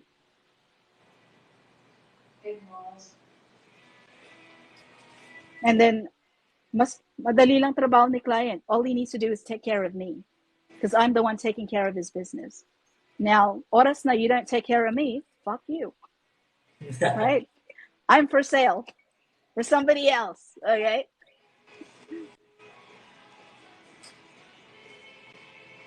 Na-intrigue ako sa post mo about sa agency na nag-hire para itanga. So, marami pong ganyan na model na VA agency kasi Pag nag-apply ka sa agency, so sasabihin sa agency if tanggap ka or hindi, right? And then you go to the next stage, which is training. Okay? Pag pumasa ka sa training, then you go to the next stage, which is papipirmahin ka ng kontrata and all that stuff. Okay? Now, after that stage na pumirma ka ng kontrata, dapat bigyan ka na ng client. Diba? Dapat i-endorse ka na for client interviews. That's called the placement stage. Okay? Like, I would say 99% of VA agencies, ganyan ang model, sinusunod nila. Okay? Nagkakaproblema sila dun sa placement stage. Okay? Kasi, syempre, pag nag-place ng VAs and clients, pag pumasok si client, may gusto siya. May mga gusto siya that he wants a VA to do. Kaya hindi pwede yung next client, next VA match, next client, next VA match, next, hindi siya mass production. Okay? You have to be able to match the client with what they want in a VA. Hindi mo pwedeng pilitin. Halimbawa, hiningi ni client, gusto ko graphic designer plus, marketing automation plus, email marketing. Hindi ka pwede mag-endorse ng VA na hindi marunong ng email marketing and graphic design. Tapos, susubukan mo ipagkasya yung VA para lang magka-client. Diba? Right? That doesn't work. The matching process is a very sensitive process. You have to take a lot of things into consideration. The problem is, sa placements process, pinapresenta kay client, may halong bagito na VA, may halong experience. Okay? Who do you think the client is gonna hire? Of course, they're gonna take the experienced VA. So, ano nangyari sa mga bago? Natetenga. Sila yung natetenga. Anong laban nila? So, matagal sila naghihintay bago sila ma-hire ng client. They have to wait for a client who's going to take a chance on them as a VA with absolutely no experience. That's the truth. Tapos, ito pa yung practice ng karamihan ng VA agencies. They will send 5 to 10 profiles to the client para pagpilian kung sinong gusto niya interviewin. Yan ang ginagawa nilang placements process. Kaya ang hirap ma-hire, kaya natetenga. Does that make sense now? Hello, are you a freelancer, VA, or owns a VA agency? I don't own a VA agency. Yeah, I can call myself a VA and a freelancer, I guess. Because right now I'm just doing a lot of freelance work.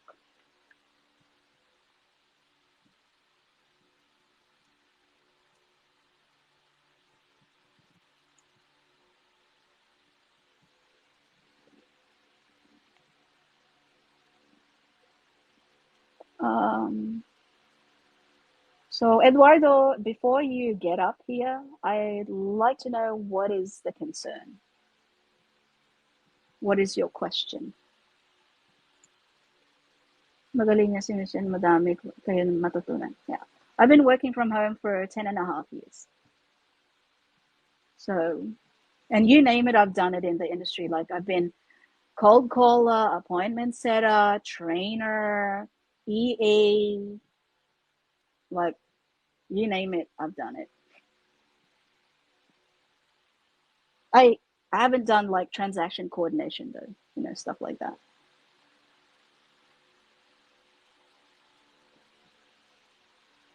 What can you say about Maharlika Investments?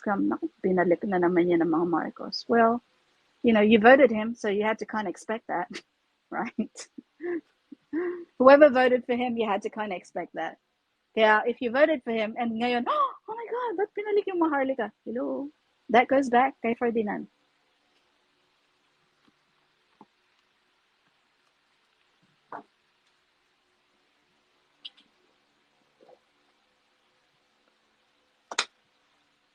So Harold Bautista, I hope that answered your question. And it's up to you really if, you know, you want to go ahead with putting up a VA agency, but honestly, like, yeah, I would never. More insights, please. I don't know that much about it. Sa totoo lang. And I'm not super political person, so.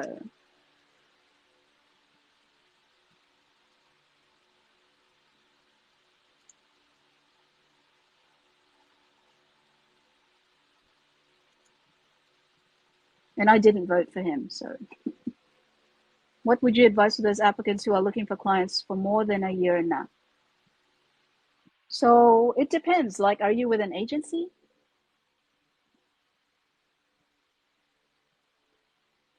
Miss Jen, yung sinend mo last week about dun sa project management na post, tinry ko lang. Oh, ano nangyari? Tinawagan ka? Did they schedule you for interview?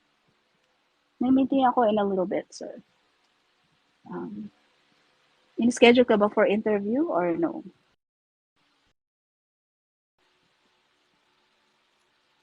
Bulong mo na lang sa akin. Joke.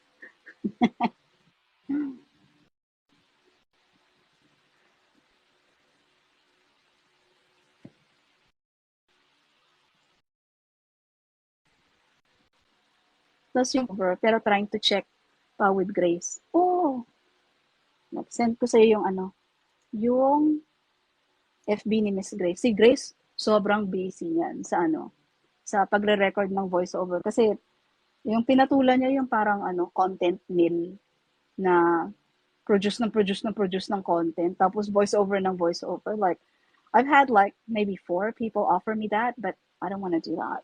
Sa totoo lang. Kasi sobrang nakakapagod. Tsaka baba lang mga bigayan nila.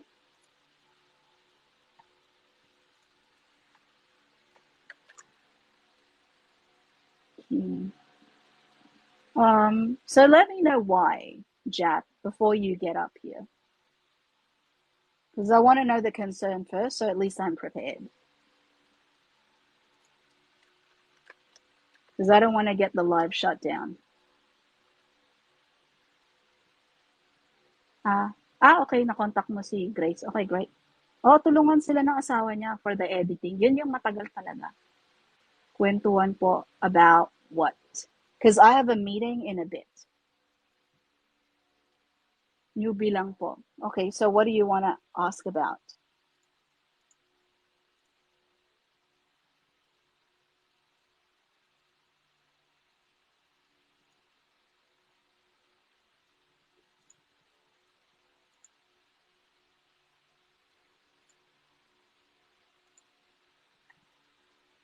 Si friend Herbert.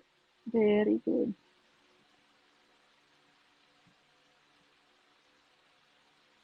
So ano yun, Kim? Tatanggapin mo yung sa K-pop? K-pop ba yun?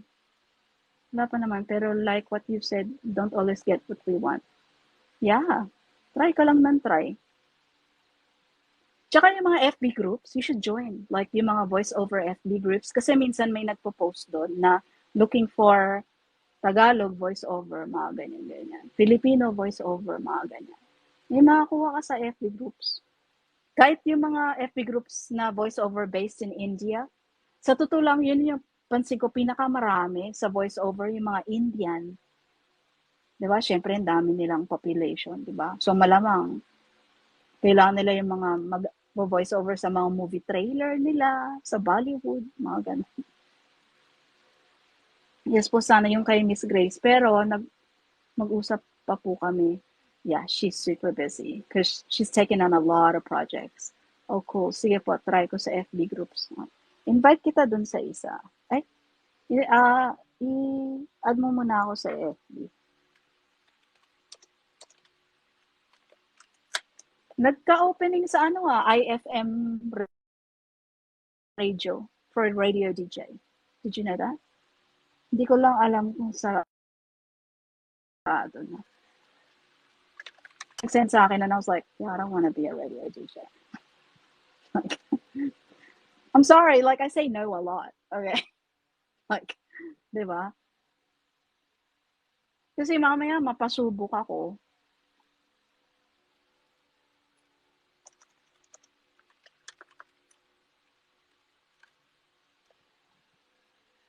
Then tinanggap ko yung trabaho tapos hindi ko rin magagawa. So pinipili ko na lang yung trabaho.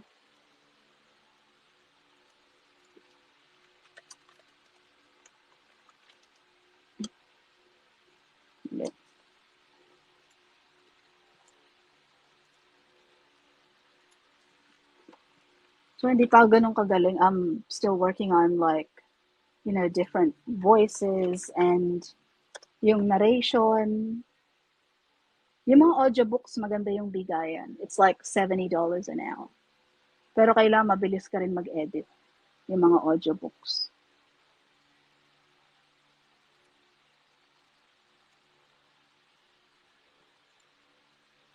So iba yung mga, I have like writing gigs right now. Like, ibang writing gigs.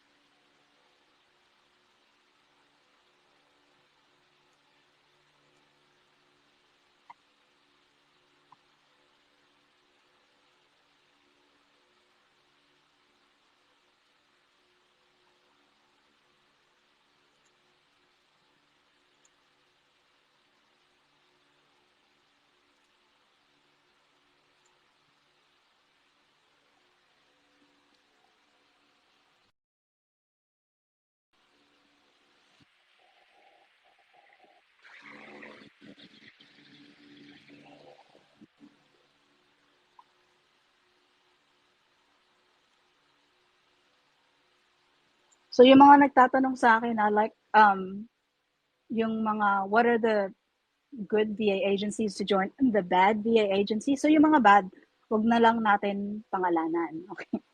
Para hindi tayo ma-shutdown. Wala ata kami. Alam mo, sa mga dubbing, they have a need for every kind of voice. Yung mga dubbing na pang mga anime, yan yung marami sa atin sa Pilipinas. Mas maraming trabaho sa anime kesa sa dubbing, kesa sa kesa sa mga commercial, voice over, mga ganyan. Mas marami. Kaya they need every kind of voice sa dubbing, sa mga cartoons, mga ganyan. So, and you don't need to have a beautiful voice if you're gonna do dubbing. If you can do like a kid's voice, if you can do like a villain's voice, yung mga iba't iba. Pero mababa lang po ang bayad. Sa totoo lang. Sa mga dubbing, mga voice over, it's not a huge amount of money. Yung panlalaki siguro, Yung may kumukuha sa akin dati, tiga Vietnam, cartoonist kasi siya. So he has a YouTube channel, and then he will give you, like he's paying like $5 per, ano ba yung offer niya? Ayan, si Kim. Hello. Hindi mo ko ma-add.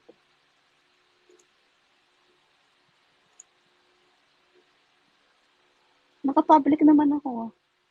Hindi ka naka-public, Kim, sa Facebook.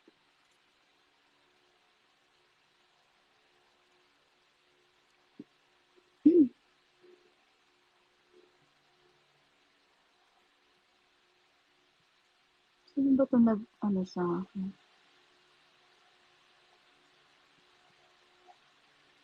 Tsaka syempre maraming kalaban sa voiceover. So, it really depends if yours is the voice that they're looking for or not. So, pwedeng your voice is not the one that they're looking for. Diba? Itong si,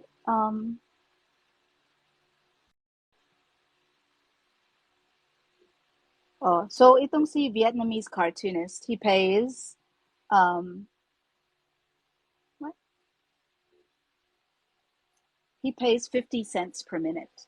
So let's say, and he'll give you like 2 cartoons. And there might be 3 people in the cartoons. You have to voice all 3 of them. So 2 of them might be boys and 1 of them might be a girl. So kailangan i-voice mo yan. Tapos, i-record mo yung sarili mo. Okay? Depende sa usapan nyo kung kasama yung mga sound effects, mga ganyan. Depende sa usapan nyo. And then, once you record, you have to edit. You have to do your own editing. Kasi yun ngayon sa mga voiceover. Like, you have to do your own editing on your recording. And then, you have to clean up your recording, and yun yung matagal.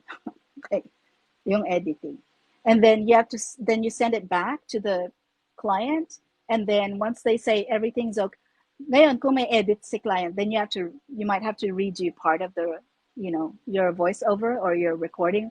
Yun ata yung tinatawag nila na mga what do they call uptakes? Anyway, parang revisions, mga edits. And then you have to do that. And then once okay na kay client, then they'll pay you. Okay? At saka depende sa project. May mga projects na sobrang mababa yung bayad. Pero may mga voiceover artists, like they get paid a lot of money. Like there's this lady called Tish Hicks. Mag-voice talent sa radyo po. No. Yeah, I don't want to do radio. It's not what I want. So may isang voiceover artist si Tish Hicks. She has been the voice of Subaru for 16 years. 16 years. Inalagaan siya ng Subaru.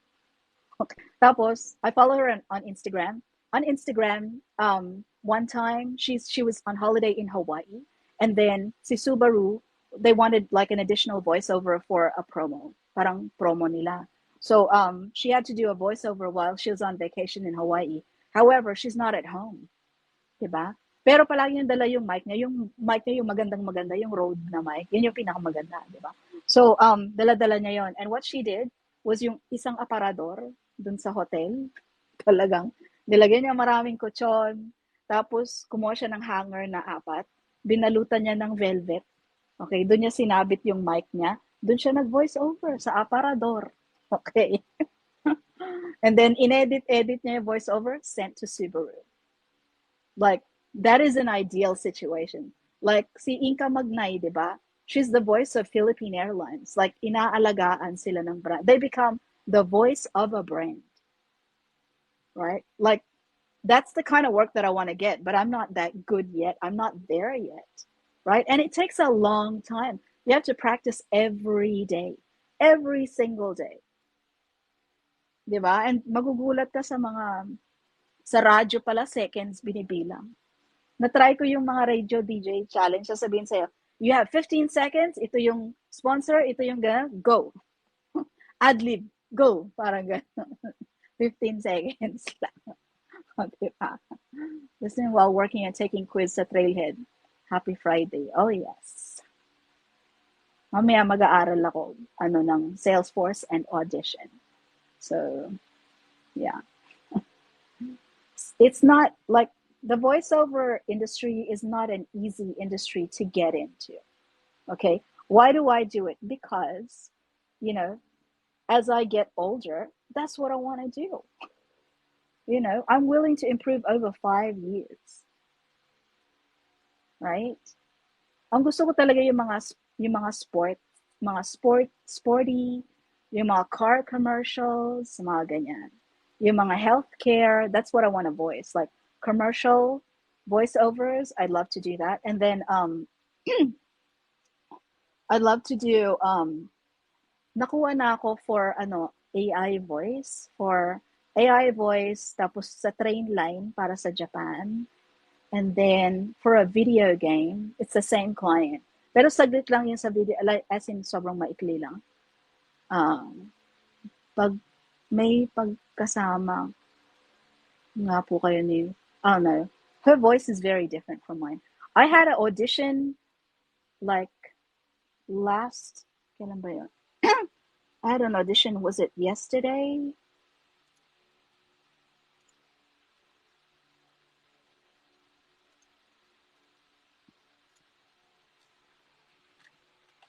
I had an audition yesterday. It was for a Canadian company. And then, it's for like a call center. So yung sined nila na script is may French. Diba? Nagulat talaga. I was like, okay, mapapractice yung French ko nito.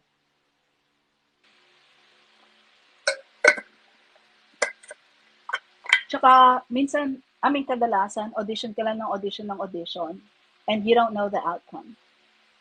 Sometimes the client will tell you, oh, naka-final ka. Like, I auditioned for a Chinese AI company. That's big if I get it. And they told me that, oh, naka-final ka. Like, nasubmit na yung demo mo to the client. Okay, and they wanted a British accent. So I did that. But then they told me, oh, it's going to take 1 month for them to finalize. Legit seller. Well, please respect question. What question?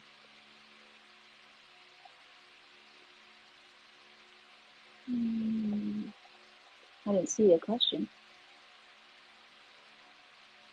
Yeah, I don't see a question. Yun. So, I'm waiting for that. I don't know if I'll get approved for that. Pero malaki siya. Sana.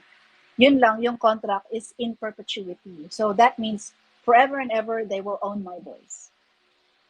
Yung maganda doon is pang internal company lang. Yung ano, hindi siya i-release commercially. So, I was like, fine. Diba? In perpetuity. So, it's not an easy industry to get into. Right?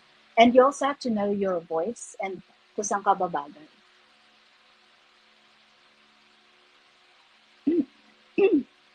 And you have to know how to use your voice, and then kailangan alagaan mo yung boses mo and all that kind of shit. But it's the kind of thing that I can see myself, like I can see myself still doing it when I'm like 50, 51, 55, 60. Kung makita mo niyo lang yung mga voiceover artists sa US, karamihan sa kanila matatanda. Okay. Yung mga nagvo-voice ng mga movie trailer, right? Like, a lot of them are like in their 60s, you know? And I was like, well, hopefully by the time I'm 60, I'll be really good at it. Diba?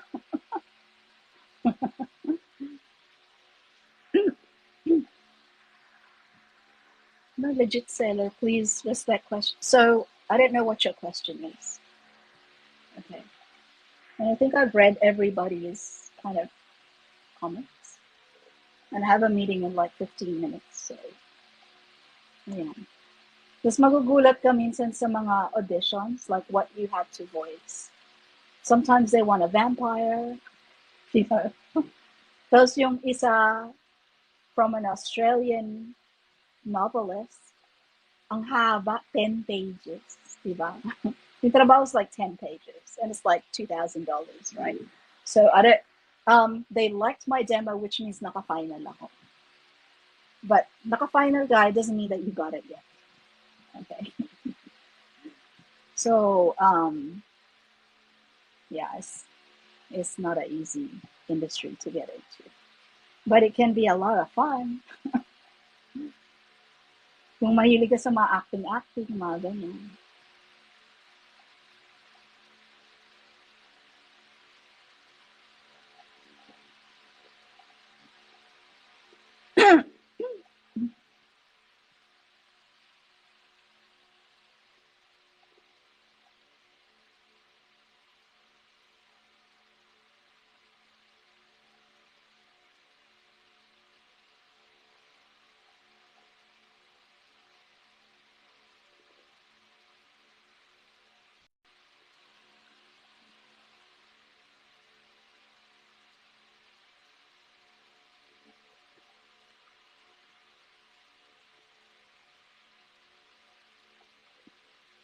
So ito yung sinend sa akin pang audition for the Canadian call center, right? So their script is thank you for calling Wealth Simple. Merci d'avoir appelé Wealth Simple. Di ba may French? For service in English, press 1. And then pour le service en français, faites le 2. Magugulat ka na parang. Tapos kasi sinelect ka, so you're like nakakahiya rin na parang tanggihan mo. So you just have to kind of do your best, right?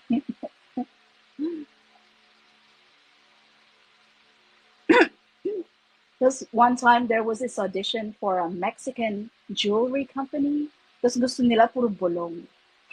Like, gano'n. Yung parang, hey, studio. Mga ganun. Puro mga ganun. It can be really funny sometimes.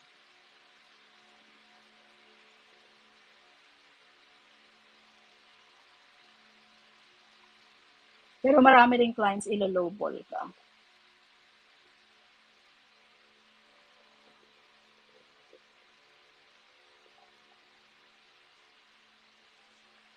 Ay, interested. O doon sa...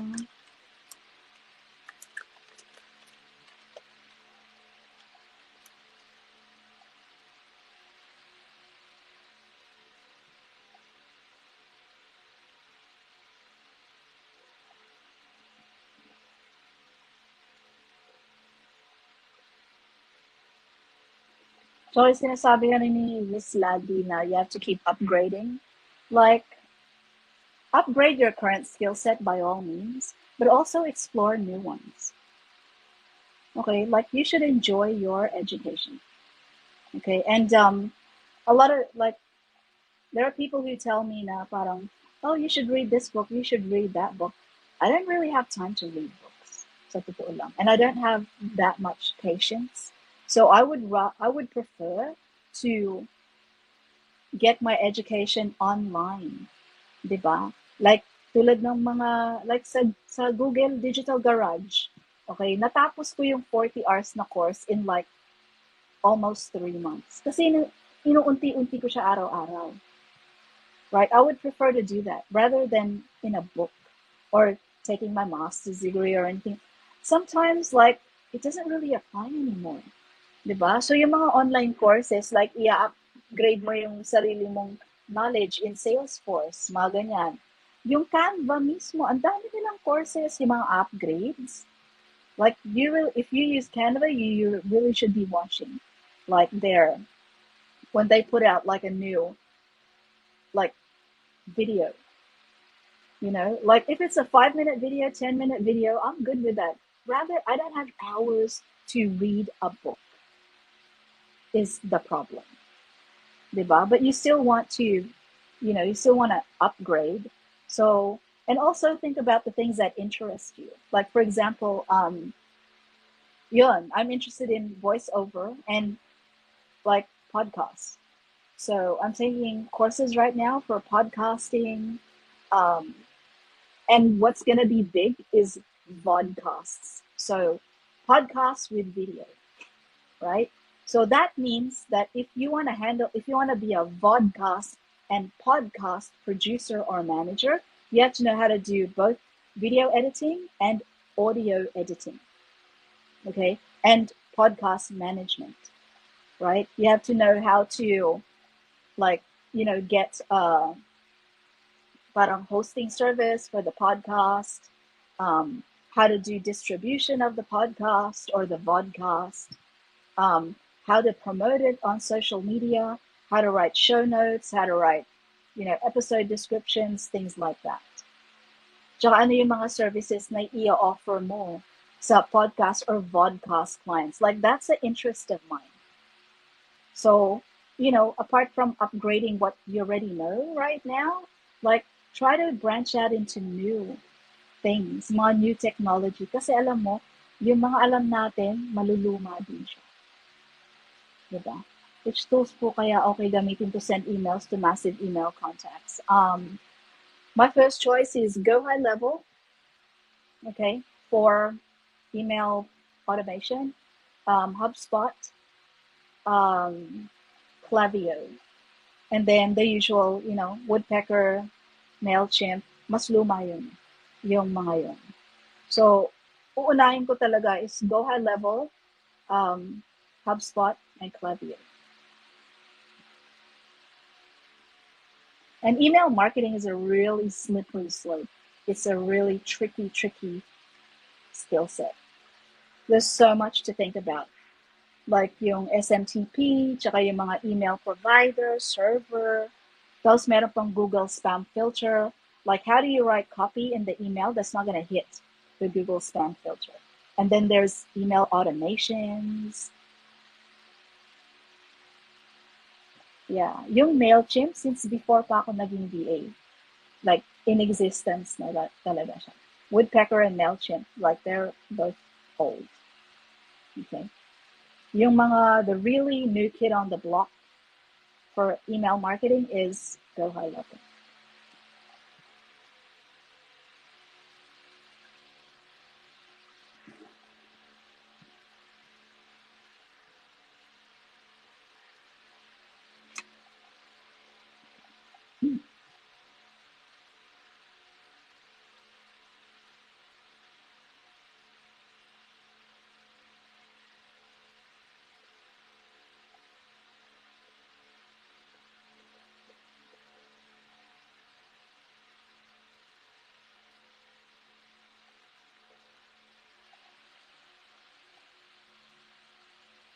Try mo yung Clavio, baka may training.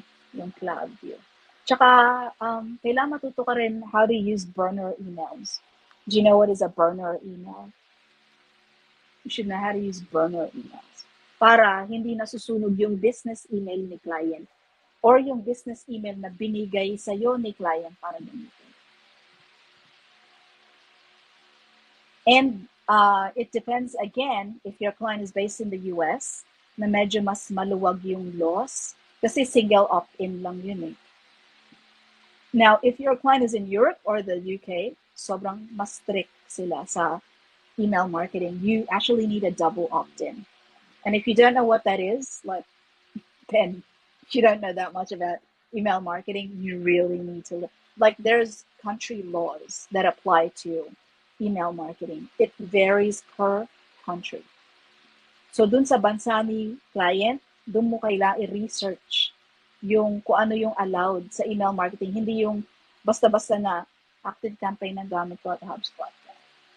So, hindi ka pwede yung basta-basta send ng 10,000 emails, you're gonna get banned. That's what's gonna happen to you. And then when your email is banned, you can't use it anymore. That's why you use burner emails. Once an email burns out, hayaan mo siya. Get the next email, right? That's why you use burner emails. Ayan, wait lang, mag-meeting lang kami. Can I pause this? Pause long.